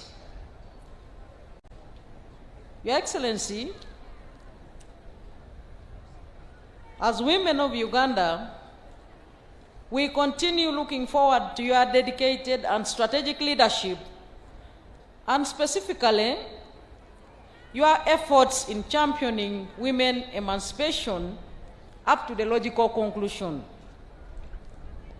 As women of Uganda, we commit to continue standing with you in the socio-economic transformation of our country. And as women of Uganda, Your Excellency, we do commit to continue extending our support to you even in the 2026 general elections. Your Excellency, before I invite you to address us, allow me to make a few appreciations to the following delegations. Firstly, I would like to appreciate the delegation that has traveled all the way from Kenya in the county of Busia, which is composed, Your Excellency, of Honorable Mary Emase, the MP for Teso South, and the Honorable Oku Kaunya, the MP for Teso North. Your Excellency, when people normally talk from here in Katakwi, they normally have a common saying that the people of Ateker, specifically the Iteso, begin from Katakwi here up to Katakwa in Kenya. And the people of Katakwi have been wondering how the people of Katakwa look like. Today we have the people of Katakwa here.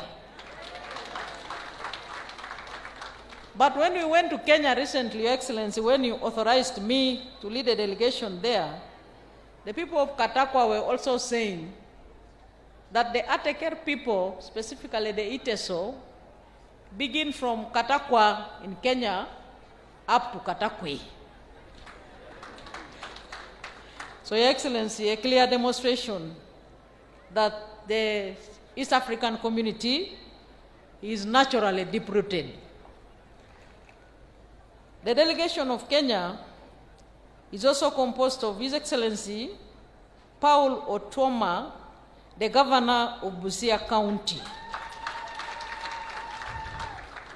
And also, Your Excellency, his immediate predecessor came with him, His Excellency Emeritus Sos Peter Ojamong.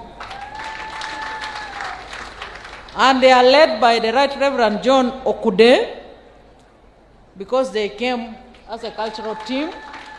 That is the Bishop of Katakwi Diocese of Kenya. Your Excellency, I cannot name all of them because they are 76 in number. May I invite them to stand up for recognition?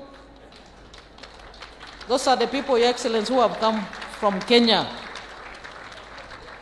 And I have already extended, Your Excellency, your message to them. I did have a small interaction with them in the morning. I would like to thank the delegation of the Afro-Arab youth. This is Pan-Africanism, Your Excellency, which you have ably instilled in the minds of all Ugandans as one of the principles of NRM. I would like to recognize and thank the delegation which has come from Kamuli district, 2 full buses. I thank the Right Honorable Rebecca Kadaga for traveling with that delegation.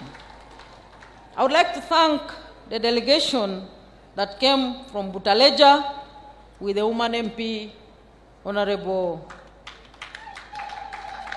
Nebanda. I thank the delegation that has come from Ngora district, led by the Honorable Isodo, the woman MP of Ngora district.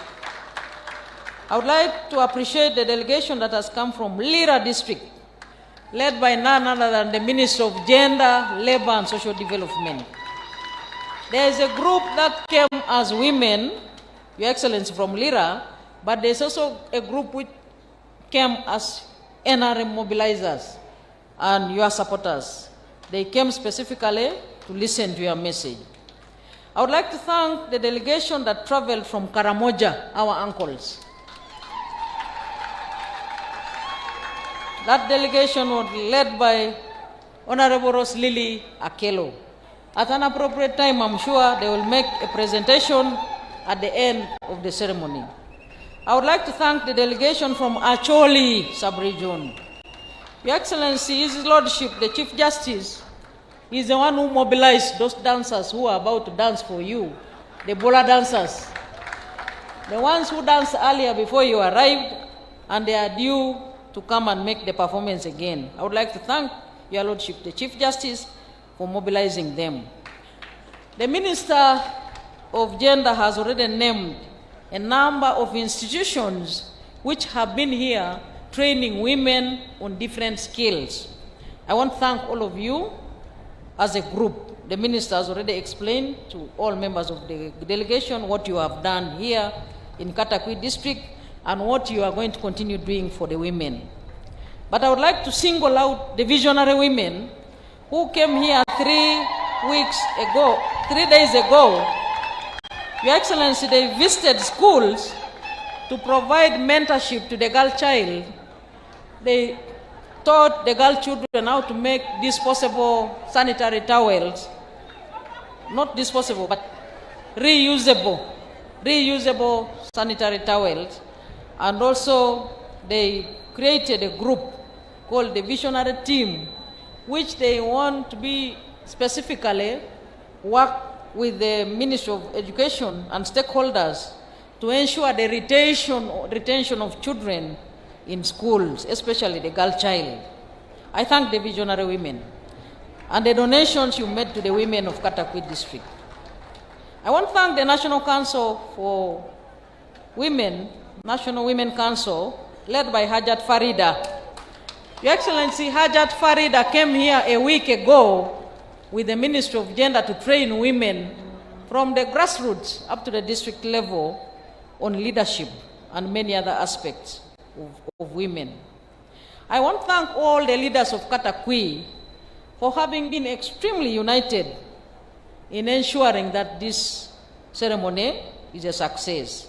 They have been very closely connected to the National Organizing Committee.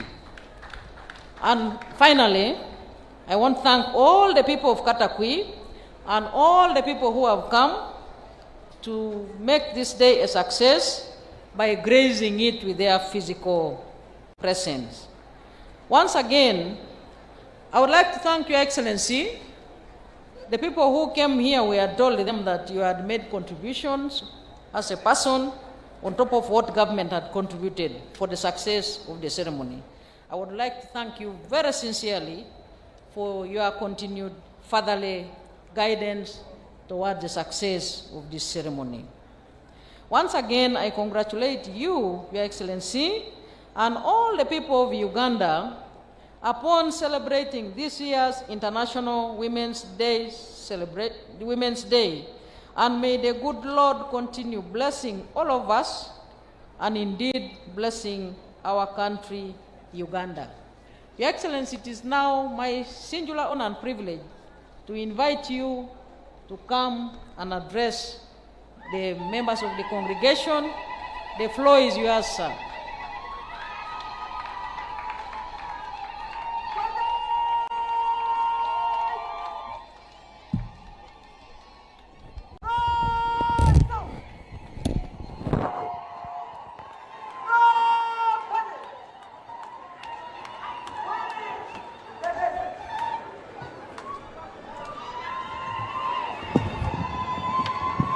I want somebody to translate for me in the local language. Yoga. Akilonyo.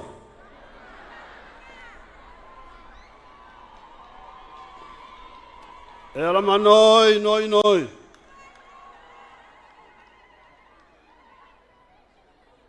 Okay, Odongo will translate.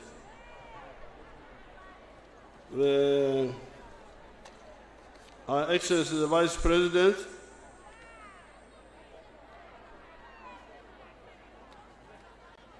put power on that microphone. You are on now.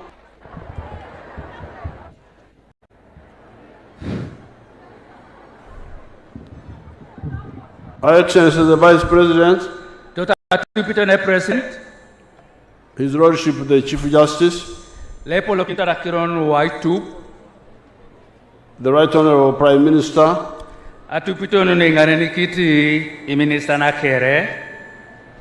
the Right Honorable Deputy Prime Ministers and all the other political leaders,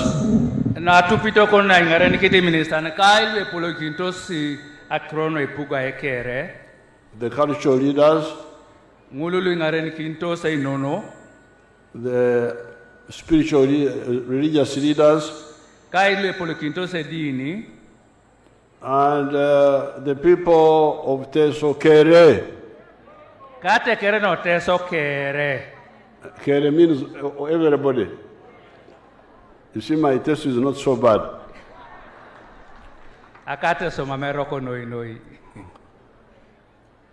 Now, by the time we got independence,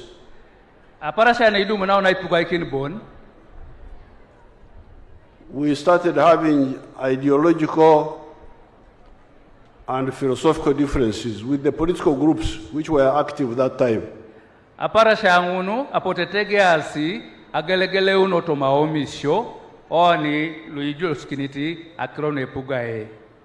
Initially, we were members of those old political parties.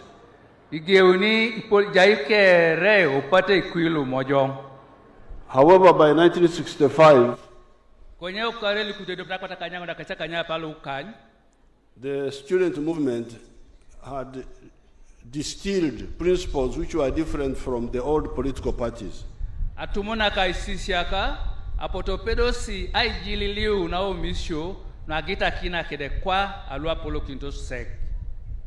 And these had the following elements.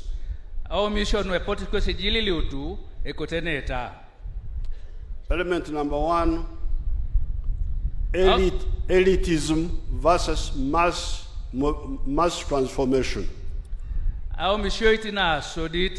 amina kwap kede aitegeario na chena kwap kere.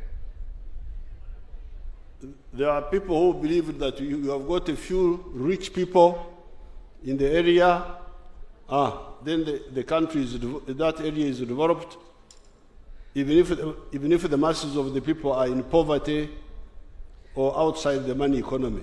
Ajasi lo mitose be kara ajasi disilwa barak bas ejoko da kwa pukere kara idi tungalu ipu arokosi ejasi obakor le polo. So the rich man would come once in a while, then the poor people dance for him. So that was their view. Elite, but for us we believed in mass transformation. So idumuno yabe tunganane diope la barane buni dodo shori lui bakori ai kos ai aneja inesi ai shala mikiti nesi ngini ngesati aketait na ipotu sanyo tu na anyu nebe. Like for instance, if you take the Ankole area, by 1967-60, we had about 57 ranchers.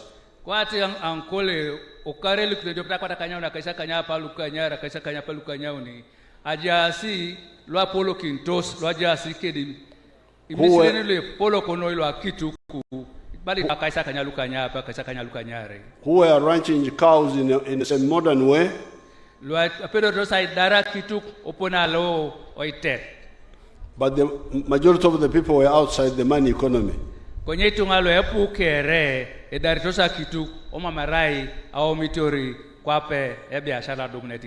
That's why we said no, everybody must be involved in the money economy.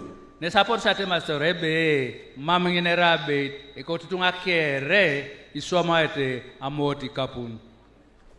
to do so with Aymar, with the Chivaro.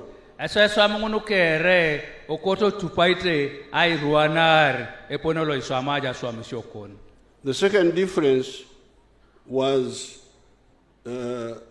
gender chauvinism.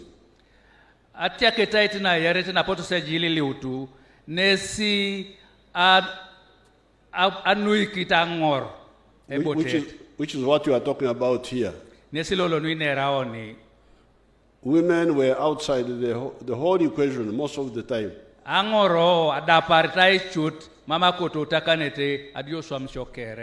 At independence, we had a parliament of 90 members, which had only about 2 women.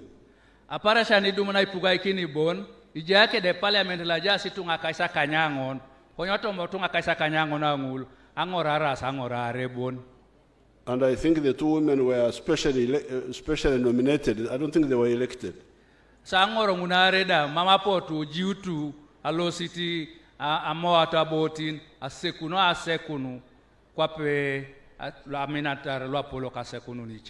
we had a difference. The calls for us, we always believe that Uganda should be independent. We should stand on our own. We should not depend on other people. But those people are believing in dependency.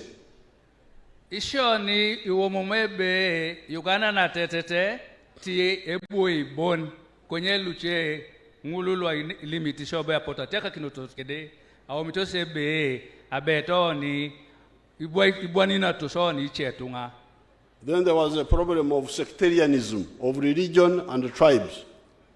Osoda jaibo batunis na gelegela otupite tetekerene kaedini. On our side, we believed in patriotism, love Uganda, and Pan-Africanism. Ishoni ibalebe ekoto mina Uganda, ido omina akwapu na Africa. So, when you talk of stability now in Uganda, where we have a strong army and strong national institutions and a political party which can win on the first round with more than 50, 60%, sometimes even 70%, it is because of those principles.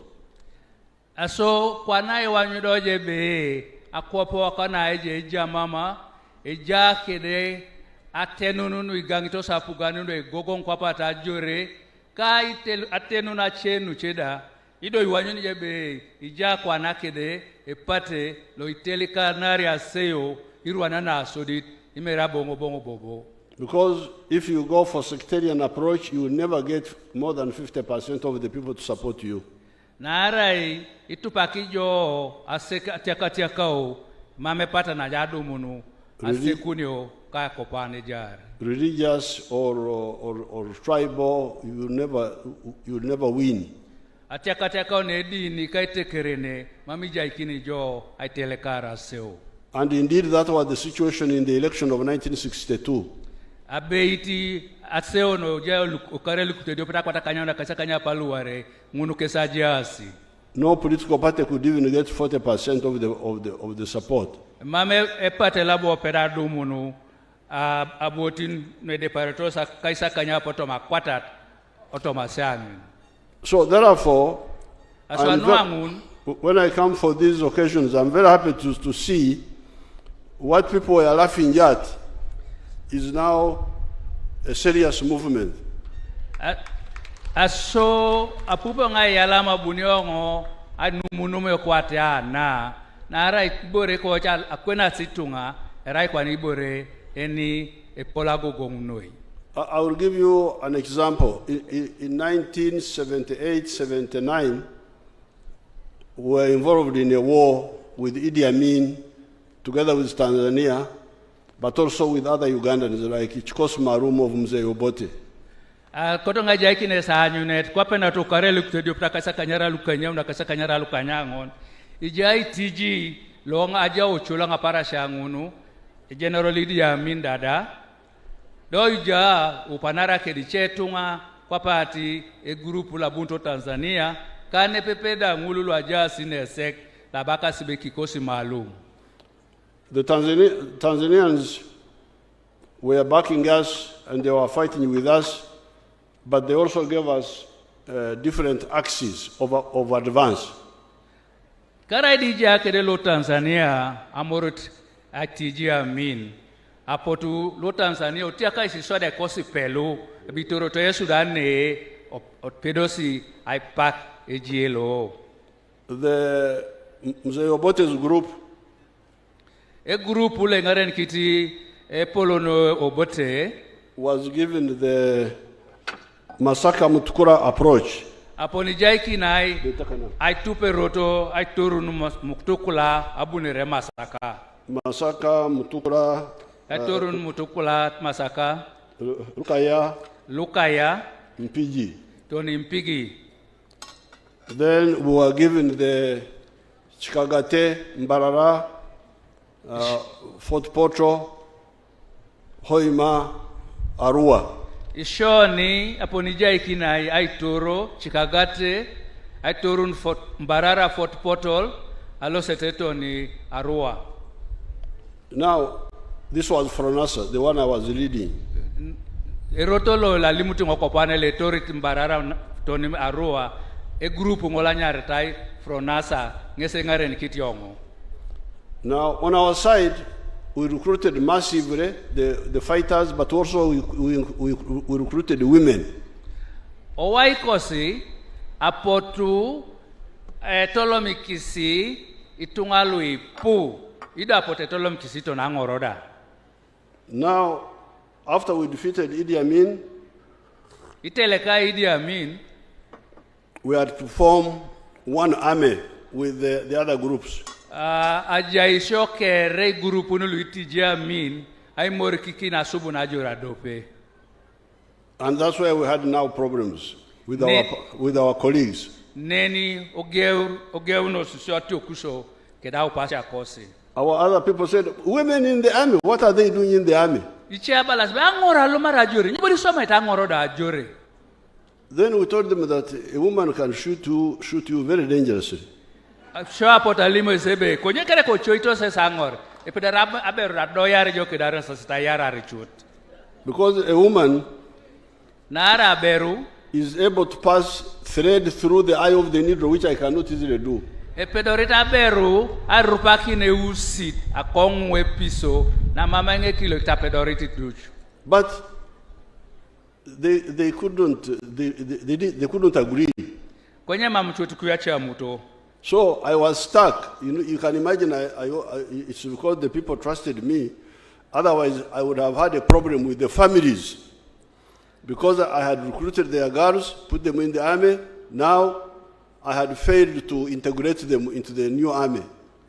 So abudo ngatunik nara yongo ngesabu etolomi kape surunu ajure.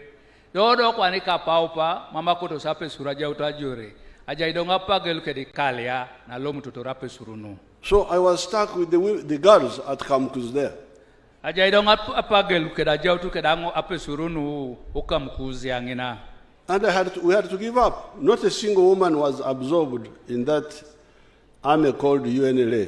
Ekuro kinisha achamanari. Abudongo da pala. Ngesini wanyi najebe ajure ngine nabaka UNLA. Amame aberu arada dopet. So when we had to have the second round of sorting out issues, adumudosa rerengu ruanare na anyu nebe teren kisida kronu tete mukisi. That's how we were able again to recruit women. These narrators, these were recruited now in 1981 when we started the new effort to sort out issues. So neni do eswani najebe idumusa rerengu adumunu epelulruanare nesitolo mikinasho bobangoro ajore kwa pete na lueso aporse tolo mikisi. Now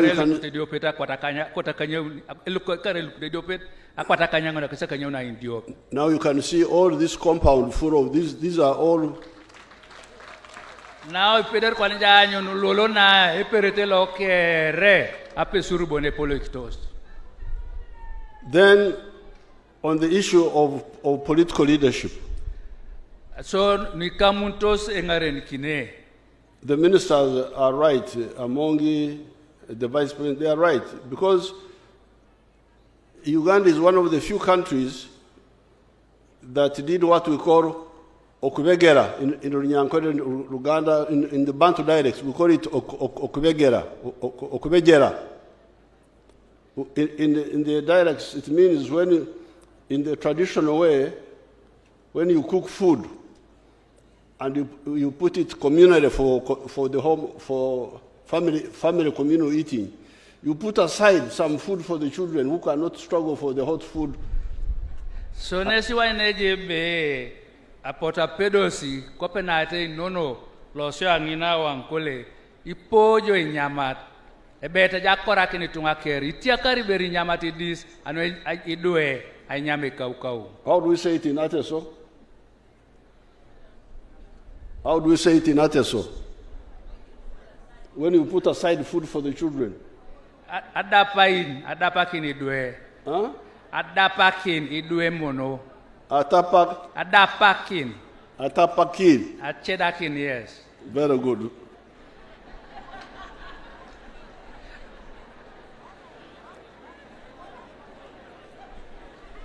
But in the Bantu dialects, we call it okubegera or okubejera, Runyankore. And that's what the NRM had to do. If you look at the parliament today,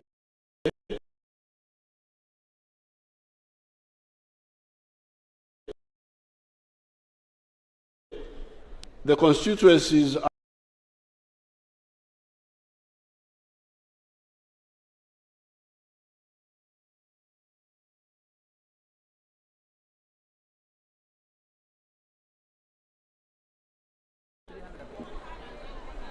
somebody who knows how many constituencies? 396. The one who knows, you come to the microphone. Somebody. Who knows?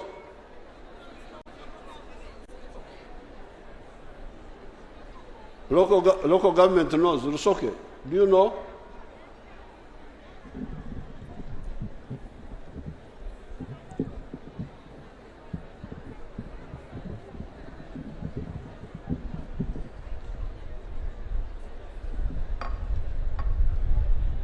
It may be even on the internet.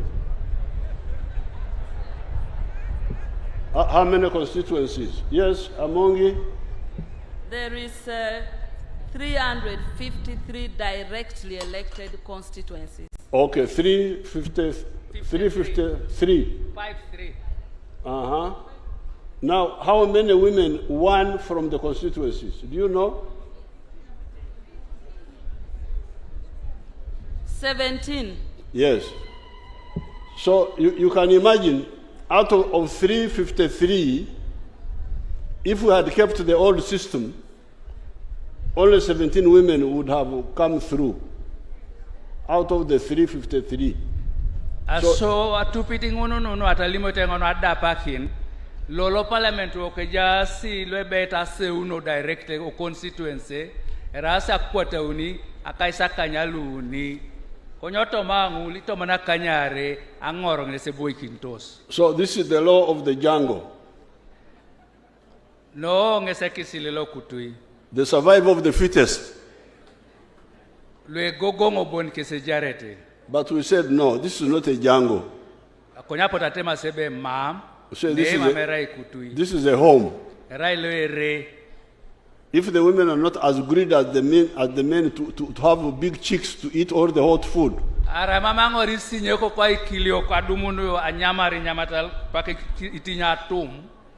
we could get the girls. You put aside the food for the children, and the adults are not allowed to touch it. So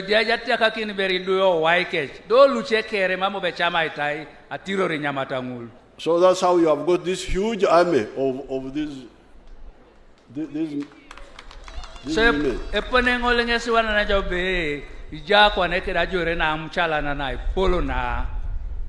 And there are how many? 140 what?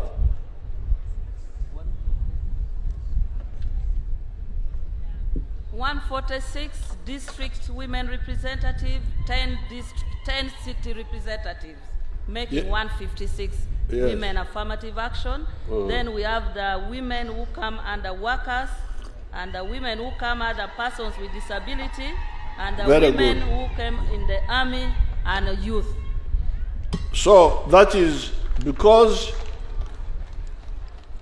all because of the other original arguments we were having with our people at independence, our colleagues. So ngunu ngesi epegete loija isho sek geunisha parasanu idumuna pugani bon. But now we could have done more. Kwenye keja ngunda tipeda swamunu yatakina. Because merely political actions and so on must be accompanied with organic transformation of society. Narai akiro kwatia nu tipe da swama noi kwenye kota tupitor eponele polo ejautene la teker. And the NRM guided you. There are two ways of transformation. Epate la NRM adaisi anainesu beja rotini yare leta kanuno ejula kinor. One way is mass education. Erotolo sodit ngesaisi anakini tungakere.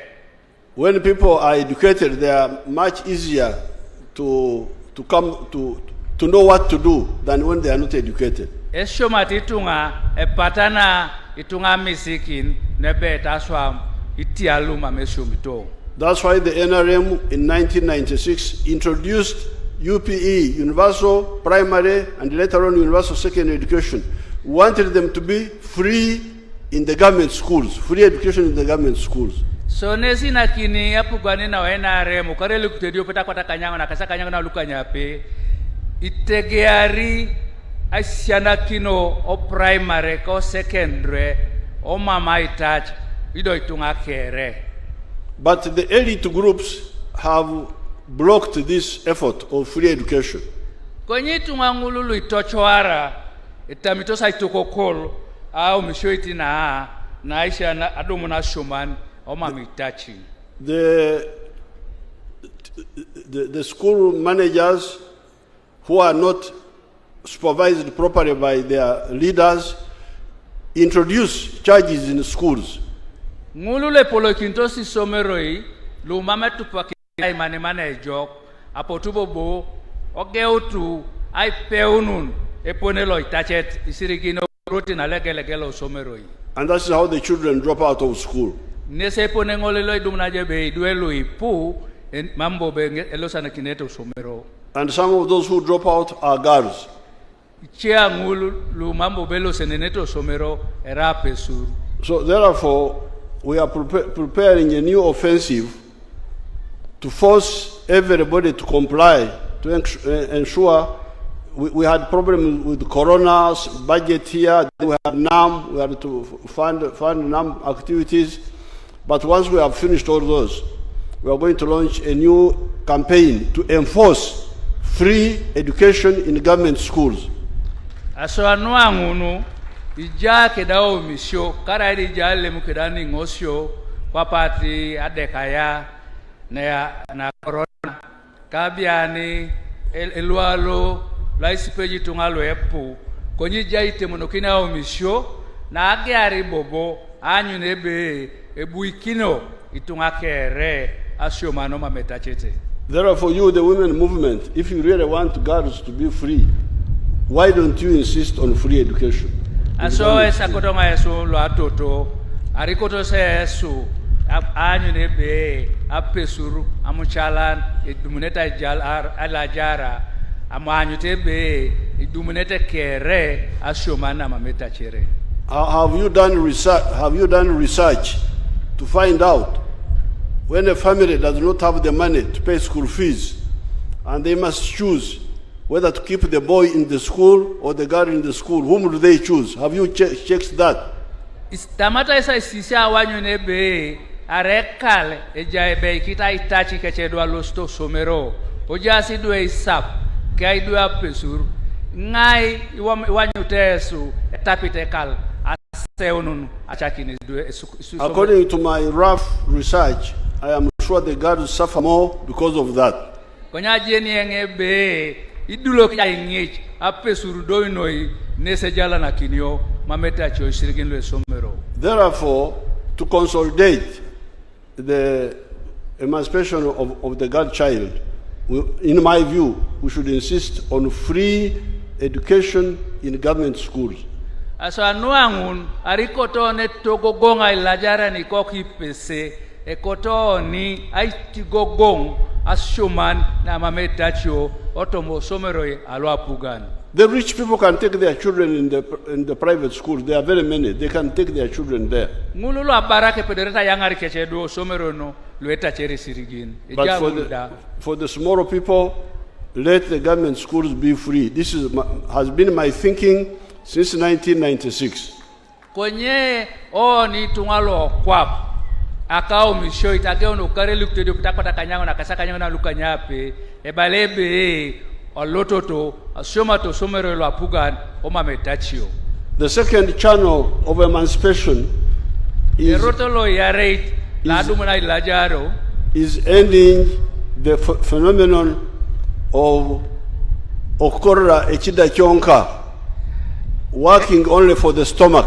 Erotolo yaret laona ito kongora ilajara nesanyu nebe nili swamai modio borekere ni swamayoni mera swamanyu nebe akotonga swamaun anoela bikina koikibo. How do you call it in Ateso?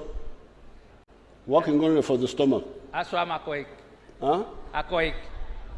Aswam. Akoik. For akoik only. Yes. How do you say only? Bone. Bone. Bone only. K. Bone. B-O-N. Bone. Aswam. Aikok. Bone. Yes. This is the second big blockage of the men, but also the women. Lo ngese roto lo itoko koliti noto langor konye ikiliokoda. Up to 2013. Ito no kari lukumini yare kedito monauni. 68% of the population of Uganda were working only for the stomach. Aswam, Akoik, bone. 68% up to 2013. Tono ukari lukumni yare kedito monauni. Itunga kaisa kanya poto makwata telo Uganda. Iswamaete anwako ikibon. You remember that's how I involved the army. Neni ngeswa nyateresebe abuonga yango wajure ngarakin. To give coffee seedlings to people. Akorakini ikinyomole mwanyi. Now because of that, anwangun, I was told that the figure has changed. The people still working only for the stomach are now 39%. That's what I hear. Anwangun anguna nwapote swamata. Apupi ngokwa nebe itunga kaisa uni alukanyangon otoma kwatat keseroko siswamaete anwako ikibon. So therefore, if you want really to the woman, everybody, not only the whole society, to move, including the woman. Arikoto ni tunga kere merango robon anwalo sita konye. Implement the program of the NRM of making everybody working for food security and income security with IMAR, with the Chivaro. Se ikoto na ilajari anyu nebe atupata achoreta na puka na noa NRM ebe anyu tebe emameun etengoreriai ido iswamai anwadumu na pesan atupitos airuana araimar. The example our daughter, the Austrian ambassador, was quoting. Anyunete akoko ambassador Austria nana tenera. The man who took the salary of his wife and was consuming all it in drinks. It is because the man has no money of his own. Aba anyunete netunga nani alai yangari emusala ke beru amasia. No angunu arainguna anyunebe mama tupakin tingun. You ask Janet whether I've ever taken her money. Ingita sibera sangai berayanga narike kapun. A man does not take a woman's money if he has got his own money. Etungana mame yanga risirigina lo ake beru areja tataringesi lukebon. So therefore,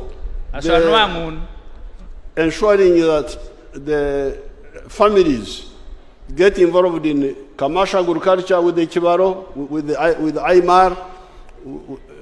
Sekoto na anyunebe ikali yake re araide kuriete ekoto kuriete ojai maratoma. In artisanship and small scale industries and big industries. Otupaito sitata idio rerianen kabobo iswa mesine ichelo akanin le yanga neta pesan. In services like transport and so on. Kedebobo ajana kinateker kwati aitekera motokan angeri itima kaiboro chekwaen. In ICT. Kawaya lo atupakin takirongunu itoritoso o waya ilu kwamin. This is the way to empower the women and also the men. Lo nesero to loi pedarao ni aitigogongo angor kalu cheda. There may be some residual problems. Atiapa keja ununosi atiokiso adis. Of balancing. No aya nyunaitirian. But if the whole society has moved, it is much easier to deal even with the issue of women. Konye ariwanyone be o nike rekwa pateker ipidori ay kunyunukuyu epatanuni ay ngarakenara dangor. There are success stories where some of us have been involved since the 1960s of social economic transformation. Abeiti ageono kareli kuptedio peta kwata kanyango na kaisa kanyape kito nilolo ejasi anyuneta lo itunga lapedosi ay kunyun ay julakin ejautenekej. In the cattle corridor from Tanzania all the way to Nakasongora to Masindi, the cattle keepers have moved out of poverty. Many families have moved out of poverty because of the commercialization and industrialization of the milk sector. Ngululu ichokyok arasi kolitunga luichan. Konya atupito saisiana kino na pote jaikisi. lui pu kwana along to bakor na ara jenete be akeche kituk akeche kile rice rigin ido ata ngara kisiki salom no bakor. In Karangara, people have moved out to poverty because of the palm oil projects there. Akwapuna nyarita ukalangala o Lake Victoria ngina anyo utitu ngobakor na arai ekoriete kwana edukudukut. In areas like Bunubujo, families have got out of poverty through palm oil, through coffee, through cocoa. Owaije lo Bundubujo anyo utitu ngobakor na arai atupakisa kor na imar okoriete muanyi, okoriete koko, okoriete cocoa, coffee, and palm oil. Okoriete akinyete ne lomuno dukudu, okoriete muanyi, okoriete kedebobo. Palm oil, ebenazi. Enazi. Edukudukut. Now, yesterday, I was having a meeting with the Women's Council, National Women's Council, and I invited them to come and visit my area, Kisozi. Biani ajainga iriamunu kede council la ngoro abunga maiki kesebeyo opoti pejo kisiengo obukangi na Kisozi. Where I made it clear when I moved to that area that I did not want to be neighbors with poor people. Abunga maiki tunga alotonga boisikebe. And most of the families have moved into the money economy and they have got good incomes. So potopupo kisino alimunite yango kwa nekale alo ipuanin mambo bejaso bakor jase dumunenete kwa nikapunu otomakoru kecha. Much of the oppression of women is because of underdevelopment. Ai siboikini na ngoro noi ai cholongyo yellow munit na arai e mama apple. And I am making a distinction between underdevelopment and poverty. Ekotonga todi kine satia ketai na ibakor kama musa apple na ejok. Many of the families have the potential to be rich. Ikale alu ipu e pedorete ti aibar. They have land. Ejasi kedalupo. You ask those Europeans whether they have land, whether their families have land where they come from. You can start with the ambassador there and say, do you have land? Many of them don't have land. To find a family with 3 acres, 2 acres, 10 acres,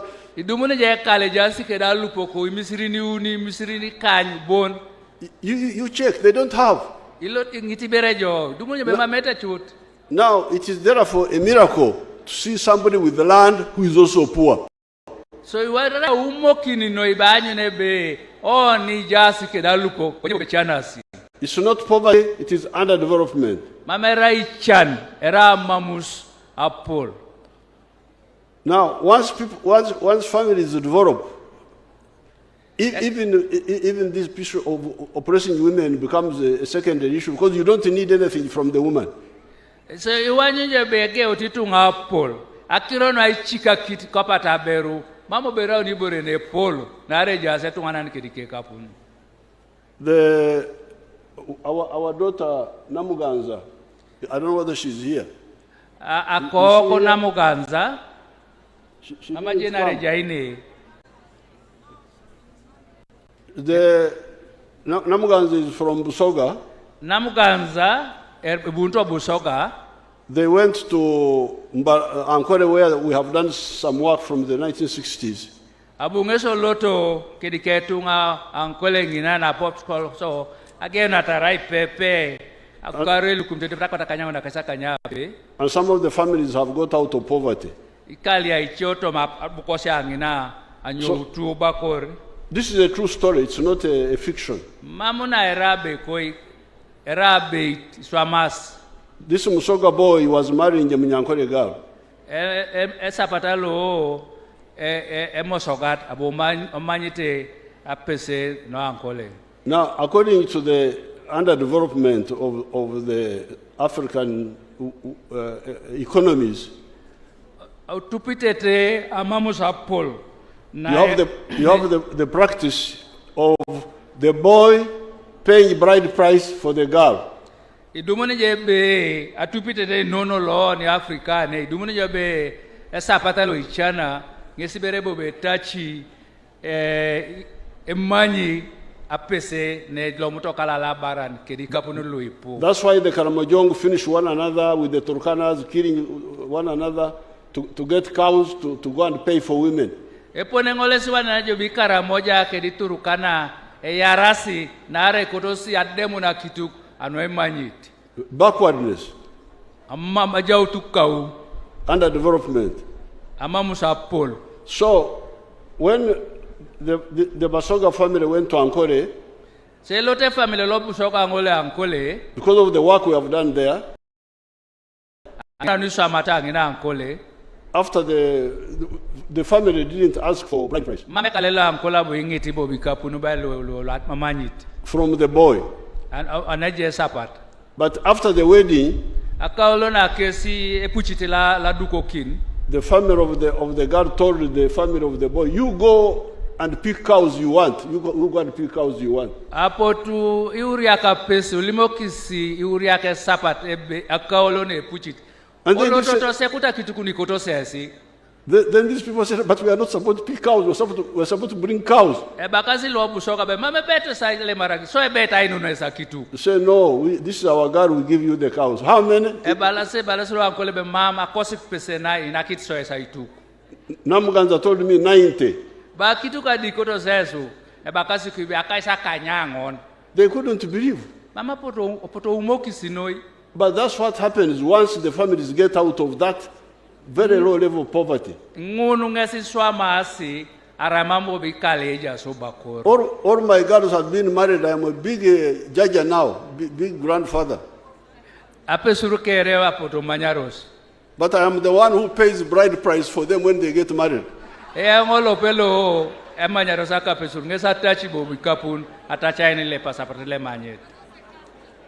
I accompany them with the cows. So please, don't jump. The women emancipation program must be organic. It can't be just legislation. That's not the whole society must change. Apesuru alakario mamera somotoi. Ekotonanyo nebe atekerekere enyouni obakor. Now with the Teso now we are started moving well. With Teso we are started moving well. After the peace, we introduced the citrus.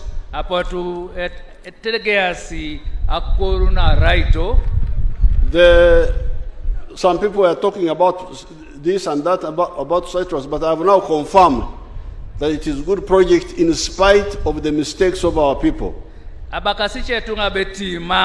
Konye rereongo raya kura raito iborene jok karaida ajasi adia kanareta adis na potota kanoto. The families which grew the citrus are still getting some money, although they could get much more money if the factory in Soroto was working better than it is doing now. Italia ngulule jasi kedaraito edumuneti sirigin konyeti edumuneti sirigin lui puwa depar ara ya chuma ngol.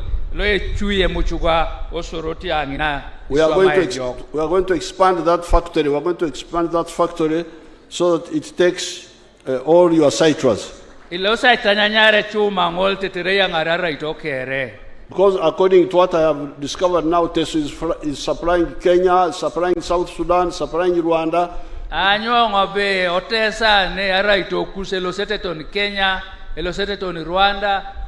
South Sudan. But supplying raw materials, therefore they get paid very low prices. But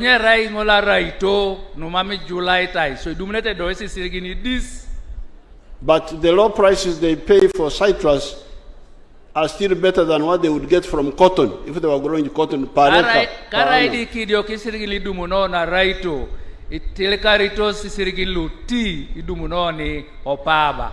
So in addition to citrus, we are going to add, I want to encourage fish farming. So I doko kinoto maraito, akoto ngaitoko ngongori, akoruna agaria. The people who had started fish farming were doing well. The man in Anyara was doing well.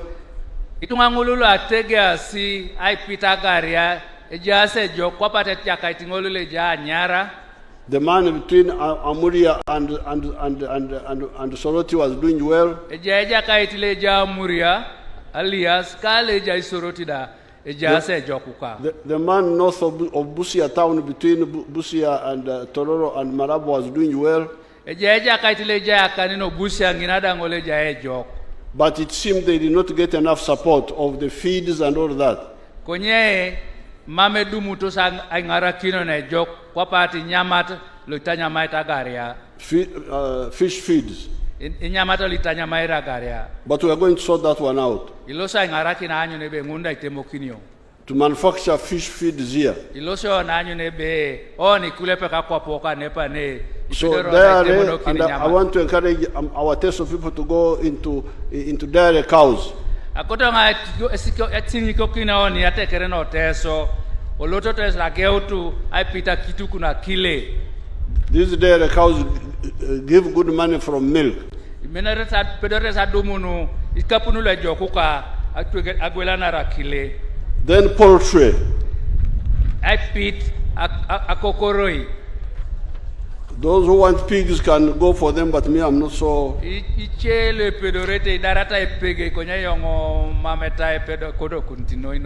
with the more eggs, more milk, we are going to go into baby industries, baby foods. So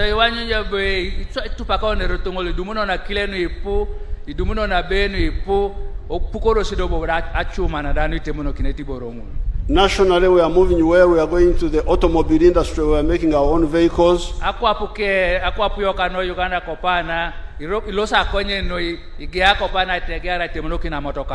own motorcycles.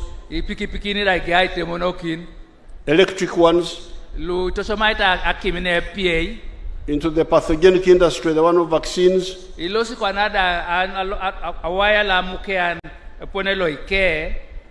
So, therefore, I want to thank the people of Teso and the people of Uganda.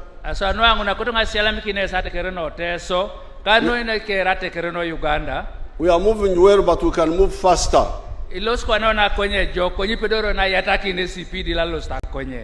What we want is wealth for Abaratakere. We are, all of us are wealthy. No, wealth for all of us. That's where the problem is. But if you have only Abara for a few, then you will have a lot of time, women, girls, what? But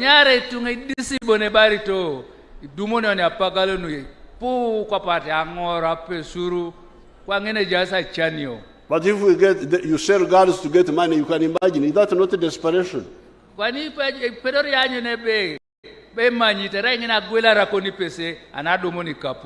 Bride price is a desperation.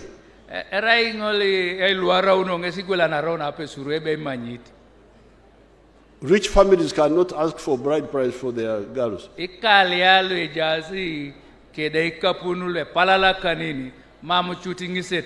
So Abaratakere will make it much easier for us to deal with all the other issues, including the gender one.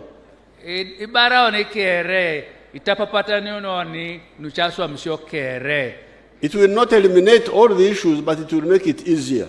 I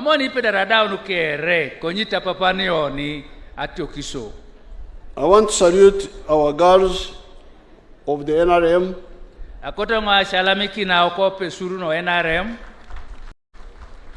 Starting with the Vice President.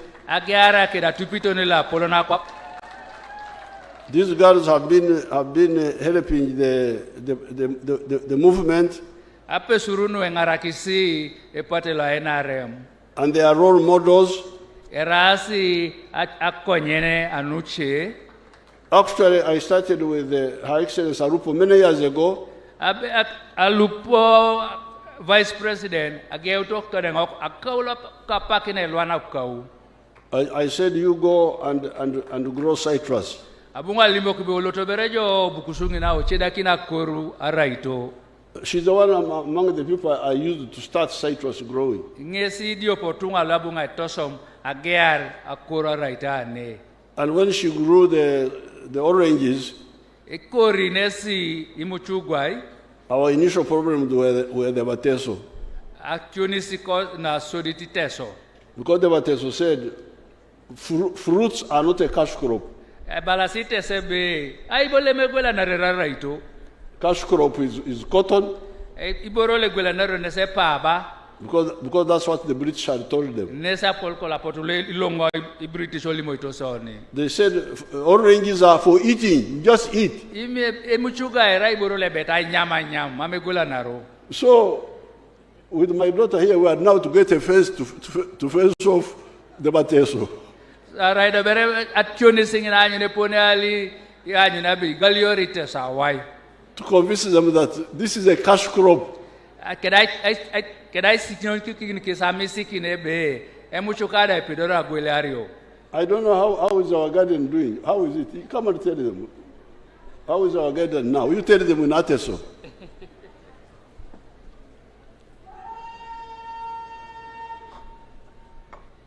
So atakere akiron winera e president abwenga kori muchugai ekasa kaisa unikan do imiebeko ekasa to munakan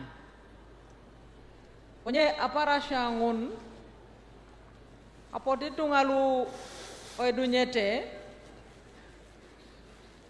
opele kisi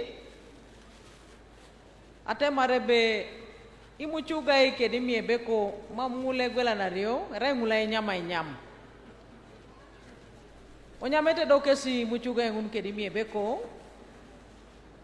onya bwengo da gwela narti cheto ni Kenya nginaja silorin lu apone nete Kenya gwel onye kopana eraiti bobengi miebeko ke di muchuga lu itetiak ebeite ngai ge idenge imiebeko ngunu ekasa kaisare luitetiak okarulo ekasa kaisare angoni eka ejasi miebeko akaisa kanyauni da angoni miebe ediope erauna raito akwatare osokona ngina angoni miebe ediope epedora domone isirigine lukum ta kwatakanyi lukum niare lukum ni unine penenare bur apolo ke ekas nguna kaisare epedora ta dumai nengo imilioni na kaisa kanya pe kuju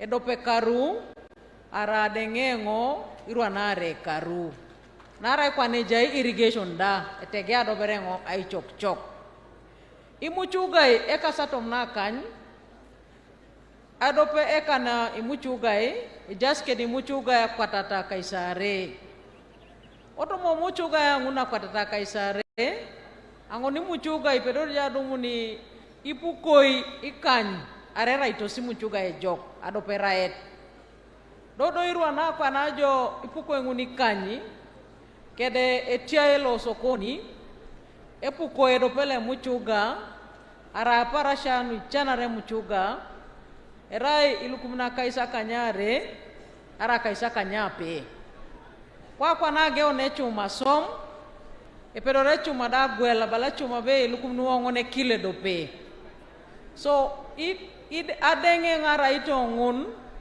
irwana re karu nui muchugai epedore ta dumai nengo imilina kaisa uni kuju edope karu so akote ngai sinigoi kino nikere era tabere boboni muchugai Kedimi Ebeko.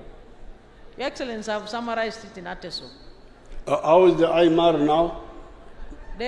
For the mangoes, Aymar per acre. for the mangoes, there are 20 acres, and that is 40 to 50, 60 million, depending on the market price. Per acre? Okay. All for the whole 20 acres. Okay. But for the acre, it is 200 times 100 and what times 1,500 or 2,000, depending on the size of the mango. So 1 acre, you calculate for me. About 5 million, Your Excellency, because General JJ is also a fruit farmer. I think the trees have grown old. 1 acre is about 200 mangoes per tree, and then you sell 1 mango, 1,500, 2,000, sometimes 3,000. Yes. Your Excellency, 1 acre is 6 million. 6 million? Yes, Your Excellency. 1 season, 2 seasons? 1 single season, yes, sir. 1 season? But if you harvest twice a year, then that is 12 million. Fine. So it's much more than cotton. That was the Aymar. That's why I advised my people here to go from cotton to Cyprus. I did the Aymar for them. So I want to thank Her Excellency Arupo. Akota shalamikini atupitonika alupo. Because she has been on the ground here fighting economic war. Narai ageun ejainesi kwapune ejejiela kerianut. As an example for the others. Kwapa anyunete nejasi luche. Apart from being a role model for the girl child generally. Adiokokina rautu anyunete nejaikoki pese. And I want to confess that I've been exploiting my girls. Akoto lolongo ai laira be autalema ngaito soma kapesu. You know, I don't like traveling to foreign countries. Nara mama kota lusinene kinga. When I got foreign countries, I heard some people were saying that Uganda should not go to America. I said, what are they going to do in America? When I go to America, it is a favor for them, for me to go there. So, I don't like traveling so much.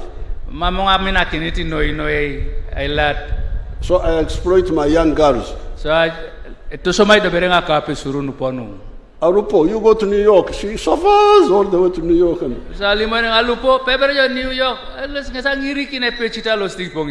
Nabanja, you go to I don't know where. So they are really helping me. I just stay here watching on TV.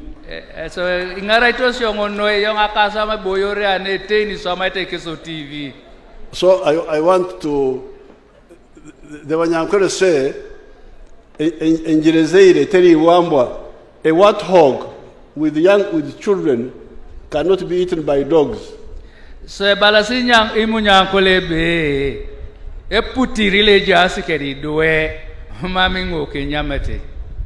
So my young people are really doing all the work. I just so ikadwe dolu gesi so maita so msina ngina yonge boye dober.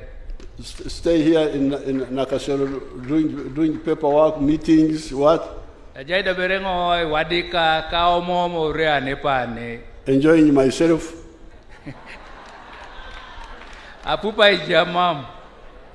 So I want to congratulate the girls. This is our NRM girls. And even the ones who are not so NRM, like Beta Mongi. She's also being exploited positively. She's also a rapist and a joke. So thank you. Yalamanoi. Teso people kere. Thank you, all the people of Teso. Thank you.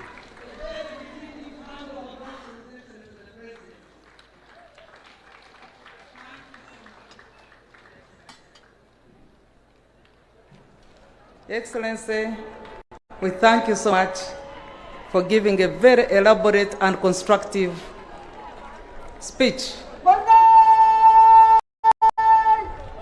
but also guiding in transformation process. Excellency, we shall seek your indulgence to perform only 3 functions, and as you have already indicated, the girls are going to do 70% of the job, and the 30% will be used, Your Excellency. Your Excellency, I wish to call upon the girls in Icon to deliver your gift. They are going to sign the gift they had promised to give you and deliver it to you. So their 70% of the work is in signing the gift, and your 30% is to receive it and take a picture with them. I'd wish to kindly call upon Her Excellency the Vice President, Major Jessica Alupo Epel, the Right Honorable Prime Minister, the Right Honorable Robina Nabanja Majegel, the First Deputy Prime Minister,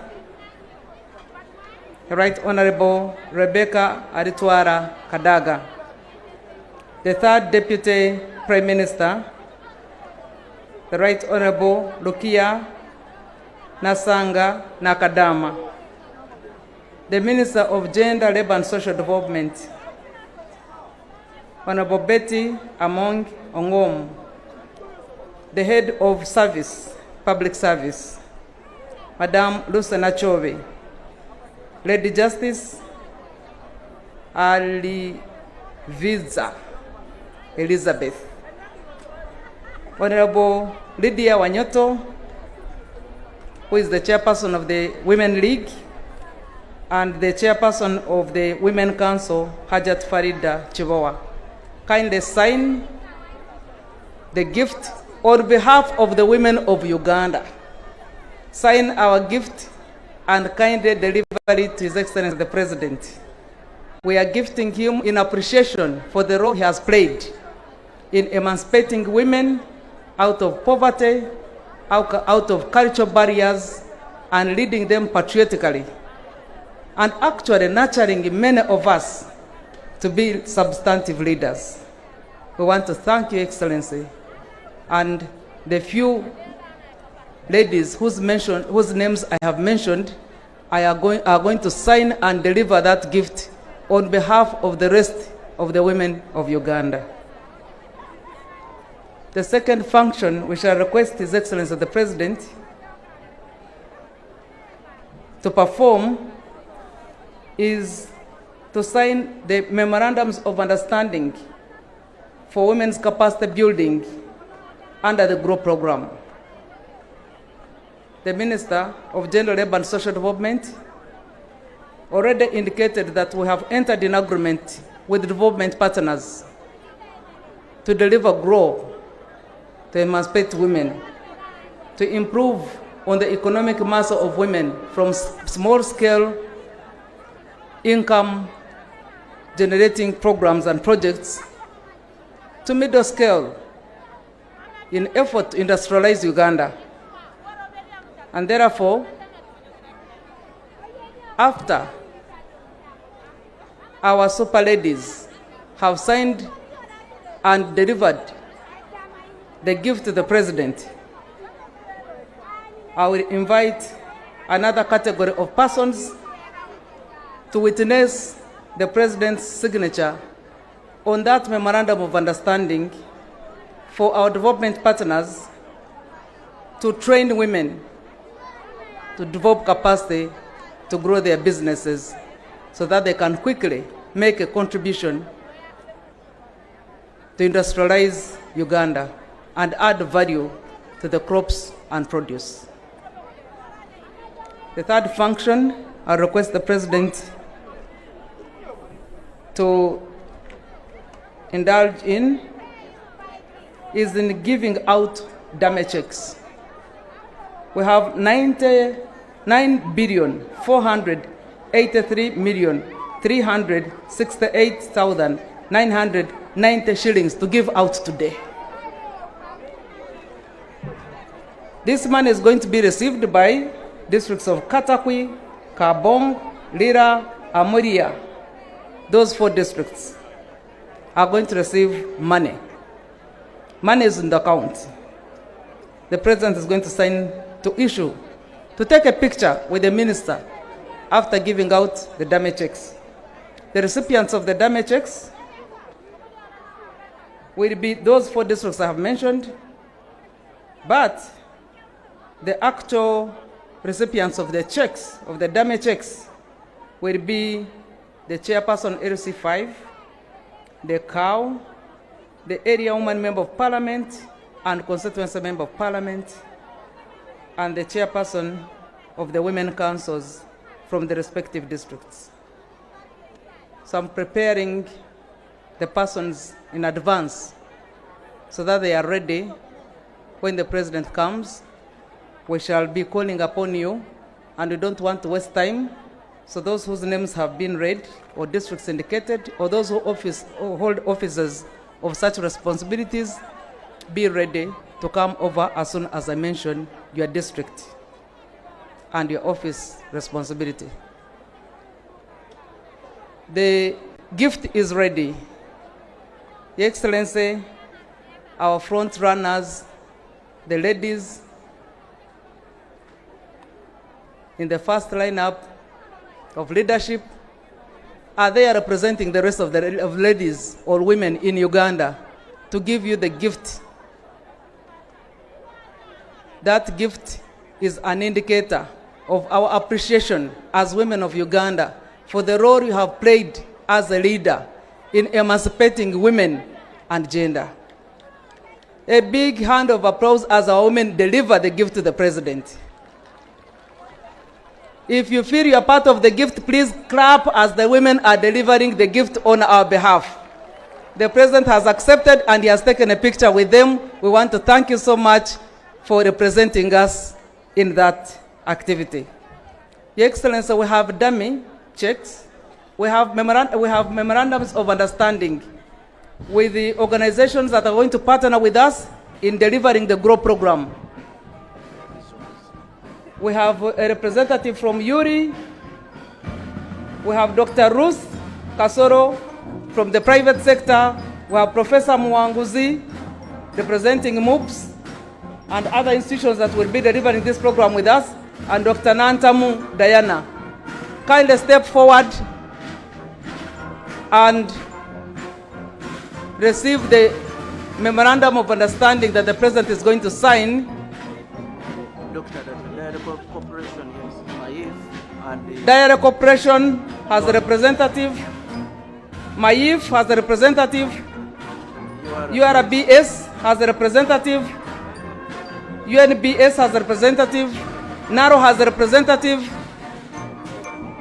URI and MOOPS are all working in partnership with the Ministry of Gender to deliver GROW funds and capacity building in terms of training, in terms of value addition, to ensure that women get resources, the skills, the competencies to get into the middle income status, and most importantly, to make a contribution for Uganda's industrialization process.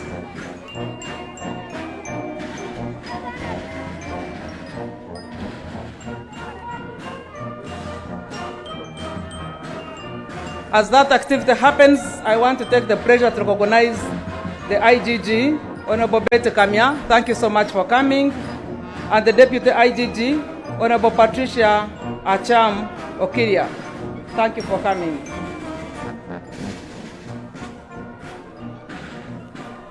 I want also to appreciate our friends and brothers from Kenya who were led by Dr. Paul Nyongesa Autuma, the governor of Busia County. Thank you so much for gracing this important occasion.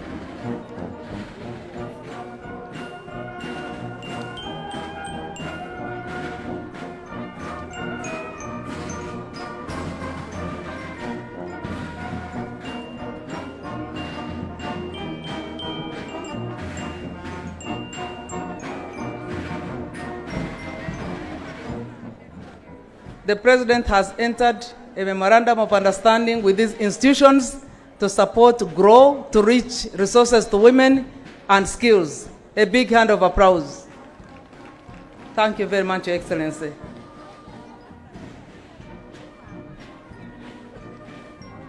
This is amazing. GROW is growing to grow women into the industrial revolution of Uganda.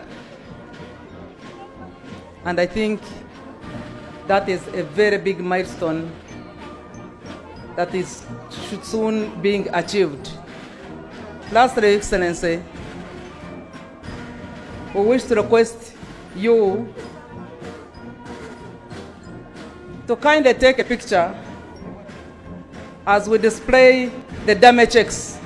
We have 9 billion shillings to live here in Katakwi and the surrounding districts, and we wouldn't wish to go back with this money. I therefore request the Chief Administrative Officer of Katakwi, the Chairperson LC5, the Area Member of Parliament and Woman Member of Parliament, while the Minister awards these damage checks and they take a picture with the President. The damage checks are there. The Chairperson Katakwi, the Chairperson Kabong, Rira and Amuria, please step forward. Chairpersons of LC5, Katakwi, Kabong, Rira and Amuria, please step forward. Protocol, please help them to step forward. We don't want to keep the President standing for a long time. The damage checks are available. Please allow the Chairperson LC5, the area members of Parliament, the district women representatives, and the Permanent Secretary, the Chairperson Women Council. Please pose a photo with the President, receive your damage checks, and we move to the next function. For details, Katakwi is receiving 41,151,202 shillings. Kabong is receiving 258,679,000, and Dira is receiving 53,320,000. Amuria will receive 72,578,000. A total of 9,483,368,990 shillings has exchanged hands.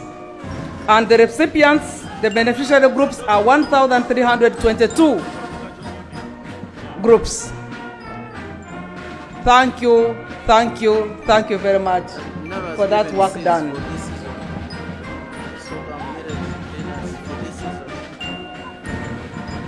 I am reliably informed that Naro has already given seedlings, free seedlings, sorghum seedlings, millet, nuts to the whole of this sub-region, Teso sub-region. Naro has given you free seedlings. If you are interested, please make sure you get in touch with the Community Development Officer, the Production Sector Chairperson, to get the free seedlings and be able to plant as soon as the rains touch the ground. We thank you so much.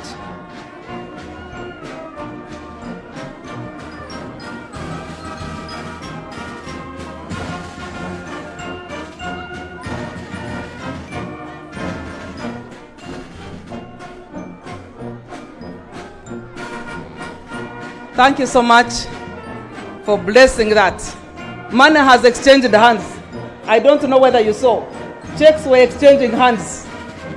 The money is not in cash. The money is on the account. So the damage checks has represented the money which is in cash and on the account.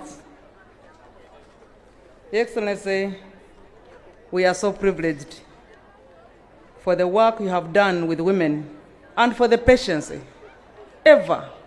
Every time you come, you are patient enough to listen to us and to accommodate our elaborate program, and we can't take that for granted. We thank you so much for accepting to give us all the time we need so that we can exhaust everything we have been doing in the 366 days of the year.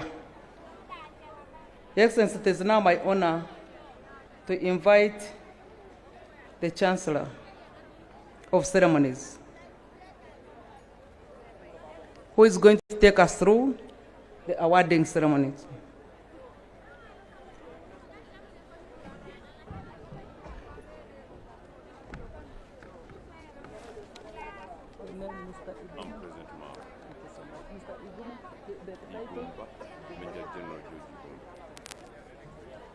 This is none other than Major General George Igumba. Please applaud him with a hand of applause as he walks to the podium to award the exemplary leaders, women and men who have supported us in the emancipation struggle for gender equality. Igumba, the floor is yours.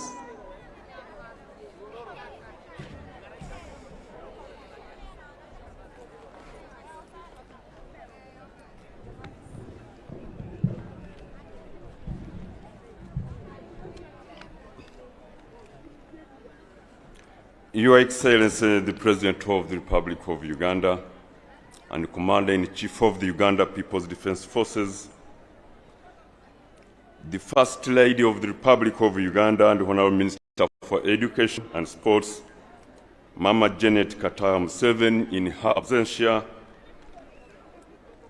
Her Excellency, the Vice President of the Republic of Uganda, Major Retired Jessica Rose Alupo Epel, and her dear spouse in his absentia, Right Honorable Speaker of Parliament, His Lordship the Chief Justice, National Resistance Movement, Central Executive Committee members, Right Honorable Prime Minister, and her respective deputies here present, their worships, the religious leaders here present, Honorable Cabinet Ministers and Ministers of State here present,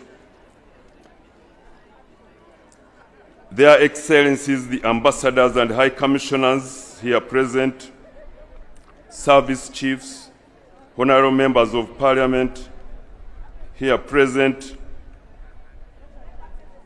their Royal Highnesses, the cultural leaders, distinguished invited guests, ladies and gentlemen, good afternoon.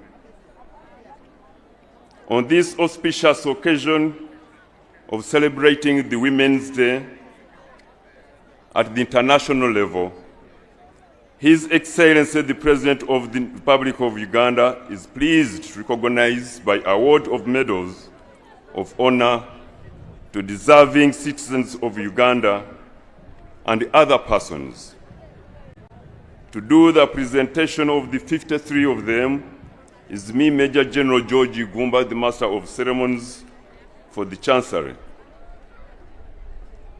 Now, therefore, in accordance with Section 3, Part 2 of the National Honors and Awards Act 2001 as amended, His Excellency, the President of the Republic of Uganda, has approved the award of medals to 53 persons, among whom 48 are female, during this year's International Women's Day celebrations. The medals are in the categories of the Excellent Order of the Pearl of Africa, the Grand Commander, the Distinguished Order of the Nile, Second Class, Grand Officer, the Masaba Star Medal, the Nalubale Medal, the Honorary Medal, the Meritorious Service Medal, the Long Service with Good Conduct Gold, 30 years plus Medal, and the National Independence 60th Diamond Jubilee Anniversary Medal. The names of the 53 awardees were duly considered by the Presidential Awards Committee, comprising of 9 eminent persons, with Ambassador Beatrice Wawudea as the chairperson and Hajat Zamina Malole as the secretary, under the aegis of the Minister for the Presidency, Honorable Mile Babiriye Babalanda.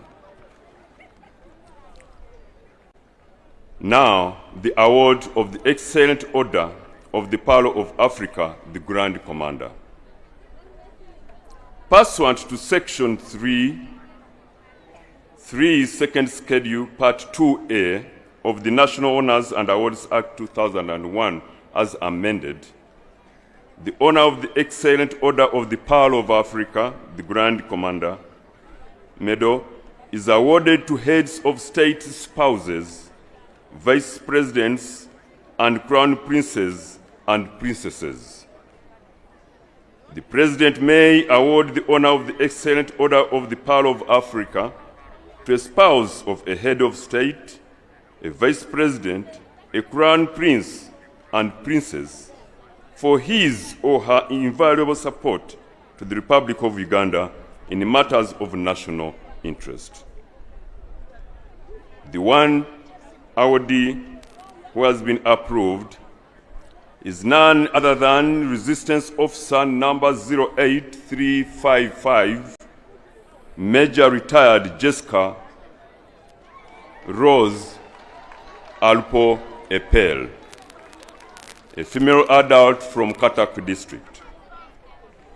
Her Excellency the Vice President of the Republic of Uganda, Major Retired Dr. Jessica Rose Alpo Epel, Member of Parliament, was born on 23rd May 1974 in Katakwi district, Usuku County, Ogongoja Sub-County, Oigoi Moma Parish, Aketa Village.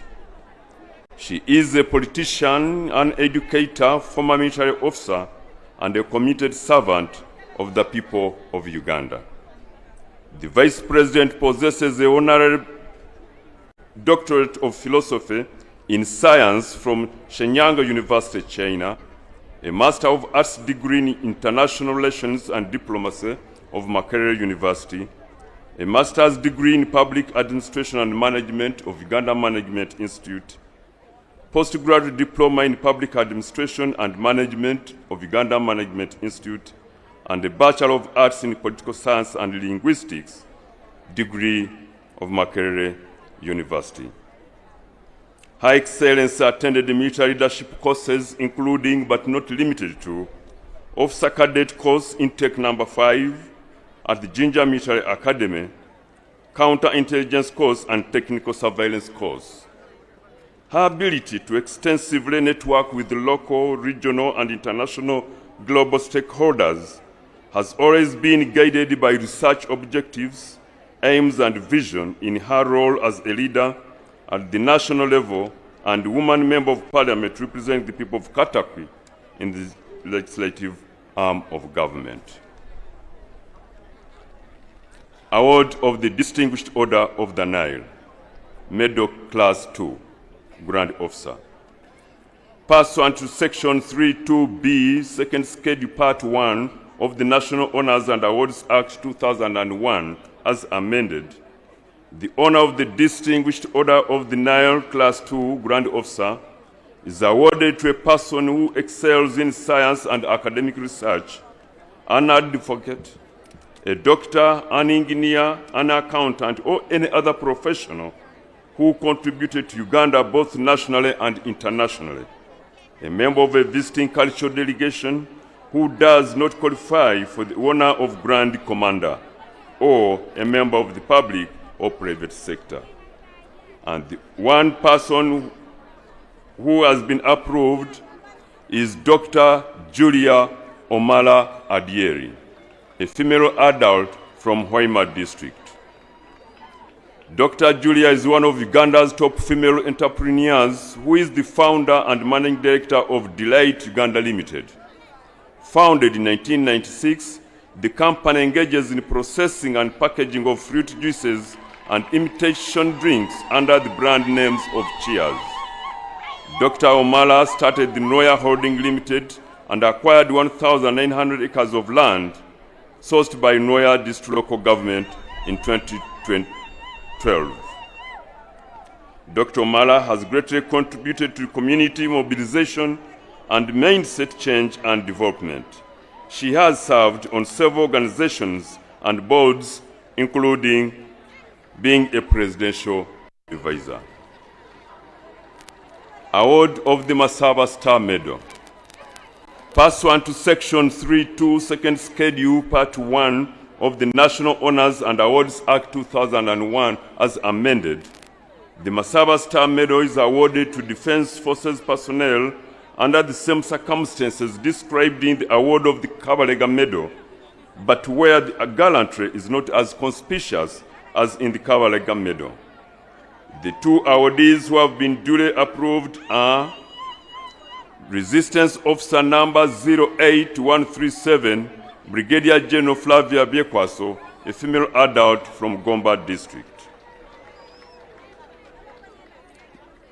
The second is Resistance Officer number 07264, Colonel Sarah Patience Mpabwa Mwesigwa, a female adult from Bushenyi District. Colonel Sarah Patience Mpabwa Mwesigwa was born on 8th June 1966 from Bushenyi District. She holds a Master's of Education Foreign Languages from Pyatigorsk Pedagogical Institute, Russia, and a bachelor's degree in international relations from Stavropol, Russia. Her exceptional milestones is also reflected during her representation for the UPDF in the 8th and 9th Parliament. Award of the Nalubale Medal. Pursuant to Section 3.2, Second Schedule, Part 1 of the National Honors and Awards Act 2001 as amended, the honor of the Nalubale Medal is awarded to all civilian activists who have contributed towards the political development of Uganda, either through armed struggle or civil disobedience and otherwise, right from colonial times to date. The two awardees who have been duly approved are Mrs. Ediegu Grace Otelu and Mr. Amos Mukisa. Mr. Amos Mukisa, Your Excellency, who was born in 1992 in Chiwa Mubende District. On 25th February this year, he helped in pursuing and arrest of the assassins of late engineer Daniel Bosa, the clan leader of the Endiga Ship clan, and proprietor of Transfer Electrical Services and Contractors, who was shot a few meters from his residence at Lunguja in Kampala City. Mr. Amos Mukisa exhibited exceptional courage and heroism, regardless of his personal safety, in an attempt to apprehend the criminals who were armed after the murder of the senior citizen. Amos Mukisa, Your Excellency, is accompanied by his colleague Katabaz Abdu, with whom they executed the operation. Award of the Honorary Medal Police. Pursuant to Section 3.3, Second Schedule, Part 2A of the National Honors and Awards Act 2001 as amended, the honor of the Honorary Medal is awarded to civilians who have shown unwavering support to the Uganda Police Force programs in respect of community policing, donations including land, buildings, and other logistics, thus making police operations easier and improving the welfare of officers. The one awardee is Mr. Dick Correa. Award of the Meritorious Service Medal Police. Pursuant to Section 3.3, Second Schedule, Part 2A of the National Honors and Awards Act 2001 as amended, the honor of the Meritorious Service Medal is awarded to police officers for meritorious service, particularly in operations where initiative and meritorious behavior has made vital differences to the success of the operations. It shall also be awarded for acts of endurance and dedication. The two awardees are number 60721, Sergeant Adong Stella, female adult from Lira District. Next is number 49219, Corporal Sabila Shaibu, a male adult from Kapchora District. Award of the Long Service with Good Conduct, Gold 30 Years Plus Police Medal. Pursuant to Section 3.3, Second Schedule, Part 2A of the National Honors and Awards Act 2001 as amended, the honor of the Long Service with Good Conduct Medal is awarded to officers with long service years with a clean and uninterrupted service to the force. The three awardees who have been duly approved are Assistant Commissioner of Police Kakonge Peter Apul, a male adult from Chenjojo District. Assistant Superintendent Amuge Lydia, female adult from Parisa District. And the third is number 19699, Sergeant Tibalua Monica, a female adult from Bujiri District. Award of the 60th Diamond Jubilee Medal. Pursuant to Section 3.2, Second Schedule, Part 1 of the National Honors and Awards Act 2001 as amended, the honor of the National Independence 60th Diamond Jubilee Medal is awarded to a person in recognition of outstanding service and loyalty to the country from 9th October 1962 to 9th October 2023, and who has championed and contributed significantly to the struggle for independence, or to a person who has continued to protect the independence of Uganda. The 41 awardees who have been duly approved are Inspector of Police Wodmaga Julian, female adult from Blambuli District. Miss Aguti Christine, Principal Officer 2, female adult from Soroti District. Miss Namata Robina, Principal Officer 2, female adult from Kono District.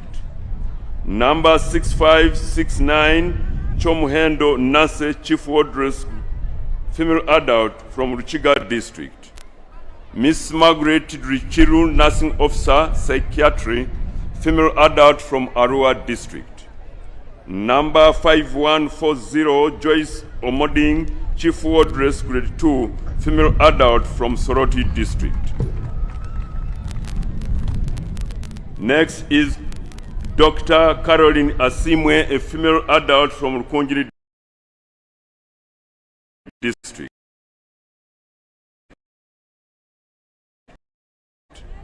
Miss Christine Lin, female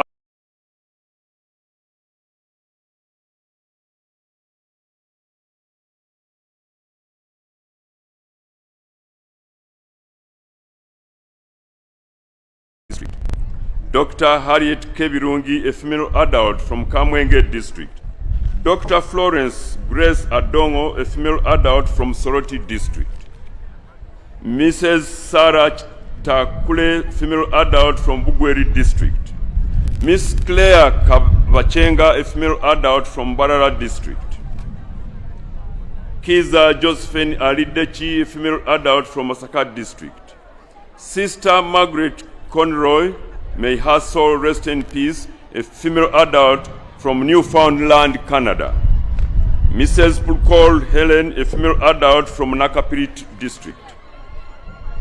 Miss Peace Kuganakwe Rebecca, Mrs. Jane Atengorit, Miss Magdalene Nawijano Chomkama, Miss Florence Butegwa, Miss Akol Agiripina Amuge, Sister Maria Immaculata Bray, may her soul rest in peace, Miss Aquano Stella Maris, Akrut Beatrice Omese, Peter Pex Park, Miss Susan Mwanga, Dr. Veronica Lamaka, Miss Brenda Kichoncho, Miss Sandra Nakayenze, Miss Immaculate Were, Miss Regina Nakayenga, Miss Josephine Joy Shalita, Rosette Christine Mutambi, Rusia Orikiriza Bariho, Miss Connie Kechhembo,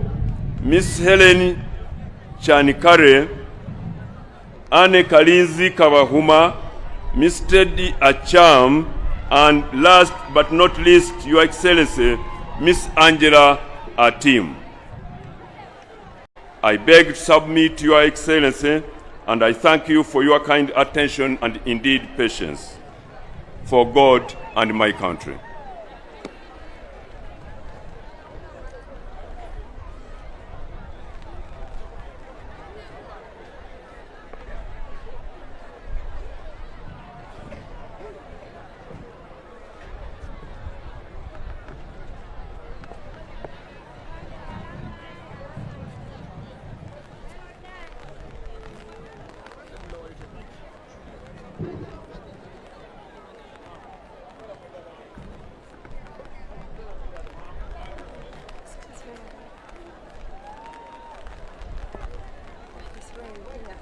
Thank you so much, Chancellor of Ceremonies.